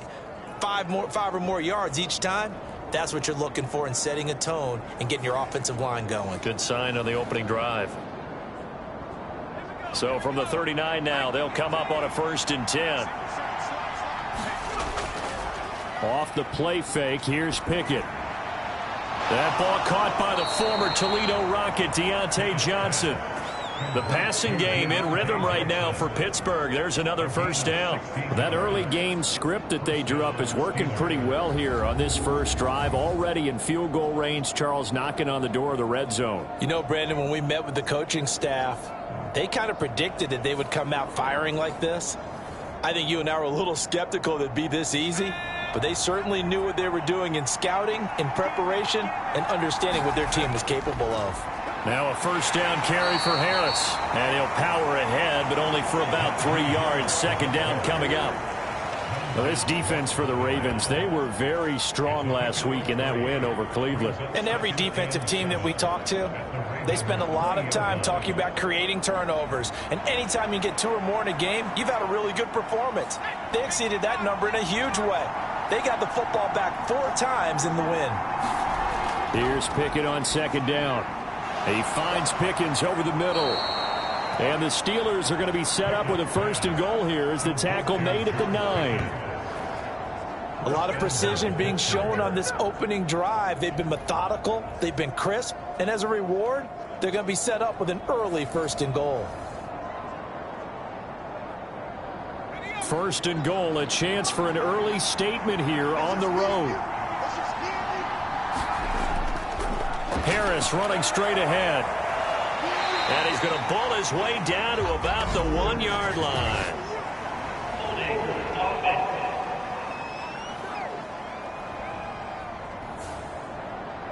A terrible spot for a holding call as they'll try again, but now from further back on 1st and goal. Pickett now from the gun here. Completing it to the right side, Johnson. And he takes it inside the 10 to the 8 before he's out of bounds. Here's 2nd and goal, operating from the 8-yard line. Now Pickett. Open man is Johnson. Touchdown Steelers. Deontay Johnson, his 3rd touchdown now on the year. And the Steelers are on the board first on the road here in Baltimore. The losing streak had taken on a life of its own, and I think it infiltrates a team when you're on that much of a slide.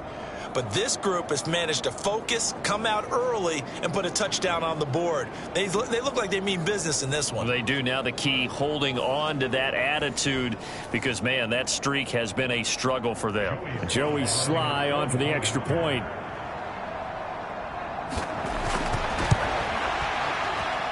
And he'll put it through to make it 7-0 Steelers.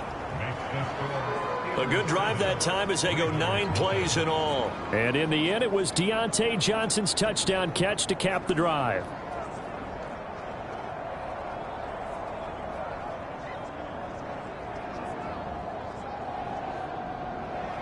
Joey Sly now to kick off after the touchdown. No run back here for Duvernay. Touchback out to the 25.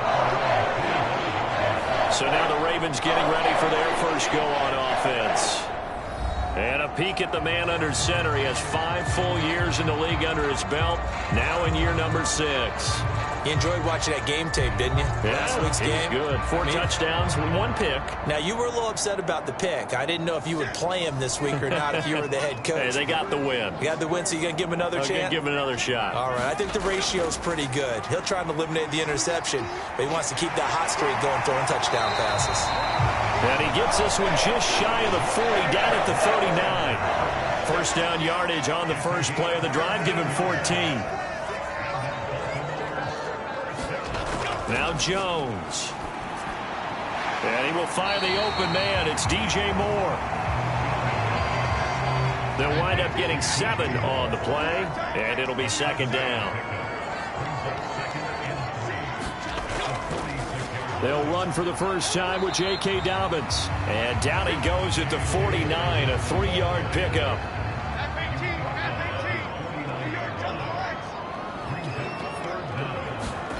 Throwing Jones. Pass taken in by his big tight end. And he will have a Ravens first down as that'll be a pickup of about 5 as they convert on 3rd and inches. These two teams faced off earlier in the year, right around mid-season, back in Week 9. And it was the Ravens getting the road victory in that one, so now they'll look to finish off the season sweep here in Baltimore.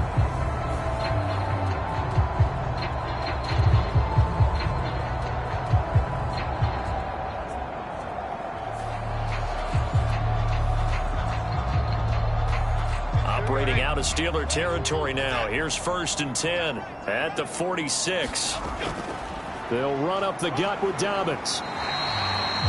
DeMarvin Leal, the man making the stop. 2nd and 5. Another run here with Dobbins.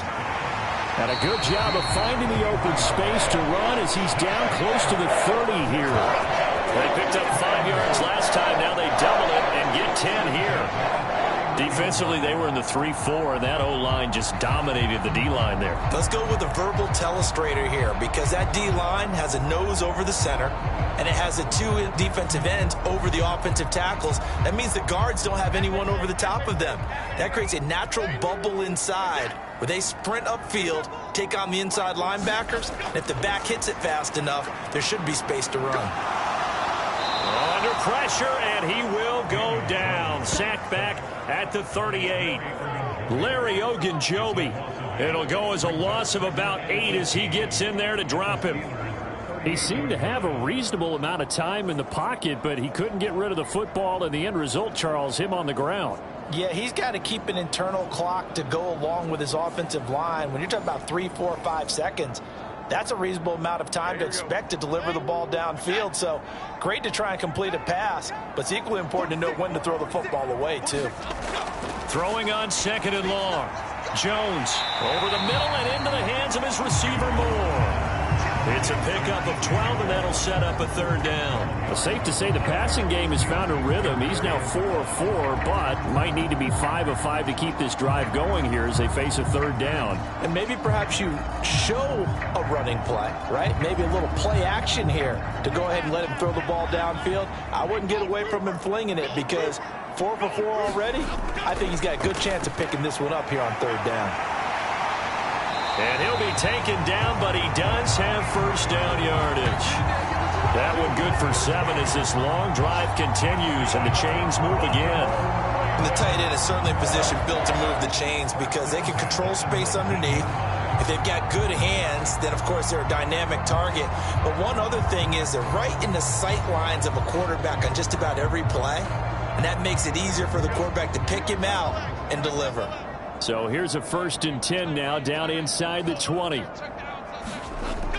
They go back to the ground with Dobbins. And nothing doing. He's immediately taken down at the line of scrimmage. 2nd and 10.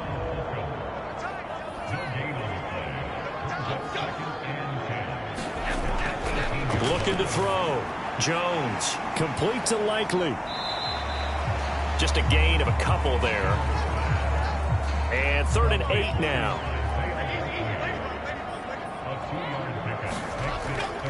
They'll try the draw here with Dobbins. And they'll hustle up to stop him well shy of the 1st, right around the 15. 2 yards on the pickup there. It's 4th down. Now that's a mountain of a man that just made that stop, isn't it? But he's more than that. This guy's nimble and quick. More than a space eater. He just made a great play there.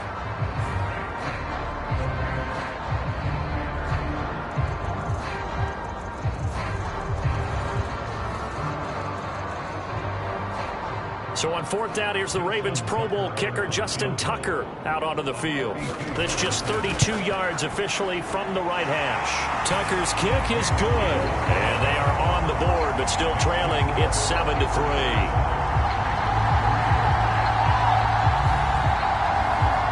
So unable to convert for the touchdown inside the red zone, but they do come away with 3. Yeah, it's a 32-yarder. That's essentially an extra point nowadays, right? Because it's 33 as a general rule for these guys. So it should be a simple kick. But you know what's really strange nowadays? When they miss an extra point, I think they carry that with them longer than missing a field goal because an extra point's supposed to be automatic. Absolutely, and I would think even field goals inside of 30 yards, even though they're substantially shorter than a PAT, it just has a different feel, doesn't it? A different feel, a different vibe. That's what I get from all the kickers I talk to. They always say if I miss an extra point, that's the one that bothers me more. They go over the middle, and it's complete to start the drive. And they'll get 8 out of this before being stopped at the 28. Line of scrimmage, the 28 now as they come up on 2nd and a couple. Pickett sets up play action. Open man downfield is Johnson. And he'll be taken down, but not before they work it across midfield. A 1st down there on a pickup of 25.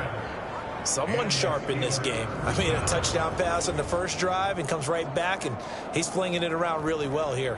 Really nice throw there to pick up the 1st down. You kind of just feel a laser focus and confidence about him, and I think we saw that this week, didn't we? Talking to him and the coaches, they felt good about his performance coming up. Yeah, I was really impressed with that last practice we saw when they went through 2-minute drill, when they went through all the different situations.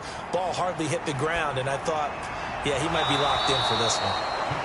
And that's good for a gain of 6. And that'll make it 2nd down. After 1, 7-3 the score on EA Sports. Steeler football here to begin quarter number 2. 2nd down and 4. As they've got it as we resume action. Pickett, he'll look to throw it. That's caught. Allen Robinson. And he's going to be taken down with the 1st down at the Ravens' 29-yard line. That one goes for 13 yards, and it moves the sticks.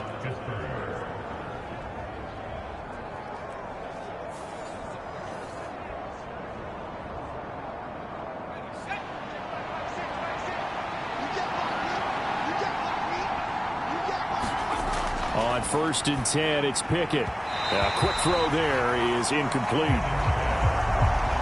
2nd and 10, a very chilly day here, but no snow. And I got to say, if it's going to be this cold, I want snow. You should see Charles' face. He's looking at me like I'm crazy. Finds Pickens outright. And he's going to be taken down with the first down at the Ravens 16.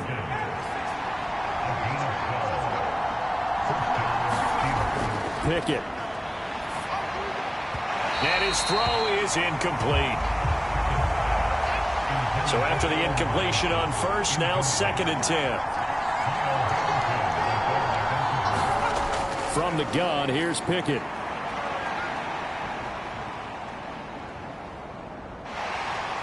Able to get away. And a big loss here as he's taken down. Multiple players combined for their team's first sack of the game. Yeah, some real defensive resistance there, saying not so fast to a good drive. They had marched to the end zone the last time out.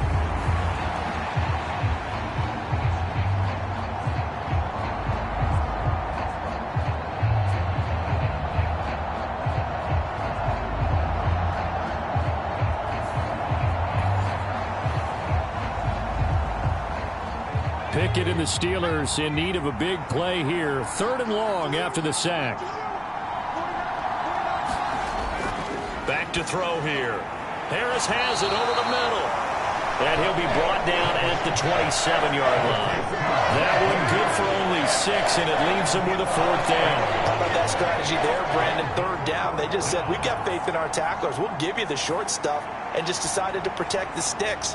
So every time I hear fans telling me tackling's not a part of the game anymore, plays like that, I can clip and save and show them you have to tackle well if you want to be a good defense.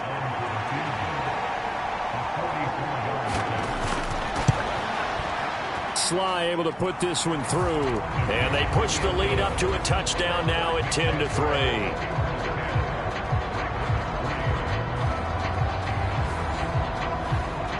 So a good kick there to polish off the drive with 3 points. Yeah, coaches always talk about finishing a drive with a kick. 2 of them give you points, either an extra point or, in this case, a field goal. And he takes this near the 25. Just a little pass there. Call it the 26. Baltimore set to take over here for their 2nd possession of the game. Just a lone field goal for them so far, trailing 10-3 as they come up 1st and 10.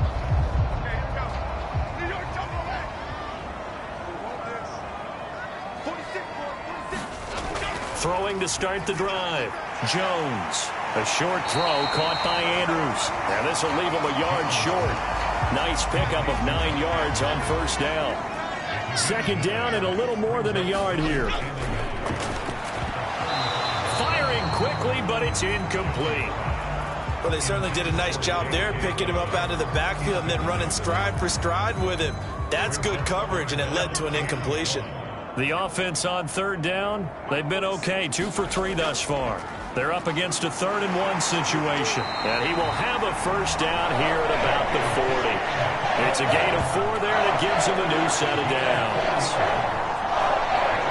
There's just a big sigh of relief now, having finally gotten a 1st down running the football. They've struggled all game long. The defense has had their number. This may help their confidence moving forward.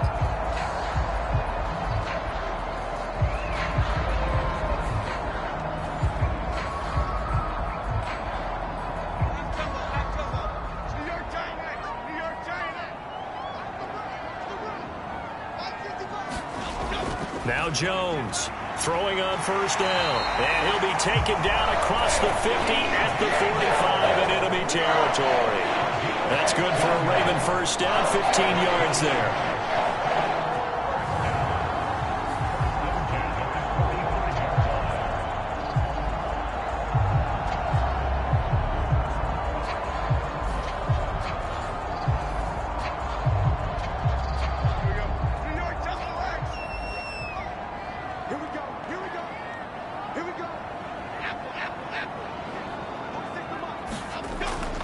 A give up the middle to Dobbins. Give him 5 on the carry there, and it'll be 2nd down.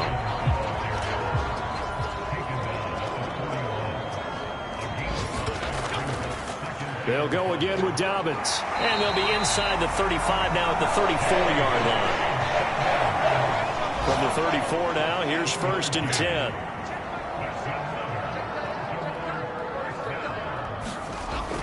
From the shotgun, he'll look to throw. Over the middle, complete. It's Moore. And he gets this one inside the 15, just a yard or two shy of the 10. A good pickup there, a 22.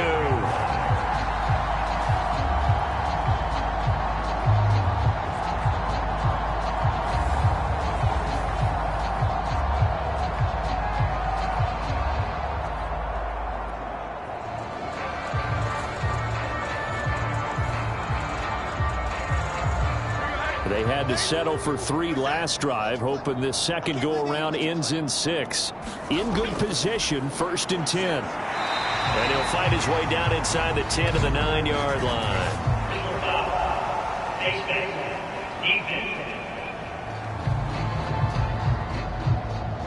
Well, you hate that defensively. They had him pretty well corralled, but the face mask, that obviously changes things. Yeah, it's a bit frustrating because you feel like you did everything right. You had him stop, but the hand gets up just a little too high, and the natural inclination is to hold on, and that's going to get called every time.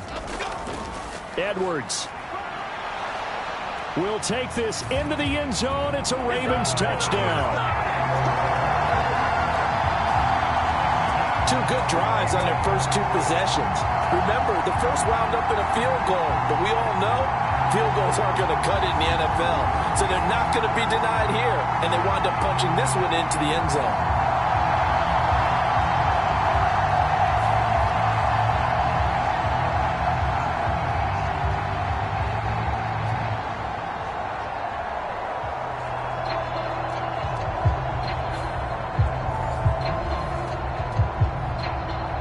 Justin Tucker for the extra point.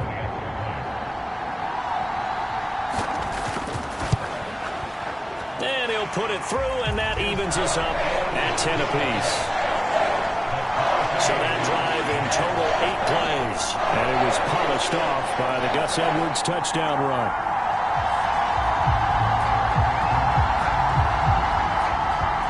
All level now at 10 apiece as the kick's away.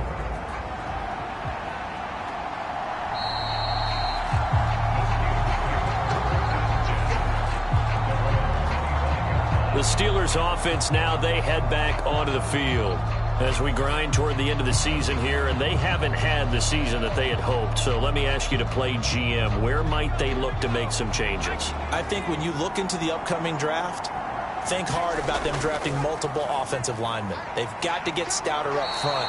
And as a GM, it always tells me, Charles, this is a big boy league, and big people always end up winning games for you. Give him 10 yards on the pickup, and that'll make it 2nd and a foot or so. Now here's another carry for Harris. And this is going to be a Steelers first down as he's able to get this up past the 40. 2nd and inches is oftentimes an invitation for an offense coordinator to take a big shot downfield because he feels like he can come back on 3rd down and pick up the first down. But sometimes you just don't want to break tendency. Stay with what you are, stay with who you know, and go get the first down. That's exactly what they did. And he goes down. The Ravens able to get to him. The defense rising to the challenge and setting him back on the sand. There's a little bit of defense right there. Nickel set, 5 defensive backs. They just snuffed out every route that was going. Quarterback never got rid of the football.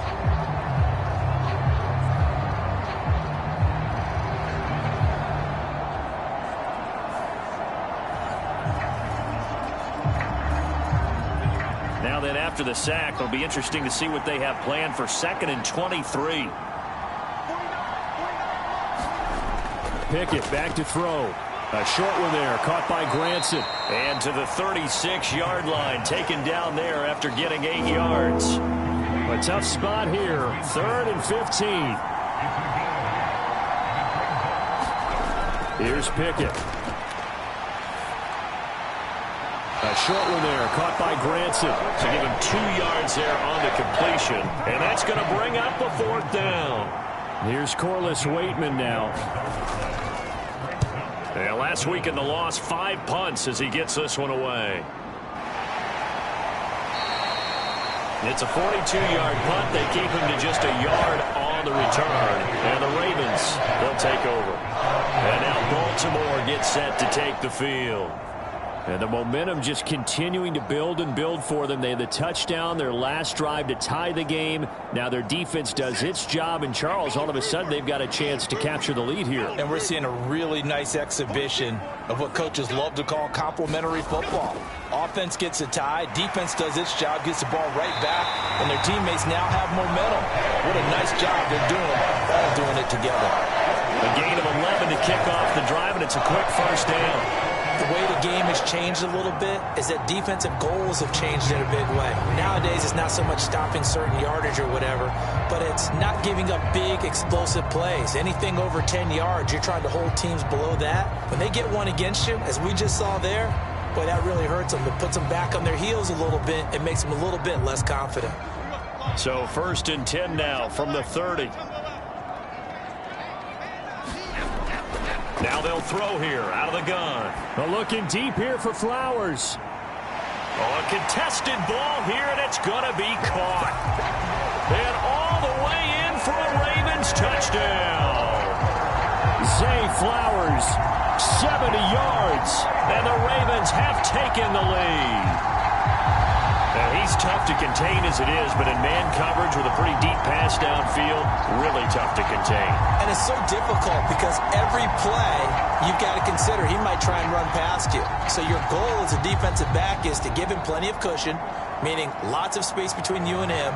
If he wants to catch the short stuff, come up and secure the tackle, hit him a bunch during the game, and try and keep him in front. But if you turn your head for a second, if your concentration wanes, he just takes off and goes. And I think that's what we just saw there. Tucker with the extra point, and that makes it a 17-10 score. Tucker now to kick it away following the touchdown.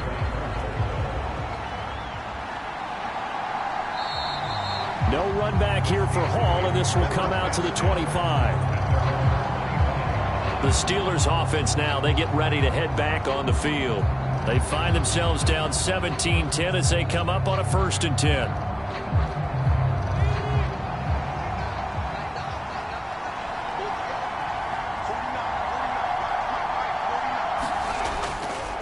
Harris starts the drive on the ground, trying to keep those big legs churning, but he's going to go down in the backfield. Officially, it's a 1-yard loss. That's going to bring up 2nd and 11. Charles, this was the 27th ranked rushing attack coming in. That play sort of shows why. Yeah, and I have to admit that I'm a little bit surprised because they have talent on the line. They've got talent in the backfield, but for whatever reason, they can't mesh it together and make progress.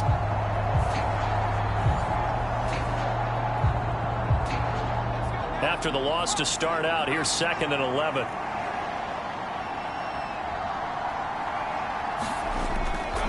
Off play action. Pickett.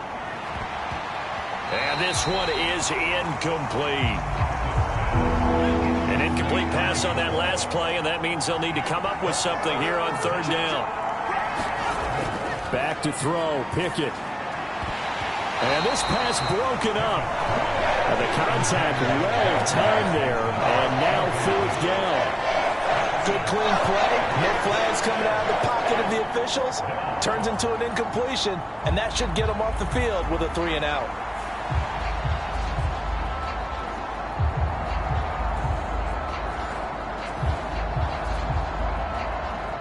Fourth down, Corliss Waitman now on to punt. His first punt, 45 yards. This looks good as well. There's a nice move. It's a return of 5 following a punt of 42 yards. And they will take over 1st and 10.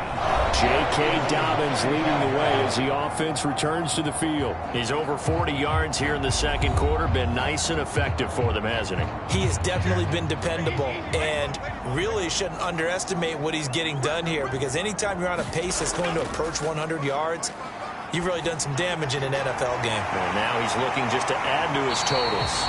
And he's taken down right at the 45-yard line. Great way to start the drive. 20 big ones and a 1st down.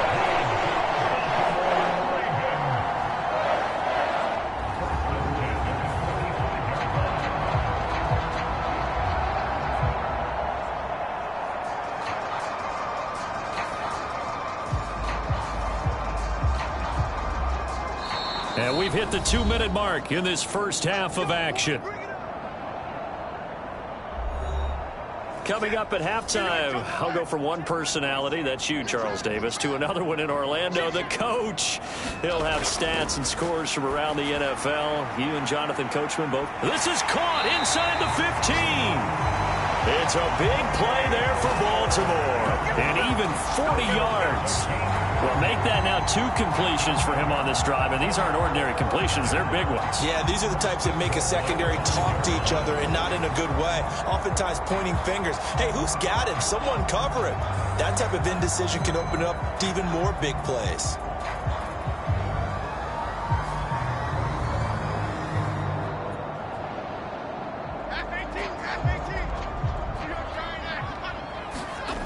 Back to throw. Jones.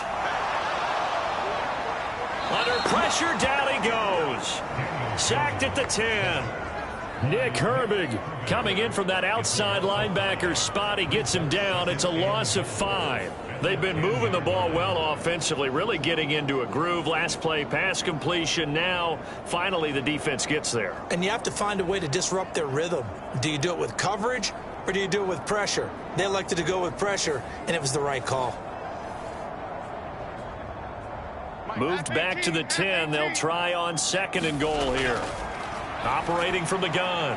Jones. Back in the end zone. Could he get his feet down? No, it's incomplete. Big play coming here. It's 3rd and goal. Looking to throw. Jones. And this time he's got the hook up. It's complete. And he'll work free from one tackle, but that's about all as he's taken down. Now the Steelers use the first of their 3 timeouts. So as they talk it over, we step aside.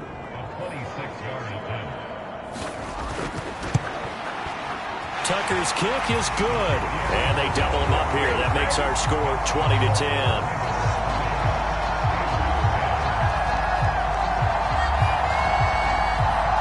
Drive took him inside the 10.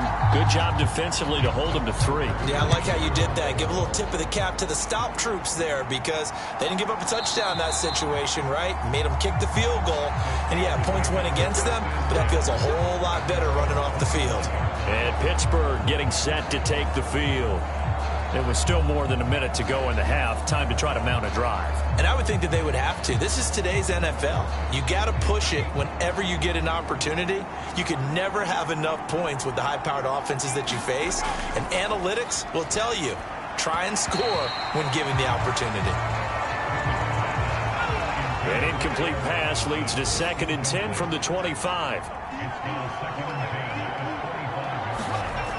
Pickett will look to throw it here. He gets it complete to Harris. The Steelers signal for the 2nd of their timeouts as the clock will stop with 55 seconds to go until halftime. Throwing on 3rd down. Here's Pickett. And the Raven pressure too much. Down he goes. Now the Ravens going to use one of their timeouts. It's just their first, so they'll have 2 remaining here before we get to halftime. Now we get to see the punter, Corliss Waitman. He's been a busy man here in this first half as he gets it away. It'll be 37 yards there on the punt, and that will come the offense as they take over. Zay Flowers and the Raven offense back onto the field, making his presence felt early in this one. First half, already over the century mark. How about the yards per completion, too? That's a pretty darn good number there. Number of catches, but his shredding defense is getting big yardage with each and every one of them. Jones now, throwing to start the drive. Looking for Bateman. He's got him complete. The Ravens going to use the 2nd of their timeouts as it'll come with 36 ticks to go in half number 1.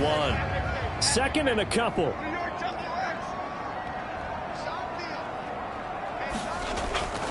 Now a shotgun snap as they'll look to throw. He'll swing this out to Dobbins. And he's got this down to the 35. 12 yards to pick up there. Good for a Raven first. Now whistles and a timeout with 3 seconds left in the first half. So many times you hear today's NFL described as a space game. get your best players into space with the football in their hands. That's why sometimes you just swing it out to your runner, get him out in the flat, and let him have a chance to make people miss an open field. So we've reached the intermission in what right now is a 13-point game as we send you down to Orlando where Jonathan Coachman has our EA Sports halftime report. Coach. All right, Brandon, thanks very much. It's all down to this. Week 18 of the NFL regular season. Lots to be decided, so let's get right to it. We'll start in the NFC North. Minnesota playing host to Chicago up at US Bank Stadium. And they've gone to the half with a score 20-14. Lamar Jackson has a touchdown pass. From there, let's stay in the Midwest and head down to Kansas City to check on the Chiefs at Arrowhead. And they've got the lead over the visiting Denver Broncos. Patrick Mahomes looking good. 2 touchdown passes. Lastly, let's get you way up to Seattle. See what's happening with the Seahawks. As you can see, the score there in the second quarter. 2 touchdown passes there for Anthony Richardson. It was a terrific first half from quarterback Daniel Jones. He's got a touchdown pass on the ledger as his guys were able to build a double-digit lead.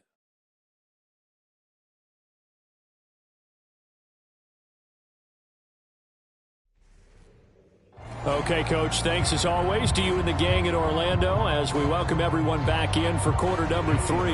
The Ravens ready to receive it, and they've got the lead as well as we resume play in the second half. And they'll start this drive just across the 30. Pretty nice work on the return. The Raven offense set to start this third quarter.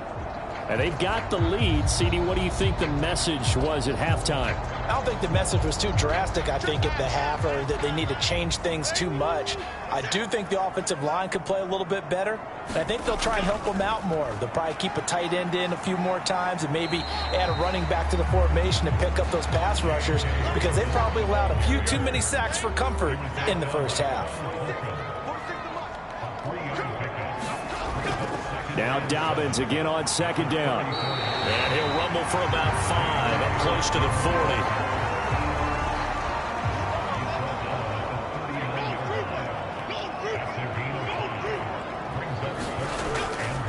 Jones off the play fake.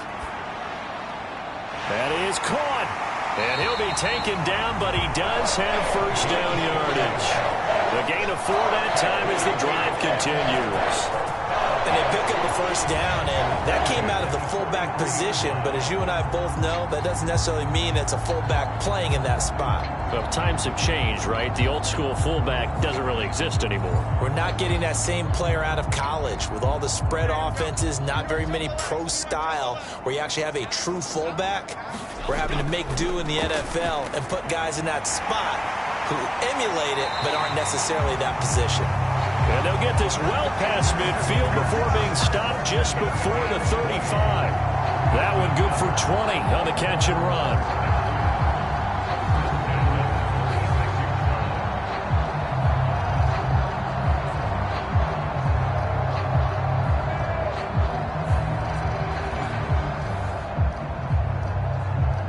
Operating out of Steeler territory now. Here's 1st and 10 at the 36.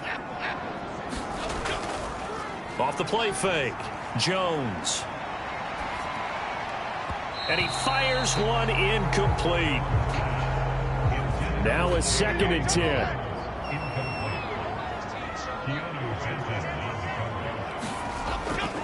Here's a give to Dobbins running right. A nice move he had, but can't break away.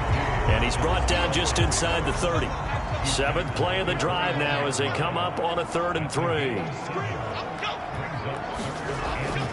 They'll try to run for it with Dobbins. And he appears to be about 2 feet short on 3rd and 3. Leaves him with a 4th and 1. In order to play really good run defense when you're playing a 3-4, those 3 guys up front, the nose tackle and the guys they call the defensive ends, they're usually big people because they're going to have to eat up a lot of blockers because it's usually 5 on 3. And when they do their job well, guys who play on the inside, those inside linebackers, they're able to just roam and hit. Here's Justin Tucker now for the Raven field goal try. From the right hash, this from 44 yards out. Tucker's kick is good, and that will extend their lead even further.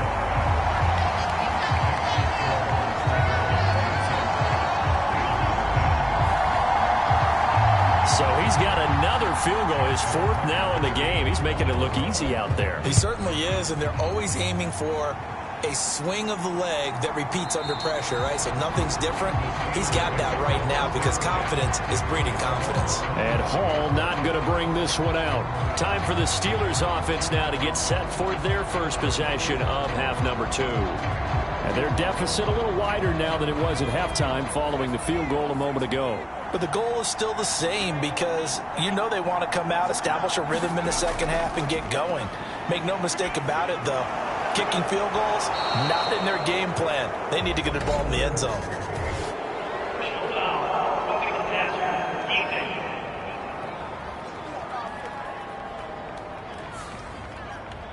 So now a fresh set of downs, 1st and 10 after roughing the passer.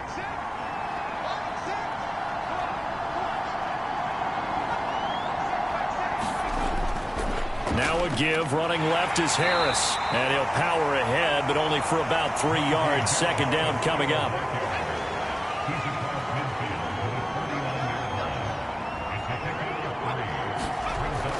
Pickett now to throw off the play fake. And that falls to the ground, incomplete. A nice job of bodying him up defensively. And now it brings up 3rd down. At this point in the game, in the situation they're in, partner, these incompletions that we're seeing, they need to turn into positive snaps, and soon. This offense in desperate need of a conversion as they come up on 3rd down. Working out of the gun, it's Pickett. Oh, he had him. He was open, but he couldn't get it to him. It's incomplete.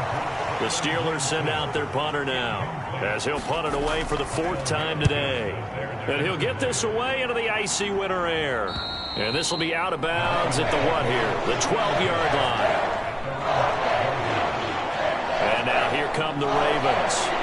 And they're not going to play this conservative, I don't think. They had the field goal last time, and they're up, but they're looking to put a drive in the end zone. Oh, I agree with you totally. No one goes out on the field and says, all right, let's just settle for 3, except in certain situations, trying to ice a game, that sort of deal. Most of the time, it's end zone, and that's what you're thinking, and I believe that's exactly what they're thinking as they begin this one. Yeah, no quarterback ever goes out there saying, hey, let's get 3, right? Not one that I've ever met. Give him a gain of 5 on the completion. Timing is everything, and they work on this cut all the time. They work on all the timing patterns, and this time it paid off for them. Worked him to the center of the field, cut it to the outside, ball's delivered, gets both feet down for the completion. Now 2nd and 5. Back to throw. Jones. He's got his man. It's Andrews. And Andrews going to have a Ravens 1st down as he'll get this to the 23-yard line. It'll go as a gain of 6 that time, and it moves the chains as well. The start for them near flawless. Defense gets them a 3-and-out. 2 quick pass connections on offense. So that's how a team works together. Just what you described. Get them the ball, give them a little momentum, and they're capitalizing off of that. Thanks a lot, guys. Here's Jones on 1st and 10. That is incomplete. I've got a good friend in football, always talks about predictive history. He's got one of their 2 touchdowns. You can understand why they tried to find him again. Weren't able to connect, but the thought, that was good. On 2nd and 10, Jones. That's complete to his receiver, Bateman. And this will go as a gain of 7 as he gets it to the 30-yard line. Here's 3rd and 3.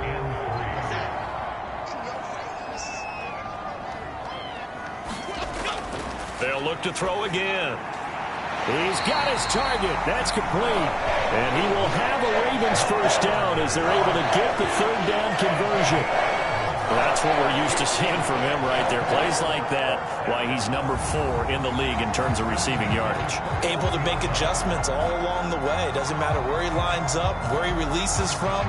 Working his way into the secondary, figures out defenses and finds weak spots in order to get open. 2 first downs have them up to the 41 now for 1st and 10. Back to throw again. He gets this underneath to Dobbins. And he'll be taken down, but not before he works it past the 50. They get 10 more there, and I believe that'll be enough for another first down. It will. He's having a nice game through the air. His decision-making's been really good. Solid there again. Just seeing nothing downfield, goes underneath. Nice game. How about the patience? Because when you're having a big game through the air, you're looking for those chunk plays, those big ones downfield. Instead, as you noted, takes the check down, dumps it off, gains good yardage anyway. Really well executed. And he goes down, but not before getting this inside the 25. A good pickup there, 26 yards. I'll give them credit for a good read right there because they read the man coverage on the right side and sent the tight end a few steps down the field and then angled him to the left on a crossing route. And he was able to get enough separation on this play to turn it into a nice gain.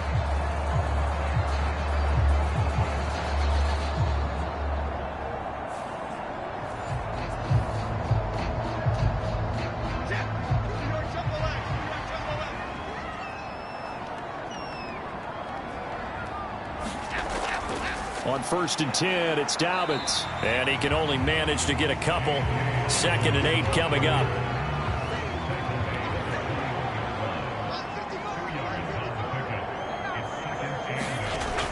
Looking to throw. Jones. Quick slant. Caught by Moore. Now 1st and 10 at the 11. Back to throw. Jones. Toward the end zone, but that's going to wind up incomplete. That was a touchdown if he could have hung on. Instead, it was a well-timed collision to jar that one free. Here's 2nd and 10. Now a handoff for Dobbins. And he'll get this one down to about the 10-yard line. They'll see about converting this 3rd and 8. Looking to throw. Jones. And he's going to be taken down, sacked back around the 18-yard line. It'll be a loss of 8 on the sack, and it's going to lead him to 4th down. Well, that was an interesting little chess match there because the offense went empty set. No running backs in the backfield, so they're trying to get people out into a route pretty quickly. But guess what? The defense sees that. They go ahead and move themselves into a blitzing situation and come right after the quarterback. They had more guys there than they could block. Here's Justin Tucker now for the Raven field goal try. This one from 35 yards away. Tucker's kick is good, and that will extend their lead even further.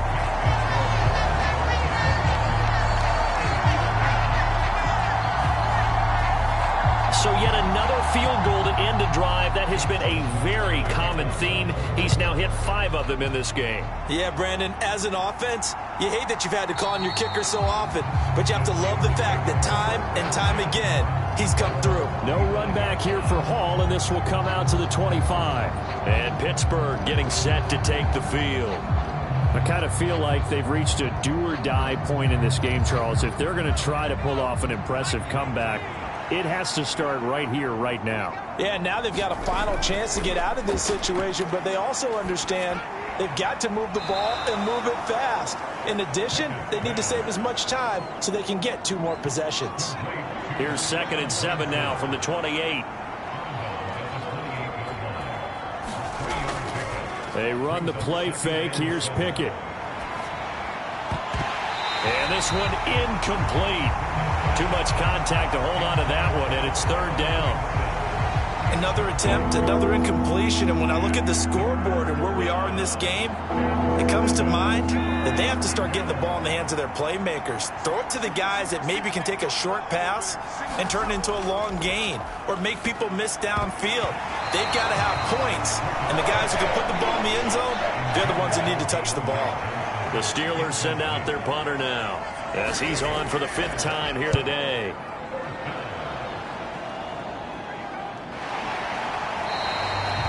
It'll wind up just a 35-yard punt, no return.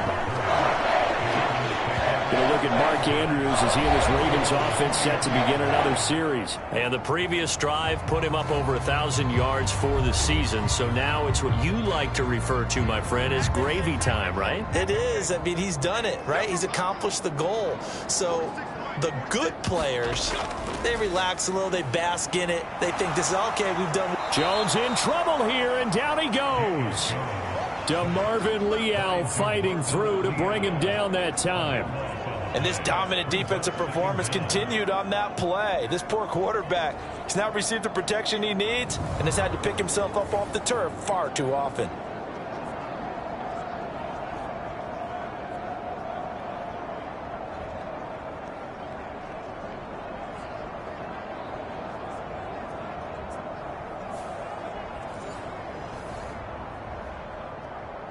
That huge loss on the sack makes this job much more difficult. It's now 2nd down and 22 yards to go. And that almost their first INT of the ball game. Had his sights on it, but he couldn't seal the deal. And this drive is almost over before it began thanks to a great defensive effort. Sack on 1st down, followed by an incompletion. One more good rep, and they get off the field. Now on 3rd and long, they'll look to throw. And the Steeler pressure too much here. He's going down. Larry Ogunjobi able to get in there for his 2nd sack of the afternoon. That's his 2nd sack of the game. And the best defensive ends, they do their homework as much as offensive guys do. They know how to beat the offensive lineman across from them, what moves they need to do to set them up. This guy's been pretty good at it all game long.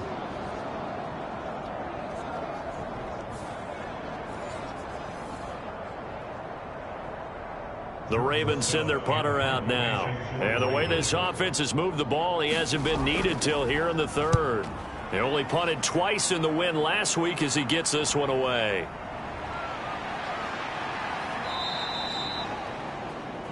A nice return there of 11 to help mitigate a good punt. And the Steelers will go on offense here, 1st and 10. And Pittsburgh getting set to take the field. See if they can put this drive in the end zone, Charles, because it's been a little bit of a rough go at times. They've had to punt the football a ton in this ball game because of stalled-out drives. So are you saying that you're kind of tired of seeing the punter run out there and do his thing during this game? Is that what you're trying to say? Well, I mean, I'm okay with it. I have a feeling that this offense, they don't want to see the punter again. And frankly, the punter doesn't want to run out there anymore himself. He would love to see his offense put together a drive and give his leg a rest. Now a throw here to his running back. And he'll go out of bounds right around the 40. So many times you hear today's NFL described as a space game. Get your best players into space with the football in their hands. That's why sometimes you just swing it out to your runner, get him out in the flat, and let him have a chance to make people miss an open field. Back now in Baltimore. It's the Steelers with the football, but trailing here as we get going in quarter number 4. So signs of life in what's been a dormant offense in this 2nd half. Here's 1st and 10. Looking to throw, Pickett. And that'll be off the mark, too far out in front, and it's incomplete. They lead big, and a major part of that has been how they've taken their play to a whole new level this 2nd half. No points allowed since the break, and you can add another incompletion to the total number that they've forced in this runaway contest. And that'll be incomplete. Took a pretty good shot as he tried to pull that one in. Couldn't hang on, 3rd down. Again, he'll drop to throw. Into double coverage, and it's intercepted. Picked up by Charvarius Ward. And the Ravens are going to have the football here at their own 35-yard line. Another solid game-changing play for this defense with the interception. At this point, though, I don't know that it's game-changing. I mean, they've got this one in firm control. And you always hear about, those stories about someone left their game plan behind and maybe you benefit from it. I'm not going to say that happened, but they certainly have appeared on defense to be a step ahead this entire game. Guys are always in the right spot in order to make a play. The offense has had its moments, too. So good starting field position for them here as they come up 1st and 10 at their 35-yard line. They'll start on the ground with Dobbins. And he sneaks his way forward only for a couple here. Second down.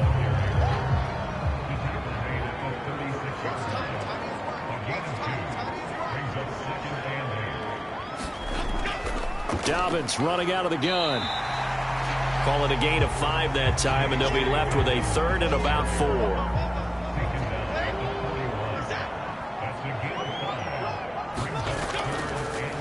A shotgun snap and a give to Dobbins. And he brings this up to the 46. Good enough for the first. 81 yards rushing for him now as he's done it on 19 carries.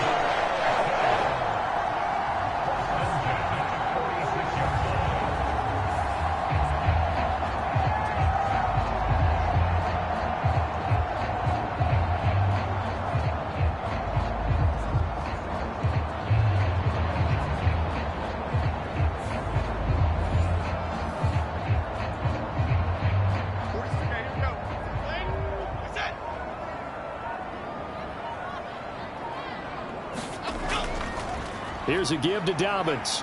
And a gain of 4 gets him right to the midfield strike. 2nd and 6.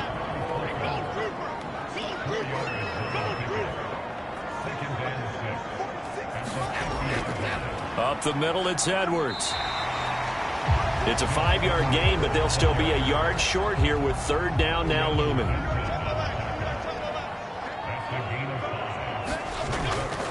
Back to throw. Jones. He had a man open, but he missed him, and it's incomplete.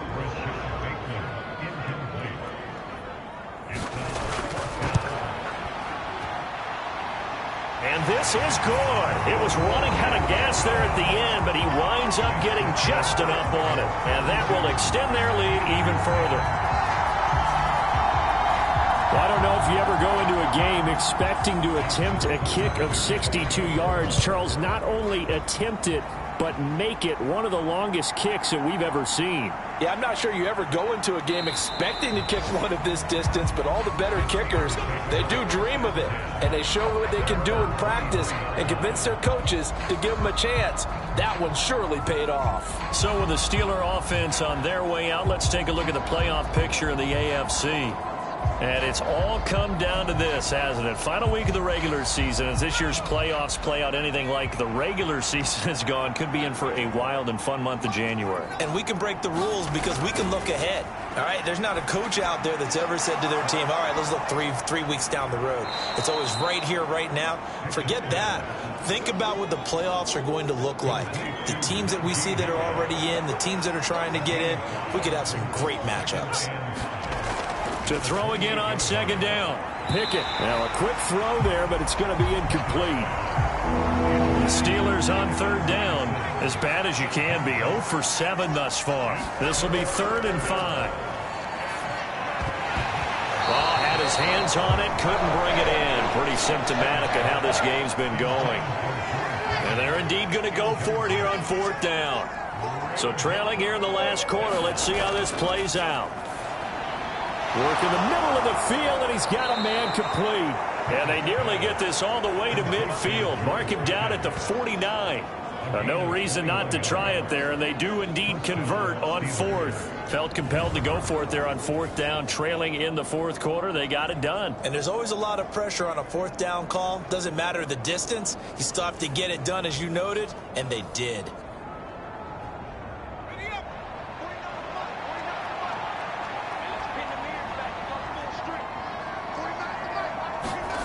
Pickett now on 1st down.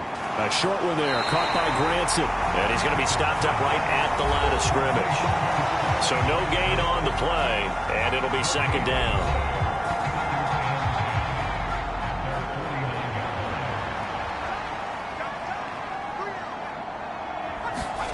Pickett, he's going to throw it again. And that one too far in front. He couldn't reel it in. It's incomplete. Just a little beyond the reach there of his receiver. That's probably one he wishes he had back. He wishes it had been 7-on-7 in practice, or maybe even routes versus air, because that's a completion he makes, 9.9 times out of 10? Just missed that one.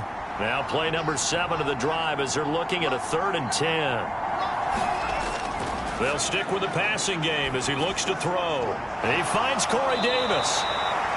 And they will advance this across midfield, but still well shy of a first as he's tackled at the 47. Short completion, just 4 yards. And it'll be 4th down. Did they maybe play that too safely on 3rd down? I know you don't want to just throw a ball blindly downfield, but that didn't help them a whole lot. I think they probably said if it's open, take the shot. If not, get something safe because we do have 4th down to try and pick it up. So they're going to come to the line here, and it appears try to go for it on 4th. Pickett, 4th down, desperation time. And it's incomplete. They cannot convert, and they turn it over. Mike Tomlin takes a shot here, but to no avail. And the Ravens are going to get the football back. Well, their first 4th down attempt earlier was successful. This one backfires for a turnover on downs. I like their aggressiveness. I like what they're doing. They got it the first time they went for it. Why not a second time? I don't think they'll be daunted from attempting it again. If you're on the defensive side of the ball, though, any 4th down stop is a big momentum play. Baltimore with good starting field position as they come up 1st and 10 on their side of midfield at the 47. And he'll get this one across midfield and down into Steeler territory. 92 yards rushing for him now to this point. From the 46, here's 2nd down and 3. Off play action. Jones. And that'll be complete to Dobbins. And he'll get it inside the 40 to the 39. 7 yards there and a 1st down.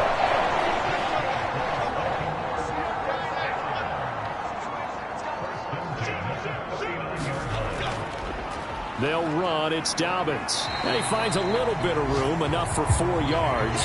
It'll be 2nd down.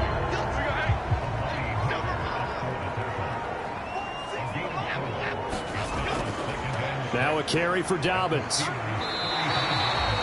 Give him 4 on the carry, and it'll make this a 3rd and about 2.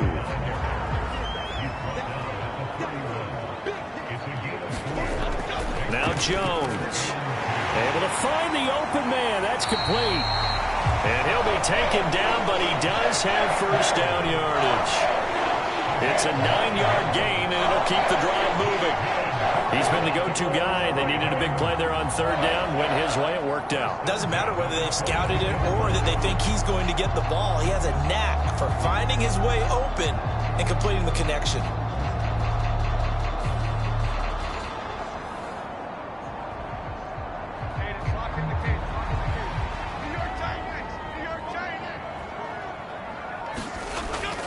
They'll run up the gut with Dobbins. And he'll get it down this time to the 17. 5 yards is the tally on 1st down. That brings up 2nd and 5. They're in a pretty good spot right now with a convincing lead. I think this is where they put on the boxing gloves, start to try and pound them into submission. And the offensive line, they've controlled this game. I don't see why that trend would change now. Flowers going to go in motion right. Now Dobbins again on 2nd down. And he'll go down here at the 12-yard line. This will be the 8th play of the drive, and it's 3rd and inches. Just 2 minutes remaining here in the 4th quarter of what has been a one-sided affair. So it's Raven football here as we welcome you back. They've got a 3rd down now as they look for one more 1st down to help salt this one away. That's complete to the fullback, Ricard. And he'll be taken down, but he does have 1st down yardage. It goes as a gain of 8. It moves the chains. Now that's a big pickup right there, and so often we focus on how the quarterback's faking out play action. How about everyone being in on the deal and picking it up? 2nd, 3rd levels, you could see them trying to recover. They bit. Worked out offensively.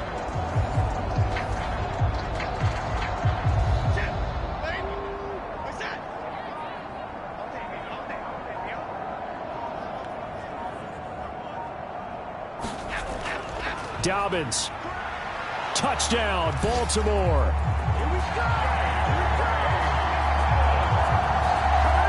That right right there, Charles, is your exclamation mark. They already had the nice lead on their way to a victory, but one final touchdown here to widen the margin late in the fourth quarter. Let's make it pretty simple. When you can seemingly score at will, why wouldn't you take advantage of being in that zone and getting one more to cap off this game?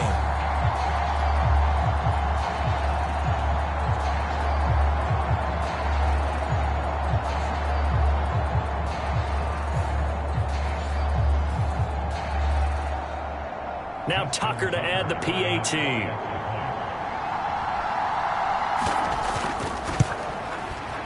And that'll push the lead up to 29 now. That time a 9-play drive. And it's finished off by a touchdown run from J.K. Dobbins.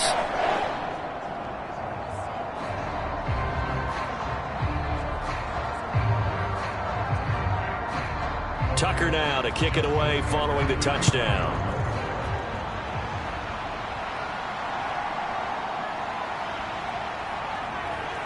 And he's up across the 25 and down at the 28.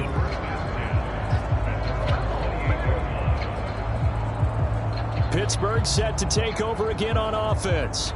Well, CD, it's all window dressing at this point. I mean, the best they can do is end the game with a nice drive to maybe build some momentum to move forward into their next contest. Yeah, and with how lopsided this game has been, even one score might not do a lot of cosmetic good on the scoreboard, partner, because it's just about looking forward at this point. Get a touchdown here, give yourself some positive momentum and reps to focus on when you get back to practice in the next couple of days. 16 yards right off the bat and a first down. Offense for them has been at a premium. You wonder where plays like that have been all game long. They're thinking the exact same thing themselves, but they're also looking forward now, because now these plays are really for next week, trying to get some momentum going.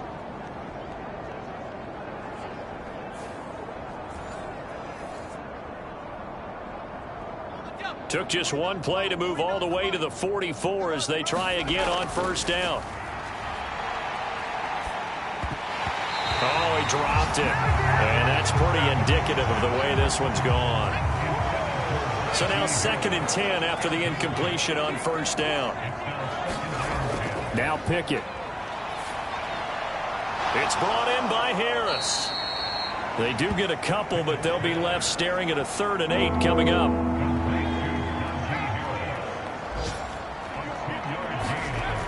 Pickett now from the gun here.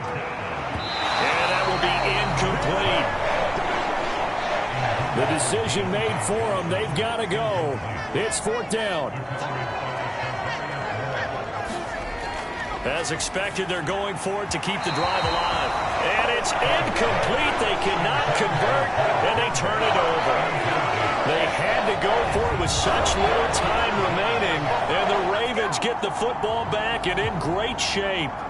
So that's the 2nd time this game they've given it up on 4th down. They're now 1 for 3 on 4th down conversion tries. But they must feel good about what they're doing, right? They continue to go for it on 4th down.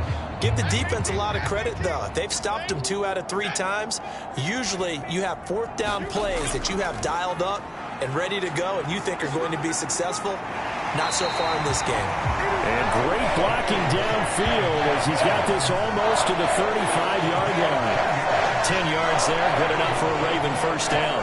He continues to be effective running the football, a big reason that they have the lead. And I love one of the quotes that I read about him where he said of himself, I love it when a team just hops on my back and I just carry them along.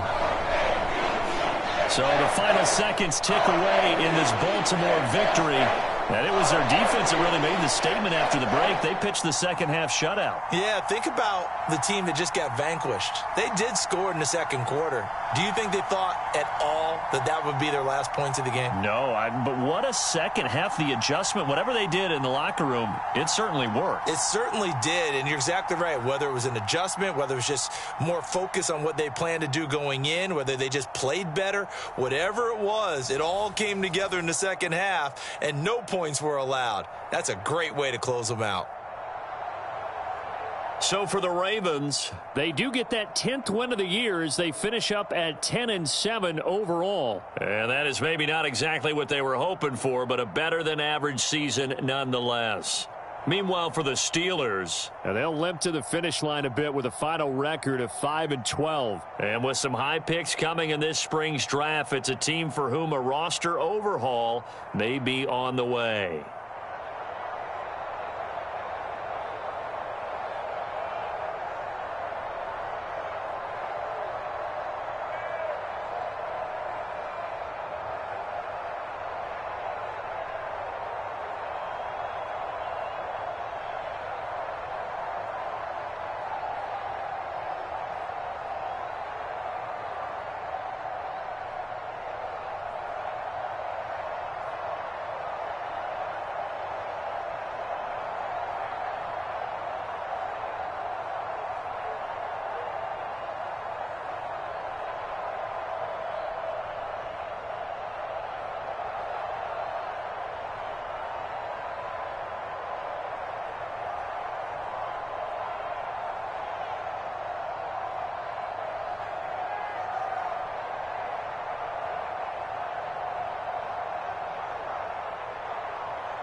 today. From Levi's Stadium in Santa Clara, California, it's Week 18 of the NFL on EA Sports.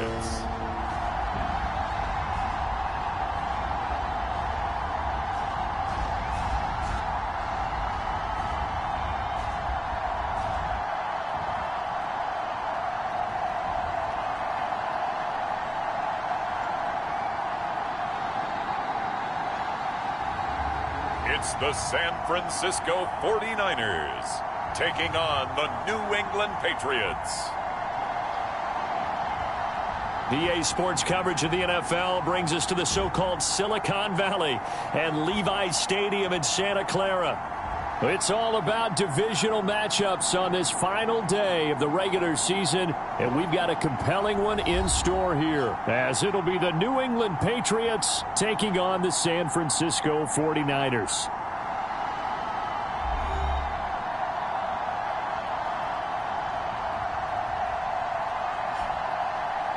Hi again, everyone. Brandon Gaudin alongside Charles Davis. And Charles, you take a look at these 49ers as they enter play here.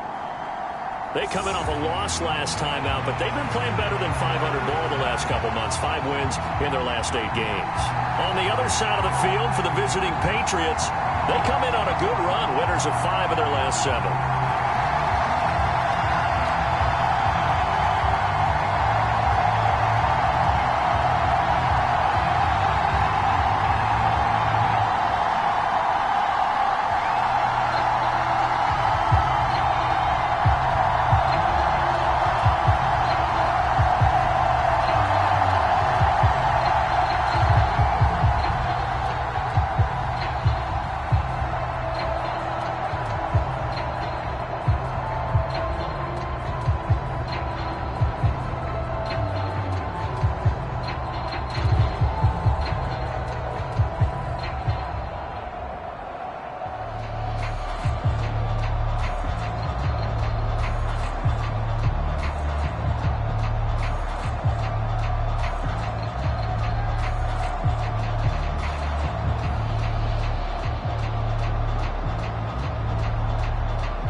Kicker Jake Moody's got it teed up, and we are underway now from Santa Clara. This taken in at the goal line. And the tackle going to be made right there at the 25-yard line.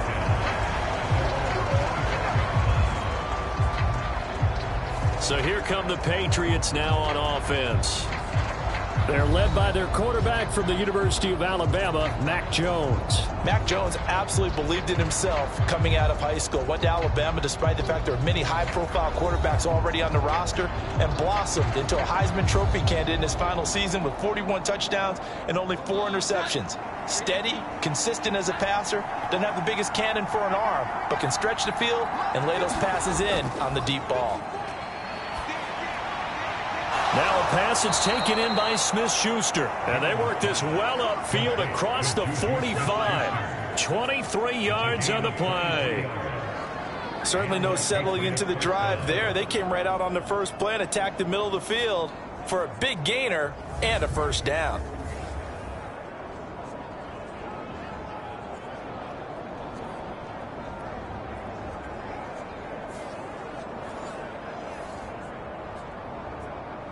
So one play, and they're already just shy of midfield.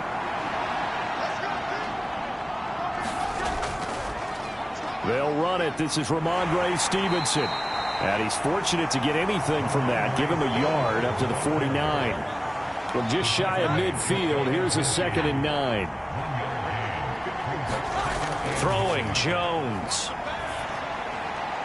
Open man right side is Smith-Schuster, complete. And this will move the chains again as the tackle's going to be made at the 49ers' 38-yard line. Now Jones on 1st down. Looking middle, and it's incomplete. After the incomplete pass, here now is 2nd and 10. Operating from the gun, Jones. He'll dump this down to Stevenson. And he's brought down at the 34. Call it a gain of 4. You look at this Niner defense. And this unit, very tough to throw against. Currently 2nd best in the NFL. And this unit knows exactly where they rank. They're number 2 against the pass in the NFL. You know they have their sights set on being number 1, looking for a big game today. Jones now to throw on 3rd down. And that's going to be too high. Out of bounds and incomplete. Yeah, it's still early in the game. No sense taking a chance on 3rd down and forcing one into traffic. So I like the wise play he made there. Get it to the sideline out of bounds where no one's going to have a chance at it. And this is good. He got just enough to clear the crossbar as he drops it in from long distance. And the Patriots jump out to a 3-0 lead. They were probably hoping to get him a little bit closer for a shorter field goal, but he was able to get it done from deep. Nice little tester for him to begin things, huh? I think he was open for a little bit more of a chip shot. Instead, they made him stretch it out a little bit, but he's got to feel great now that he put it through the pipes. So here's the first drive now for the 49ers. And a glance here at their shifty mobile signal caller. And he just continues to throw touchdown pass after touchdown pass, leading the league here down the final stretch of the year. Guys will say that the numbers and the rankings, they don't matter to him very much. But I don't know how much I actually believe that. Sure, he's team first, but I think everyone would like to see him finish number 1, including himself. They'll come out throwing here to start the drive. Oh, he's going to take a shot right away. He's got a man, complete. Touchdown, 49ers. Touchdown number 7 on the year. And the 49ers have answered that early field goal to take a first-quarter lead. I don't think you can get any more efficient or tidy, whatever word you want to use in that, man. One play, 75 yards, end zone. Yeah, efficient, tidy, excellent words. How about explosive? 75 yards, one play. That means everyone handled their assignment, doesn't it? It doesn't just mean that the defense broke down. They really executed the way that was drawn up on the whiteboard. Big-time play, big-time result. Moody good with the extra point. And that makes it a 7-3 lead. One of the shortest drives you'll ever see. One play, 75 yards, 6 points. Marcus Jones, a return man. And he returns this to the 22.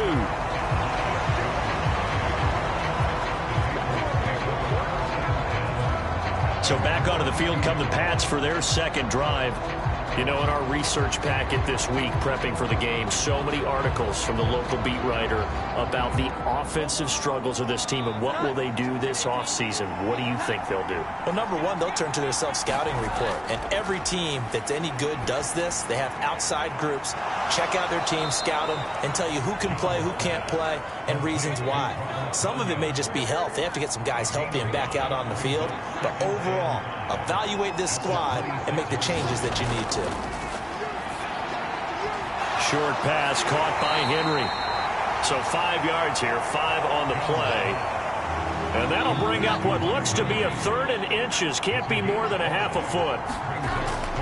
They'll try and run for the first with Stevenson. Give them the 3rd down conversion, 5 yards on the play. We tend to give those running backs that are slashers a lot of credit, but how about guys who are maulers? Because that's what you want in short yardage situations, and we just saw that occur right there, didn't we? Vertical, downhill running.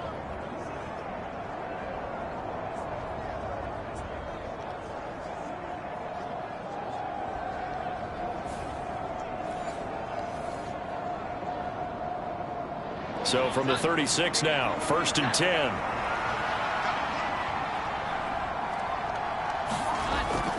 They run once more with Stevenson. And down he goes at the 45 after a pickup of 9. Ball spotted at the 45. Here's 2nd and a yard. Out of the gun, they'll look to throw. Throwing quickly there, but it's incomplete. They tried to throw on 2nd down, unsuccessful. Now it's 3rd and 1. Looking to throw. Jones. And he'll be taken down, but he does have 1st down yardage.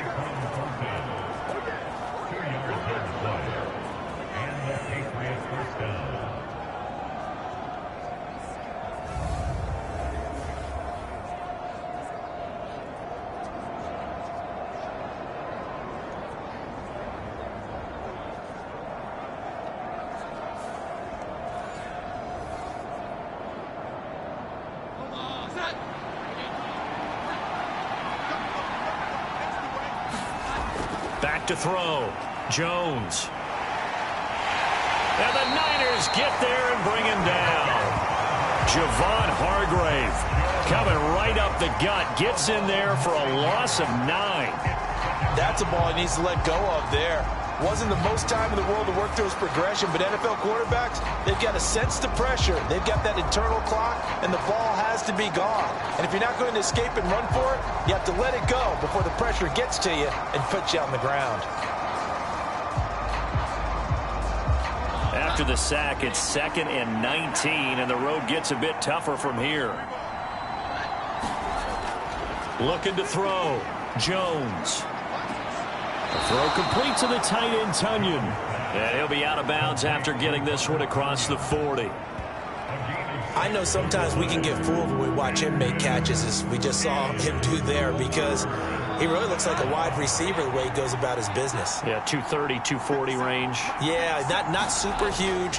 Maybe not counted on to be that inline point-of-attack blocker that we used to have in the good old... Can't get away, and he's taken down.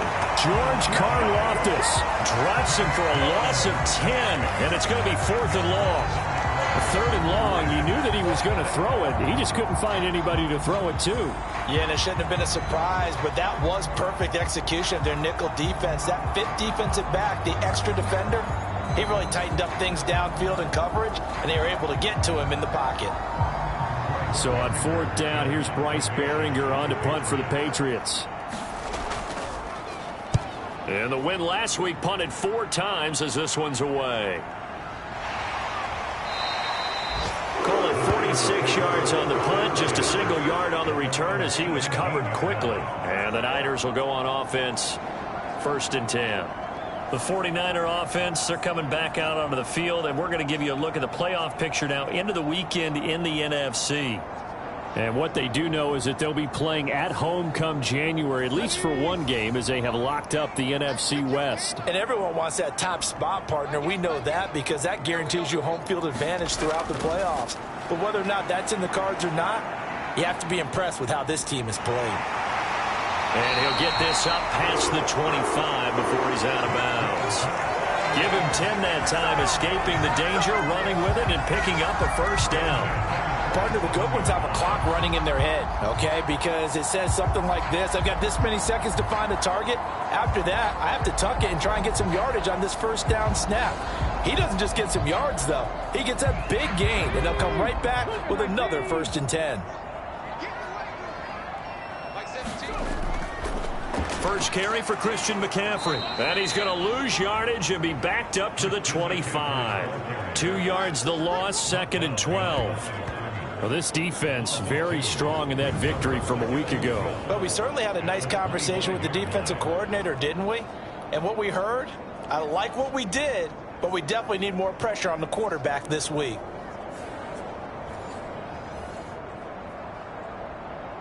Now they contend with a 2nd and 12 after the loss. They're going to look to throw. Connects with Kittle underneath.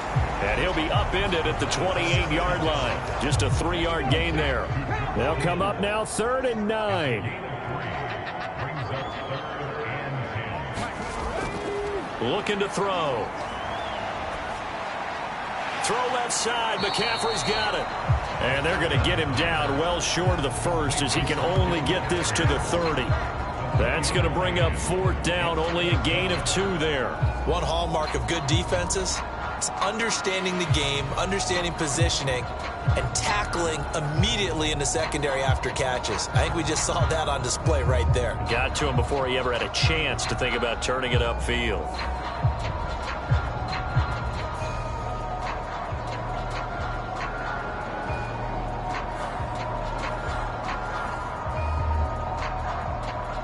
So on 4th down, here's the Australia native Mitch Wishnowsky to punt this one away.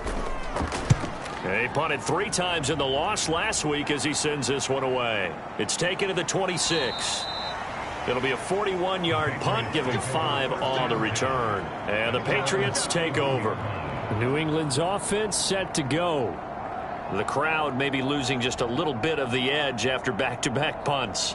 They want some big plays. They want to see some offense. They want to see somebody break away, whether it's through the air or on the ground. Now it'll be interesting to see where the patience is on both sides. Each head coach, can you hang in there and not try and force something that could put your team in some jeopardy? No gain on the play there. 2nd down. You look at this Niner defense.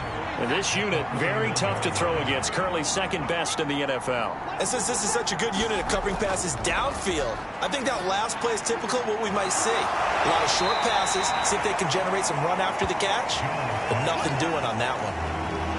So 3rd and 2, and I count 6 defensive backs out there. Back to throw.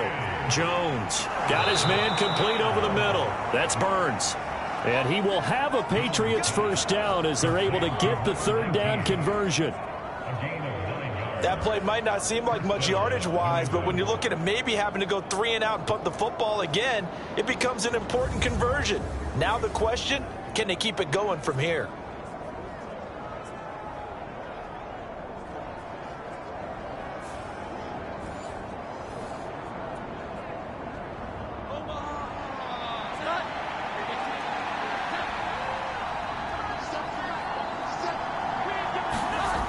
Jones throwing on 1st down. And his throw's going to be incomplete.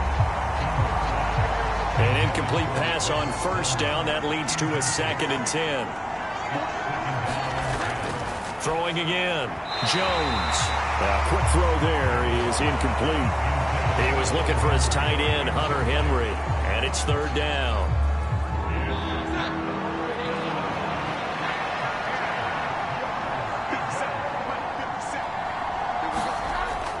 Looking to throw. Jones. Pass taken in by his big tight end. And he's going to be out of bounds, but not before he takes it inside the 40. 2nd catch for him today, and it'll wind up a 1st down. And there's a completion to the tight end. And look at the size of these players nowadays. At that spot, 6'4", 6'5", and up.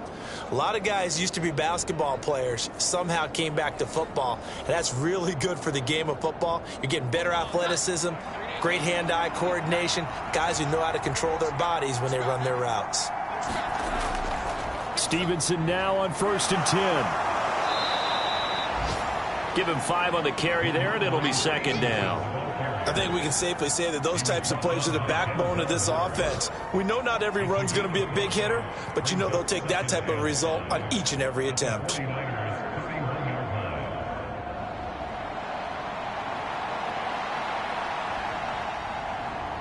Here's a 2nd and 5.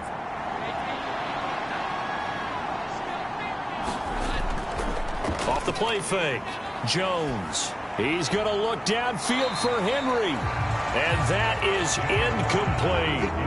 They'll break the huddle and come up on the 9th play of this drive, needing 5 yards on 3rd down. Back to throw. Jones. They set up the screen for Stevenson. Good contain, no gain on the screen, and it'll bring up 4th down. And I know that one didn't work out the way they thought, but I don't think it was a bad time to call this play. You're thinking on 3rd down, you might possibly see some pressure. You might see a blitz. So they tried to set up the screen, but that one was well read, and they stopped them for no gain.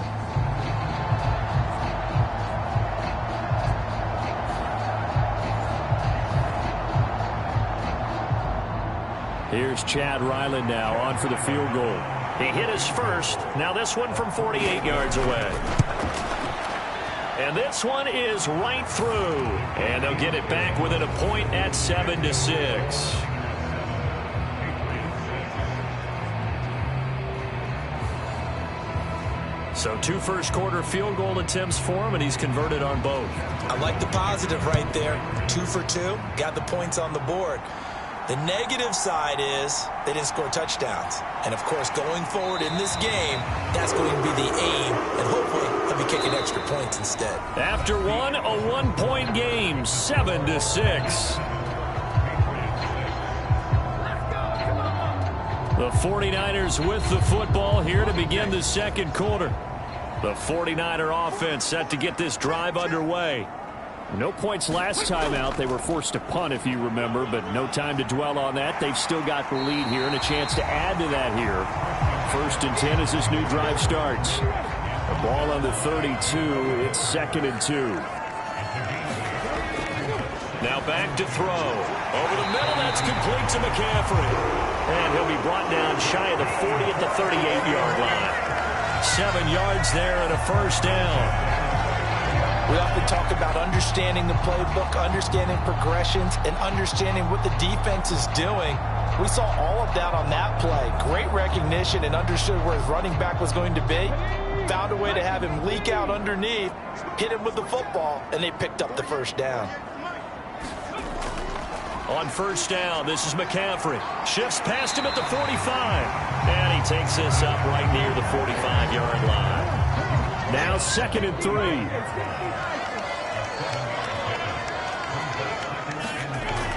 They'll set up to throw. Connects with Kittle underneath. And Kittle going to have a 49ers first down as he'll get this out to midfield.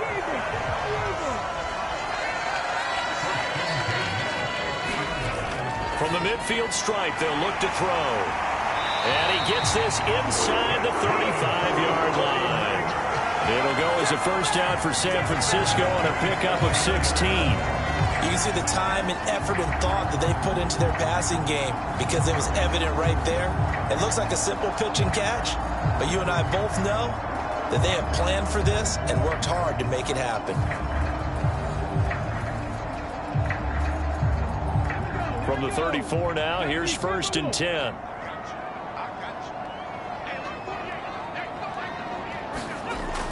He'll look to throw. Got a man. That's Ayuk. And that play went nowhere. Losing yardage. It'll be back at the 36. That one unable to develop, never got going. A loss of a couple, and it's 2nd down. And that was a heck of a play there on the outside. Partner, sometimes I think on a play like this as a corner, you've got to think to yourself, all I've got to do is slow him down so others can come over and support. But in this case, he said, forget that. I've got this. Sorry you had to make the run for nothing, fellas. 2nd and 12.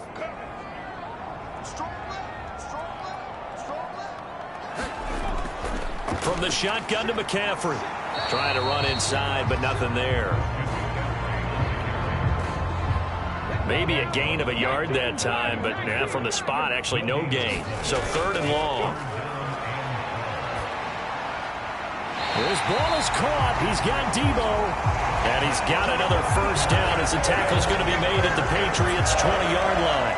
17 yards on the pickup there. The drive will continue. Great change up there on the route and got that inside release, made it a successful pitch and catch. Well, the first thing you want to do is have him thinking that you're going outside, make a move in that direction. Then you really don't run the route against the whole body of the defender. You run against a half of him, and the inside half, and he took it right across his face, got inside, and won that route in a big way. Out of the pistol, McCaffrey. Pushing his way through, and he's going to take it in. Touchdown, San Francisco. Christian McCaffrey. With career touchdown number 96, he joins Eric Dickerson on the all-time list. And the 49ers are able to widen their advantage. Well, partner, that was another explosive run, and one thing I've learned in our time in this game, Yes, the offensive line has to get a lot of credit, but for big runs to occur, the wide receivers have to block well downfield. And then you have to have a good guy carrying the ball too, right? Oh, without a doubt. You need that difference maker lugging the rock.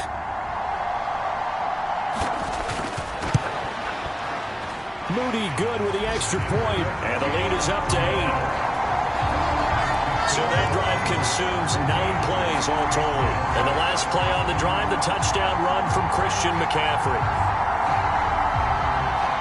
So after the made field goal by Moody, he's back out to kick this one away.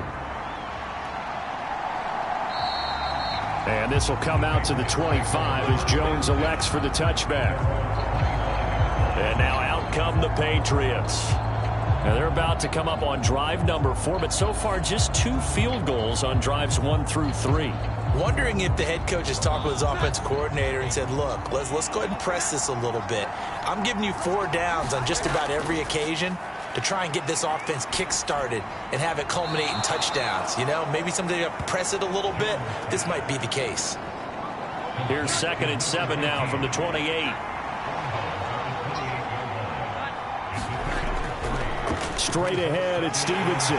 He'll be hit down at the 33, 5 yards on the play. And this offense on 3rd down today, they've hit 4 of 7. This time they face a 3rd and 2. Off play action. Jones. Blitz coming, and down he goes. Dre Greenlaw getting home on that one. And he continues, Charles, to be under constant pressure. And these sacks, they're starting to pile up. And if they want to have a realistic chance in this one, they've got to change their blocking assignments. They've got to do a better job to keep him upright. If he's going to be on the deck constantly, they've got no chance to win this game. Here's Bryce Behringer now.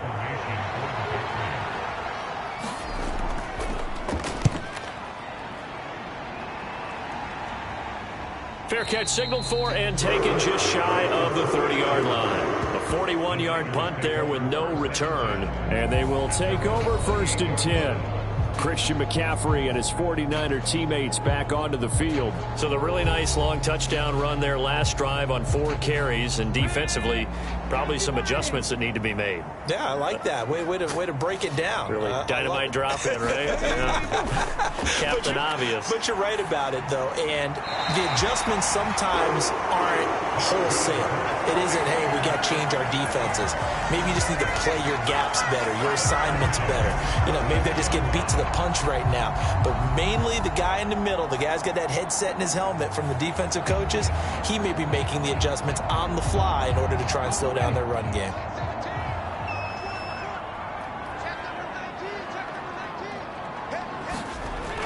They'll look to throw here on 1st down. Connects with Kittle underneath. And he coughed it up. And it's picked up by the Patriots. And they'll set up shop right near midfield at the 49-yard line.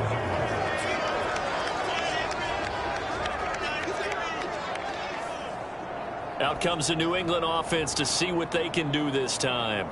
Charles, a very uninspired effort the last time we saw them out there. It was a quick 3 and out, then they punted the football. Yeah, and you never want to get stopped so soundly during a series, but what would be even worse now is letting it happen again right here. They've got to get going. And now before the ball changes hands, they're going to take a look at this just to make sure that they have it right.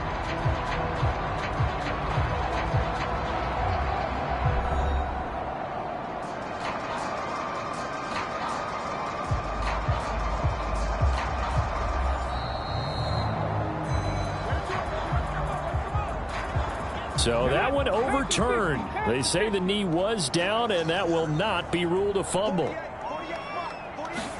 2nd and 6. He's got this to Williams, complete. Touchdown, 49ers. Jamison Williams. 54 yards. And the 49ers have taken a 2-touchdown lead now. When we draw up defenses on the board, we do account for every receiver. But on that particular play, somehow he was wide open, became an easy touchdown pass.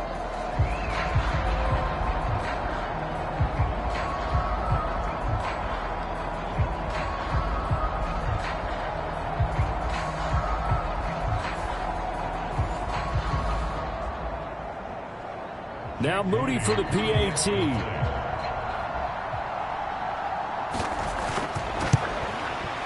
It's up and good, and that'll make the score 21-6. The drive there only spanning 3 plays. And it was Jamison Williams wrapping things up with a touchdown.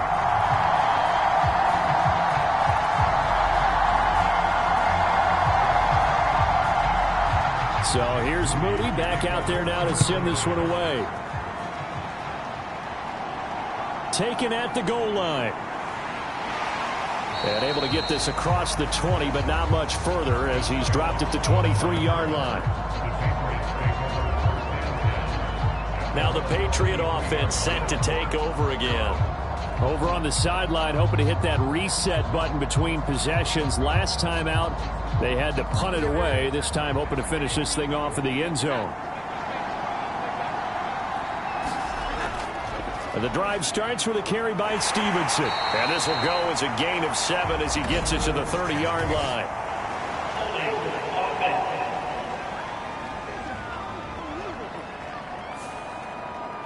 He was trying to clear the way, the big fullback. Instead, he gets a hold. And you don't see that very often on running plays from those guys because usually they're the lead blocker. Normally, when he gets caught, it's in a passing situation. So the completion results there in 9 yards, and that will bring up 2nd down.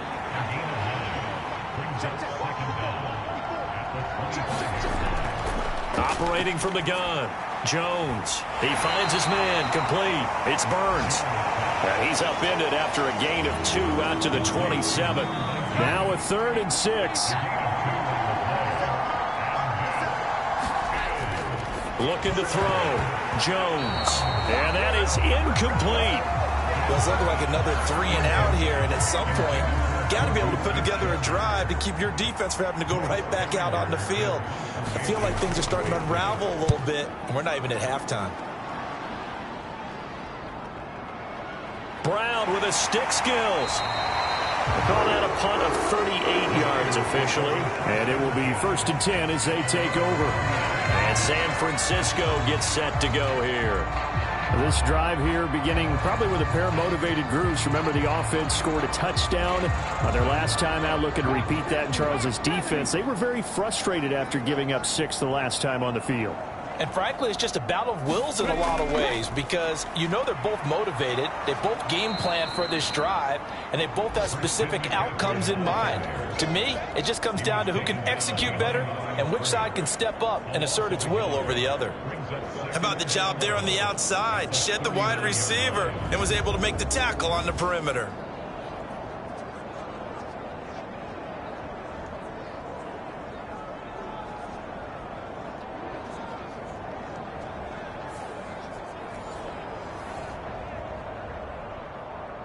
A loss of a yard there to start out. That leads to a 2nd and 11. They'll drop to throw. And this is incomplete. An incomplete pass on that last play, and that means they'll need to come up with something here on 3rd down.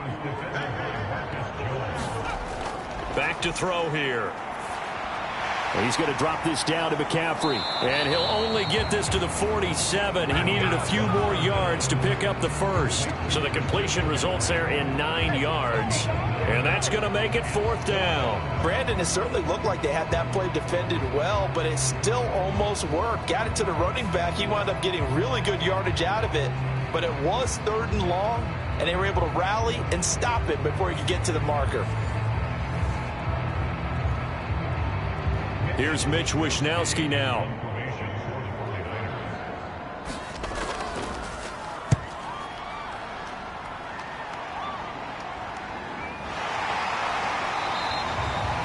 Just 34 yards on the punt there, no return. And the Pats will be backed up deep to get the drive started as they take over 1st and 10. New England trying to get a place on offense.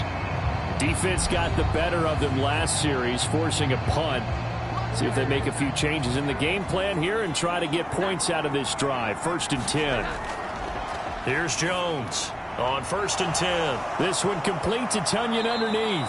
And he'll be taken down, but not before he gets this football out shy of the 30 to the 29. Good work after the catch. Gets him 15 and a first down. I like how they worked the tight end on a nice little under route there. And if you're going to give him that much space, he's not going to catch the football. He's going to run away from you a little bit, and that's exactly what he just did there, picking up extra yardage.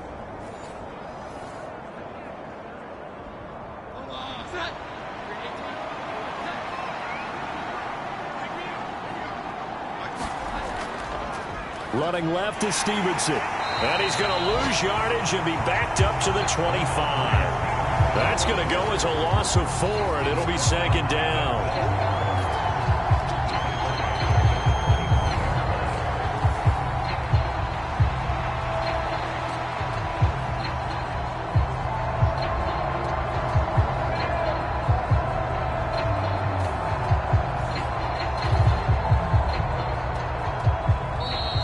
2 minutes remaining in this first half of football.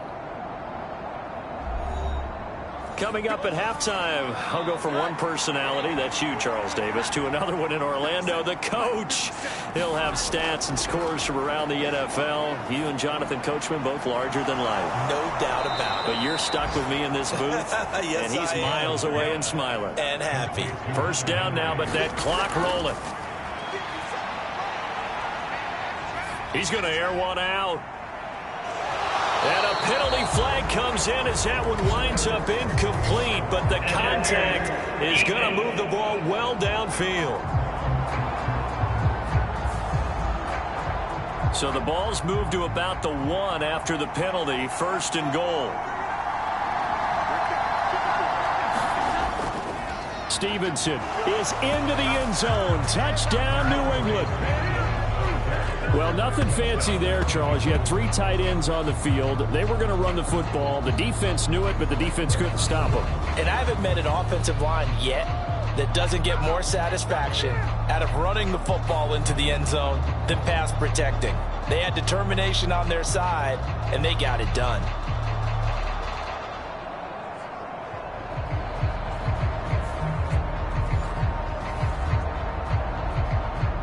Chad Ryland now to add the PAT.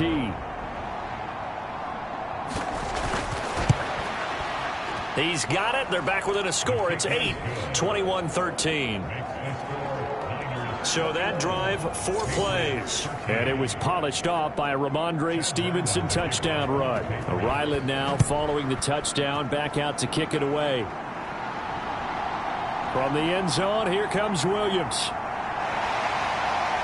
And a nice return sets him up pretty good here right at the 30-yard line. San Francisco set to go on offense once more. And still plenty of time remaining here in the half, more than a minute. And we'll see if they just want to protect that lead or try to add on to it. Well, with as much time as is left on the clock, I would imagine it would be the latter. I think they're going to try and add on to it. So what they're going to tell the team is very simply, if you can get out of bounds after making a play downfield, terrific. If you can't, everyone hustle to the line of scrimmage, either run another play or clock it and start over again. A good pickup there, 21 yards. And a good quarterback facing zone coverage. If he has just a little bit of time to survey the scene, that's what's going to happen. No doubt about it. If there's no pressure, he's going to continue to pick them apart because he'll have all that time to find someone open downfield. You can only cover for so long. So maybe they want to go to a zone blitz scheme, get a little bit more pressure. Remember when Carolina did that against Denver? They lost the game ultimately. They dropped the defensive end out, and he ended up with an interception in that game in Super Bowl 50. Maybe some sort of scheme like that to try and get more pressure at the passer.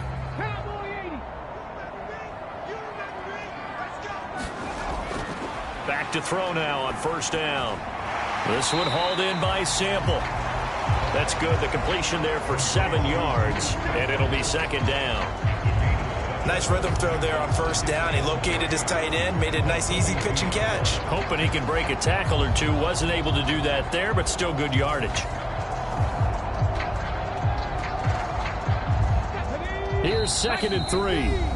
The 49ers now going to use the first of their timeouts as they'll stop it with just over a minute to go before halftime. 2nd down and 3.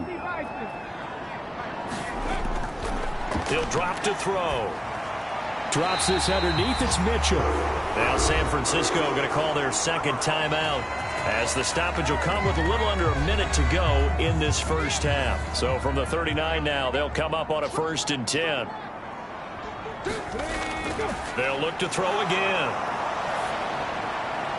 This will be caught at Samuel. And they're going to have a first down and also well into field goal range, all the way down to the 15 here. And this has been a nice answer to the touchdown drive against them a few minutes ago, because they've come out and reestablished the tempo. A nice throw there, and they're putting together a very strong drive as a response.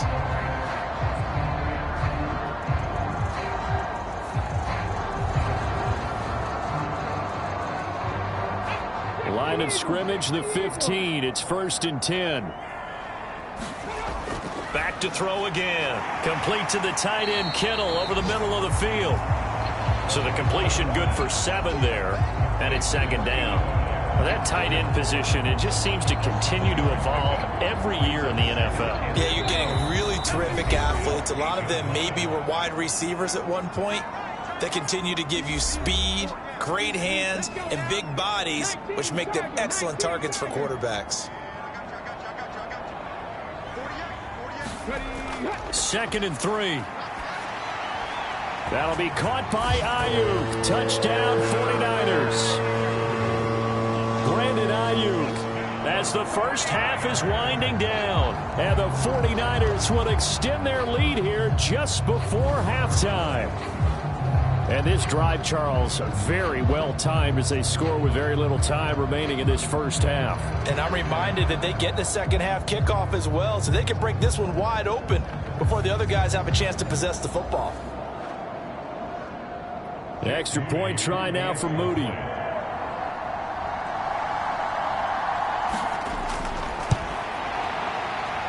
And the lead is up to 15 now. A drive that time of 6 plays. And it was Brandon Ayuk capping it off with the touchdown reception.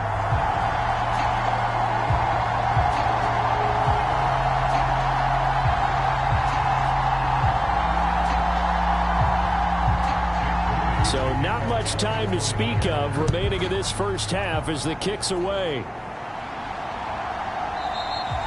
And not wanting to risk anything here late in the half, he'll just take a knee, and they'll bring the football out to the 25. New England with a first down as they begin the drive. And with time quickly fading here in the second quarter, not sure how aggressively, offensively they want to play this. I think we'll find out just how much they trust their guys in this situation if they decide to take a shot. 2nd and 6, just inside the 30. Back to throw. Jones. And down he goes. The 49ers get there.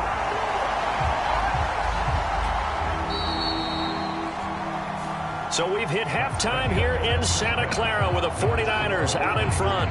As we send you cross-country to Orlando, Jonathan Coachman is there and has our EA Sports halftime report.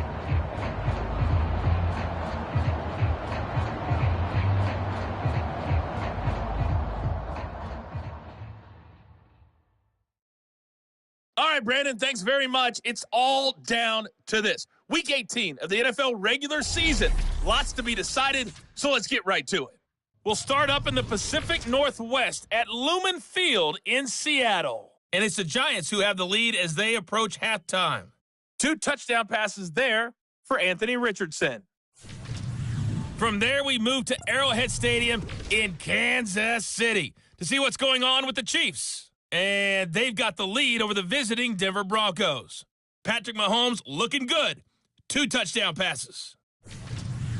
Lastly, let's head up to the Twin Cities to check in on the Vikings at home in Minneapolis. And that one all tied.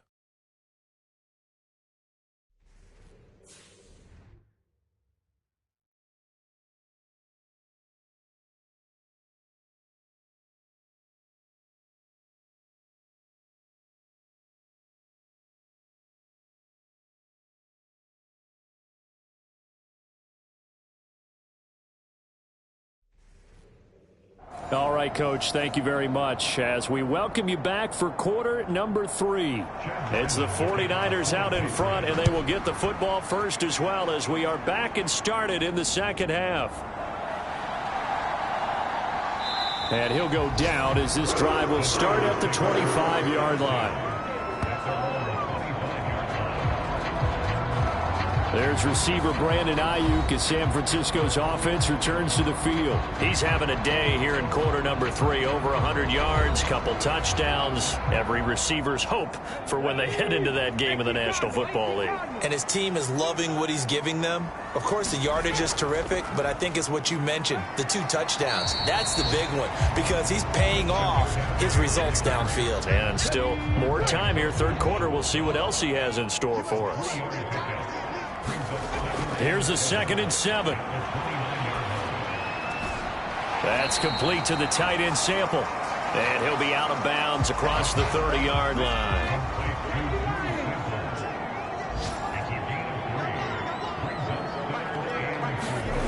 Out of the gun now on 3rd down.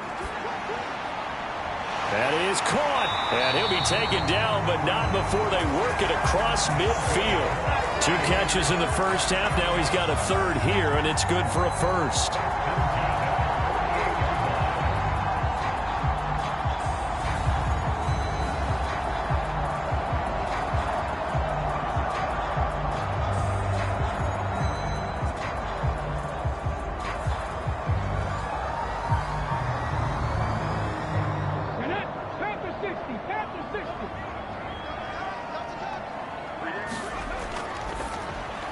They'll find Ayuk open right side. So just 3 yards on the completion there. And that'll bring up 2nd down. The goal of a wide receiver screen is get enough blockers in front to create a wall and let him pick his spot to run the football. How about the defense there, swarming to it and not allowing that to happen? Did not let him get downfield. Now a throw here, hauled in. That'll go for a gain of 7. And that's going to make it 3rd down and less than a yard. And we've seen him have success earlier on with the ball in his hands because he is a get it in space and make a play kind of a receiver. But that time, they closed on him quickly and held him to a short gain. Could be 4-down territory even if they don't get this, but they need just a few inches here on 3rd. They'll try and pick it up with McCaffrey. And he will have a first down as they get him to the ground at the 37.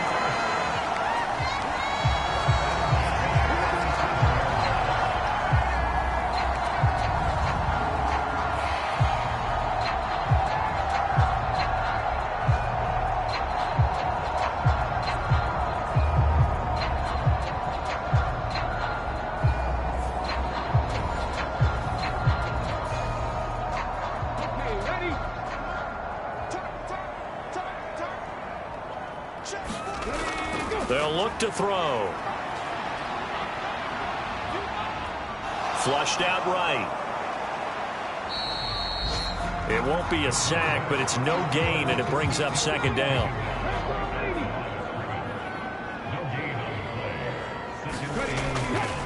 On play action, they'll throw. And he will find his man, Samuel. And he's got another first down as the tackle's going to be made at the Patriots' 19. And give him 17 yards that time as that'll move the chains.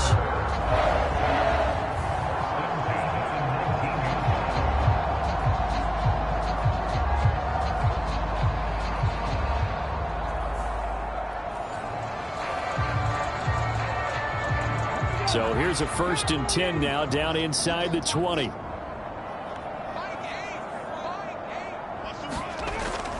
McCaffrey running up the middle.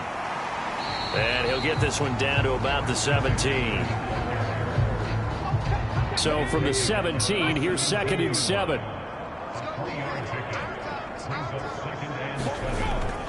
They'll set up a throw. That's to the right side, complete to Kittle.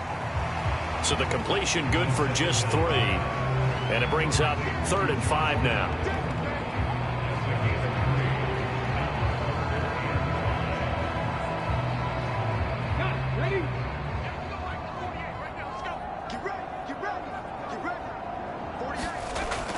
back to throw. Work in the middle of the field, and he's got a man complete. And he's brought down. They're able to convert on third down, and that sets up a 1st and goal. I think he has to be saying to himself, how did that not wind up a touchdown? Remember, he just did the tip of the ball to cross the plane. It's not going to get there, but they're going to be set up in great shape with 1st and goal.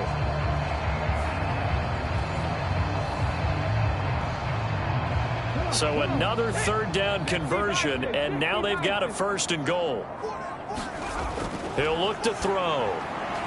That is caught by the tight end, Kittle. Touchdown, 49ers. A great play there. There to make the grab. And the Niners take the opening kickoff of the 3rd quarter and drive right down the field to extend their lead.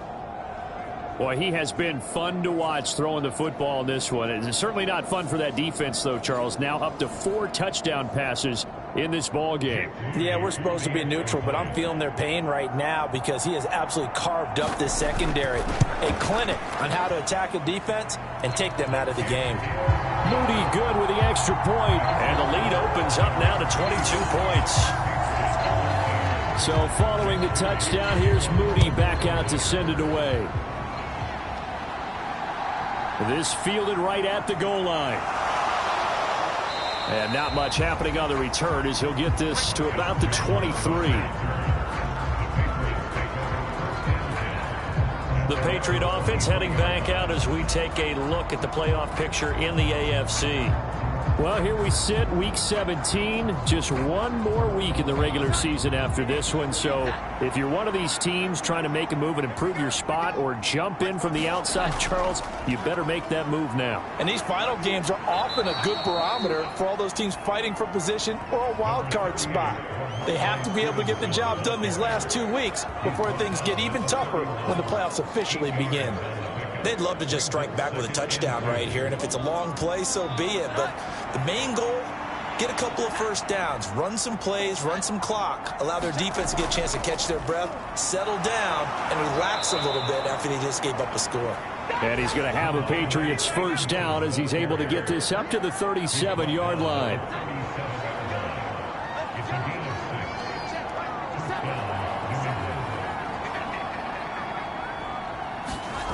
Now Jones. Short pass caught by Henry. Only able to gain a couple there. And it's 2nd down.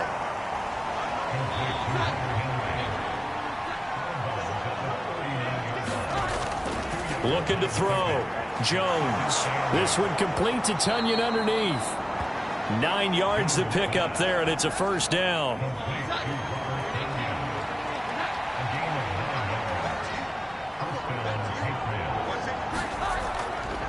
Off the middle, here's Stevenson. And just 1 yard here from the 49 to the 50. Ball right on the 50-yard line. Here's 2nd and 9. Operating from the gun, Jones. And he drops it incomplete. And their struggles continue here. Now play number 7 of this drive, but it's a tough 3rd and 9. Operating from the gun, Jones. He finds his man, complete. That's Burns. They'll wind up getting 7 on the play, and that'll bring up 4th down. A short game that doesn't get them the 1st down brings up a 4th down situation. Really nice job defensively. They knew where the sticks were. They got the stop before it.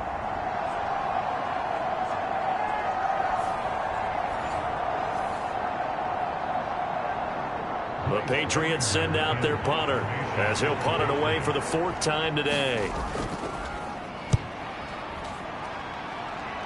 And no return here. Where will they spot it? They say just outside the 20-yard line. Out comes this field general once more, leading his offense back onto the field. He has been on his A game. We're in the 3rd quarter.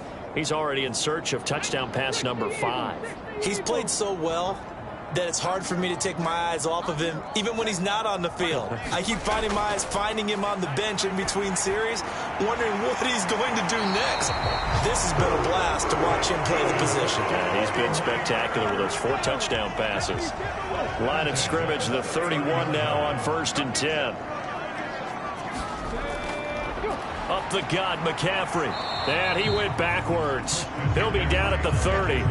He'll lose a yard there, and it's 2nd and 11. As a linebacker, you're taught to stay just slightly behind the ball carrier just in case he makes a cutback.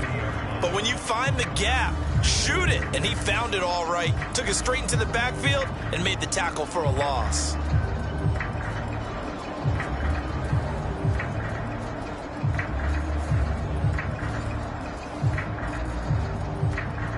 Looking at a 2nd and 11 now after the loss.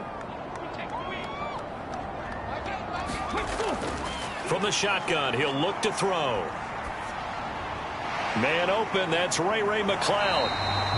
And the stiff arm made it a pretty little run. Not a huge gain, but a nice chunk of yardage.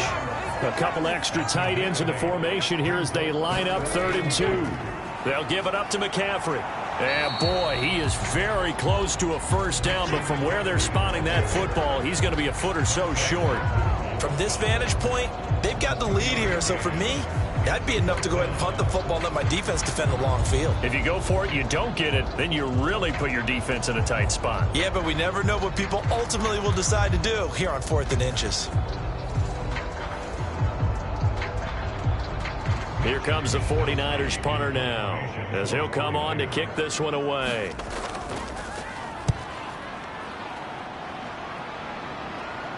Fair catch called for and made at the 16 or maybe the 17-yard line. 37 yards on the punt with no return. And out will come the offense as they take over. Now the Patriots gearing up to go now. The last series for him, a little disappointing, forced to punt. And now they'll try to do better here and come away with some points as they begin this drive. 1st and 10. Jones and the Pats now with a 1st and 10. At their own 17-yard line. The play action fake. They'll look to throw. He sets to fire deep. Into a double team, and it's intercepted. Picked up by Denzel Ward. And the 49ers are going to get it back here just past the 35. And that's a great example of ball skills right there, partner. You and I do a lot of games, and I can't tell you how many guys look to run with the football before they've intercepted it. So that's a nice job of focusing on the task at hand and coming away with the interception. The 49ers ready to set up shop again offensively. And now you've got the clock winding down here in the 3rd quarter. You're 3 scores to the good. What's your approach on this drive? Too early to fully commit to playing the clock game. Yet at the same time, you're also not going pell-mell like you would in 2-minute offense. This is what NFL offenses call 4-minute football. Take the clock out of the game a little bit, wind it down, but at the same time, keep advancing the ball down the field. And they're going to have this across midfield and inside the 45. The end result, 21 yards. This offensive game plan has just been sensational. I mean, when you think about all the different ways they've gotten their receivers open so far, it's really been impressive. Scheme, design, execution.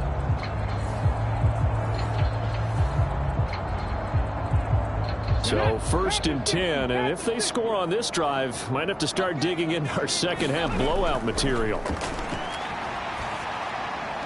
Meanwhile, the throw here is complete.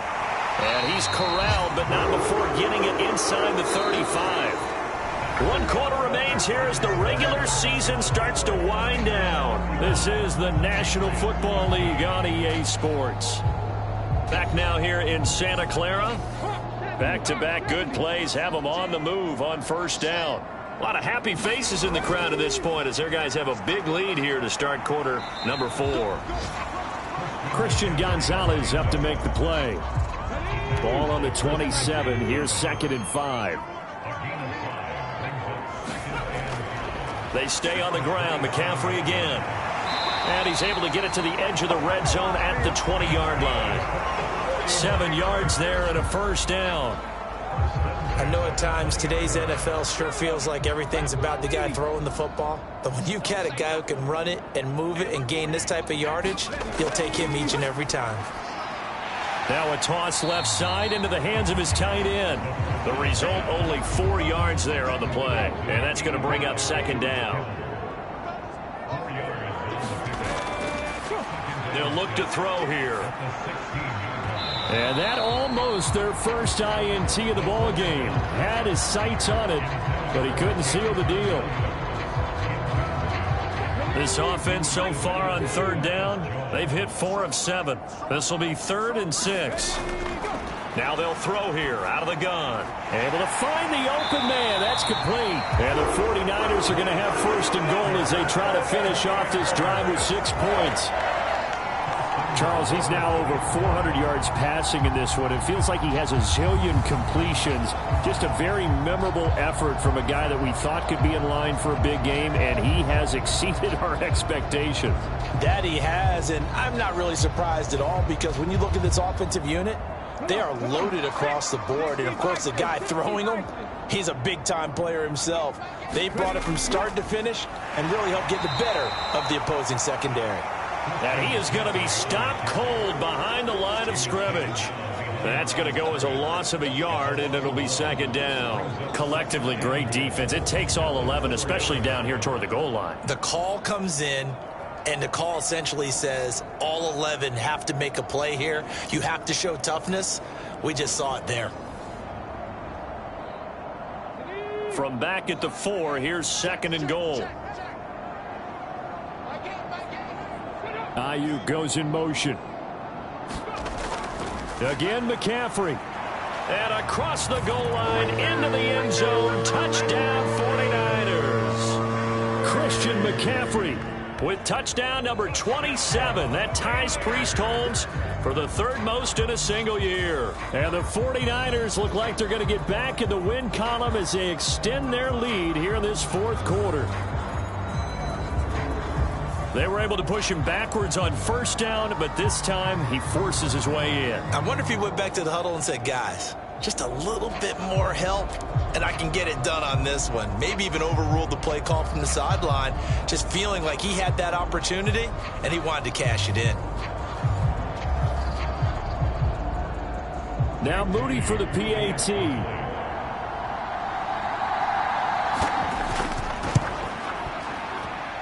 And that'll push the lead up to 29 now.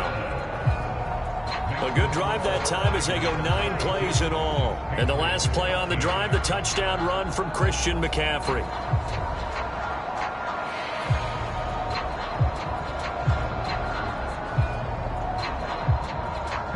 So after the made field goal by Moody, he's back out to kick this one away. No run back here for Jones, a touchback. So the Patriots coming out now. Their mini 2-game win streak appears it might be going by the wayside unless they can pull a rabbit out of their hat. Jones and the Pats now with a 1st and 10. At their own 25-yard line. Trying to shake off the interception from the last drive. He'll look to throw. And the result here, a pickup of 8. Leaves him with 2 to go on 2nd down.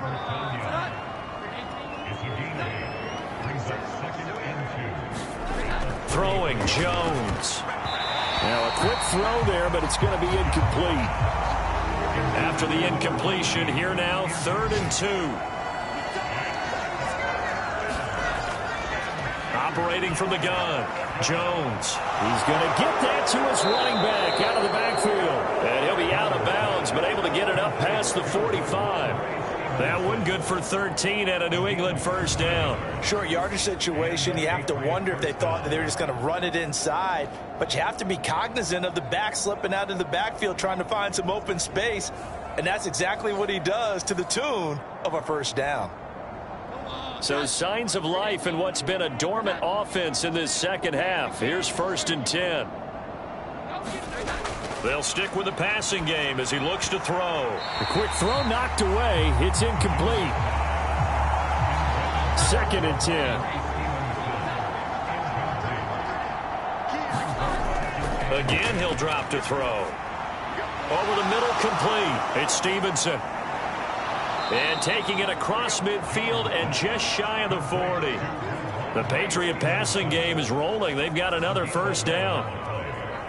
And a nice gain and a broken tackle along the way. And really, we shouldn't be surprised, should we? That's what runners do, especially the best ones. They break tackles and gain extra yardage.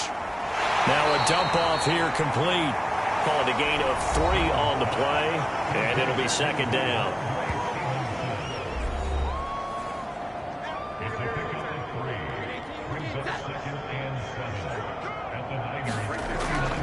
Back to throw. Jones. Short pass caught by Henry. It'll go as a gain of 4. And now it's 3rd and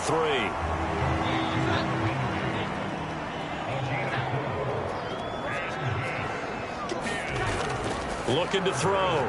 Jones. The throw here right sideline falls incomplete.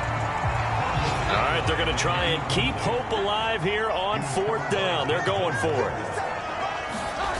Desperation time now. Here's Jones. He's got his target. That's complete. And he is going to pick up a Patriots first down as they take advantage of what looked like an unsure defense. They wind up getting 8 on 4th and 3. Operating from the gun. Jones. Look at this. Middle of the field. A breakaway. And into the end zone. A pick 6 for the 49er D as they score the touchdown. Well, CD, you understand what they were thinking there, obviously. They're down big, just looking for anything to grasp onto. But what happens is they throw the pick 6, the lead gets even bigger, and that kind of feels like the exclamation mark on a very impressive victory here. And that's where you can see things really start to snowball, right? A lot of mistakes being made. They're down big. Now they're trying to get back into it. That gives those defenders more opportunities to take advantage of even more errant throws and extend this big lead.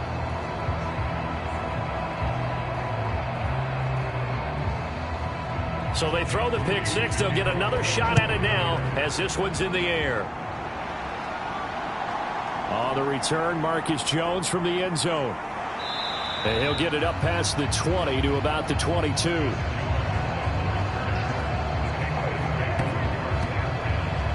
New England's offense set to go. We certainly had a sense coming in here that these guys were in for a tough one on the road. That has been how this ball game has played out. They trail big as we continue on now here in this 4th quarter. Jones, another shot here after the pick 6.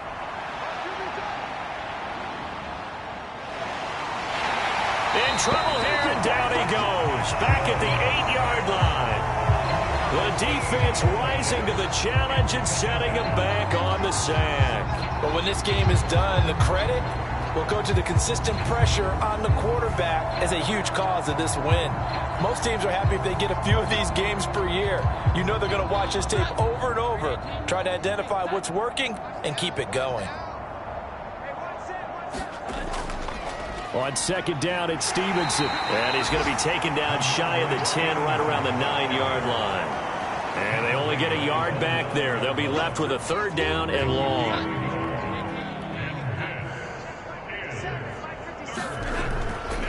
On the draw is Stevenson.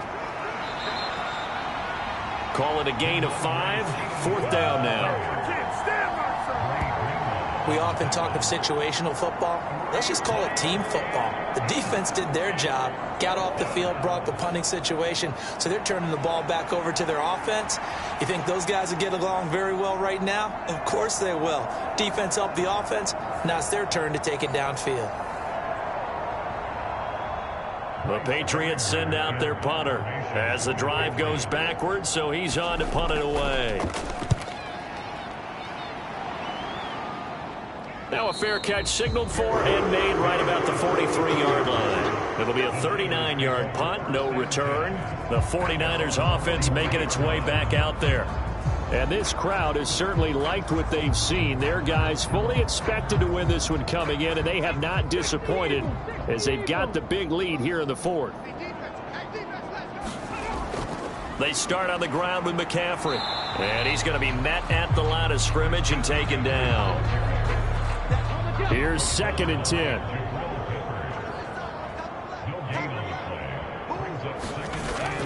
They'll try and burn some clock now with McCaffrey. And he will be brought down at about the 43 that time. The offense on 3rd down, they've had good success, 5 for 8 to this point. This is 3rd and 10. Looking to throw. He's got this complete to Williams. And he's going to be out of bounds, but not before he takes it inside the 40. And now for him on the season, that is his 80th catch, and the result is a 1st down.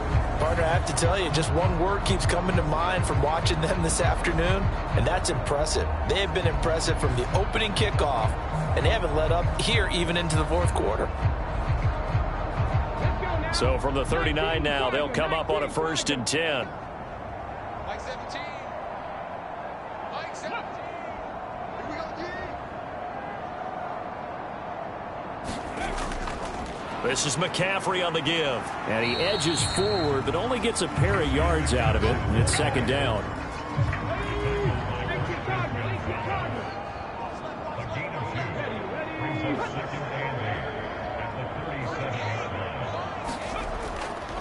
Again, they run. Again, it's McCaffrey. And he's going to take this down close to the 1st as he's brought down at the Patriots' 31. 65 yards rushing for him now in the ball game. Just 2 minutes remaining here in the 4th quarter of what has been a one-sided affair.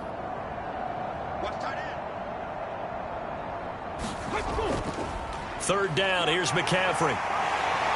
And he works his way free all the way down to the outskirts of the red zone. The Niners have the 1st down on a gain of 11.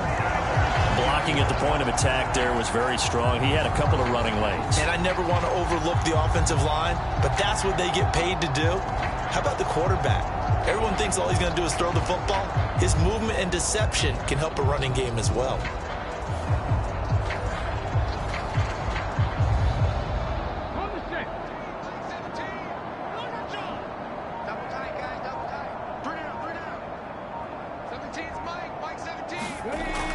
On 1st down, this is McCaffrey. This will be a 5-yard pickup as they move it from the 20 to the 15. 2nd and 5. It's a gain of 5. Brings the 2nd down at the 15-yard line. On the ground, McCaffrey. And able to get him down, but he does reach the 5. It's a good gain of 11, sets him up 1st and goal. He finds his way into the secondary again on this drive. They might want to try getting him down a little closer to the line of scrimmage. Yeah, what do they call that? 3rd level run. 1st level being the D-line and linebacker. 2nd level in the secondary, the 3rd. When you block it up well and you make the secondary do all the tackling, that will wear on a defense.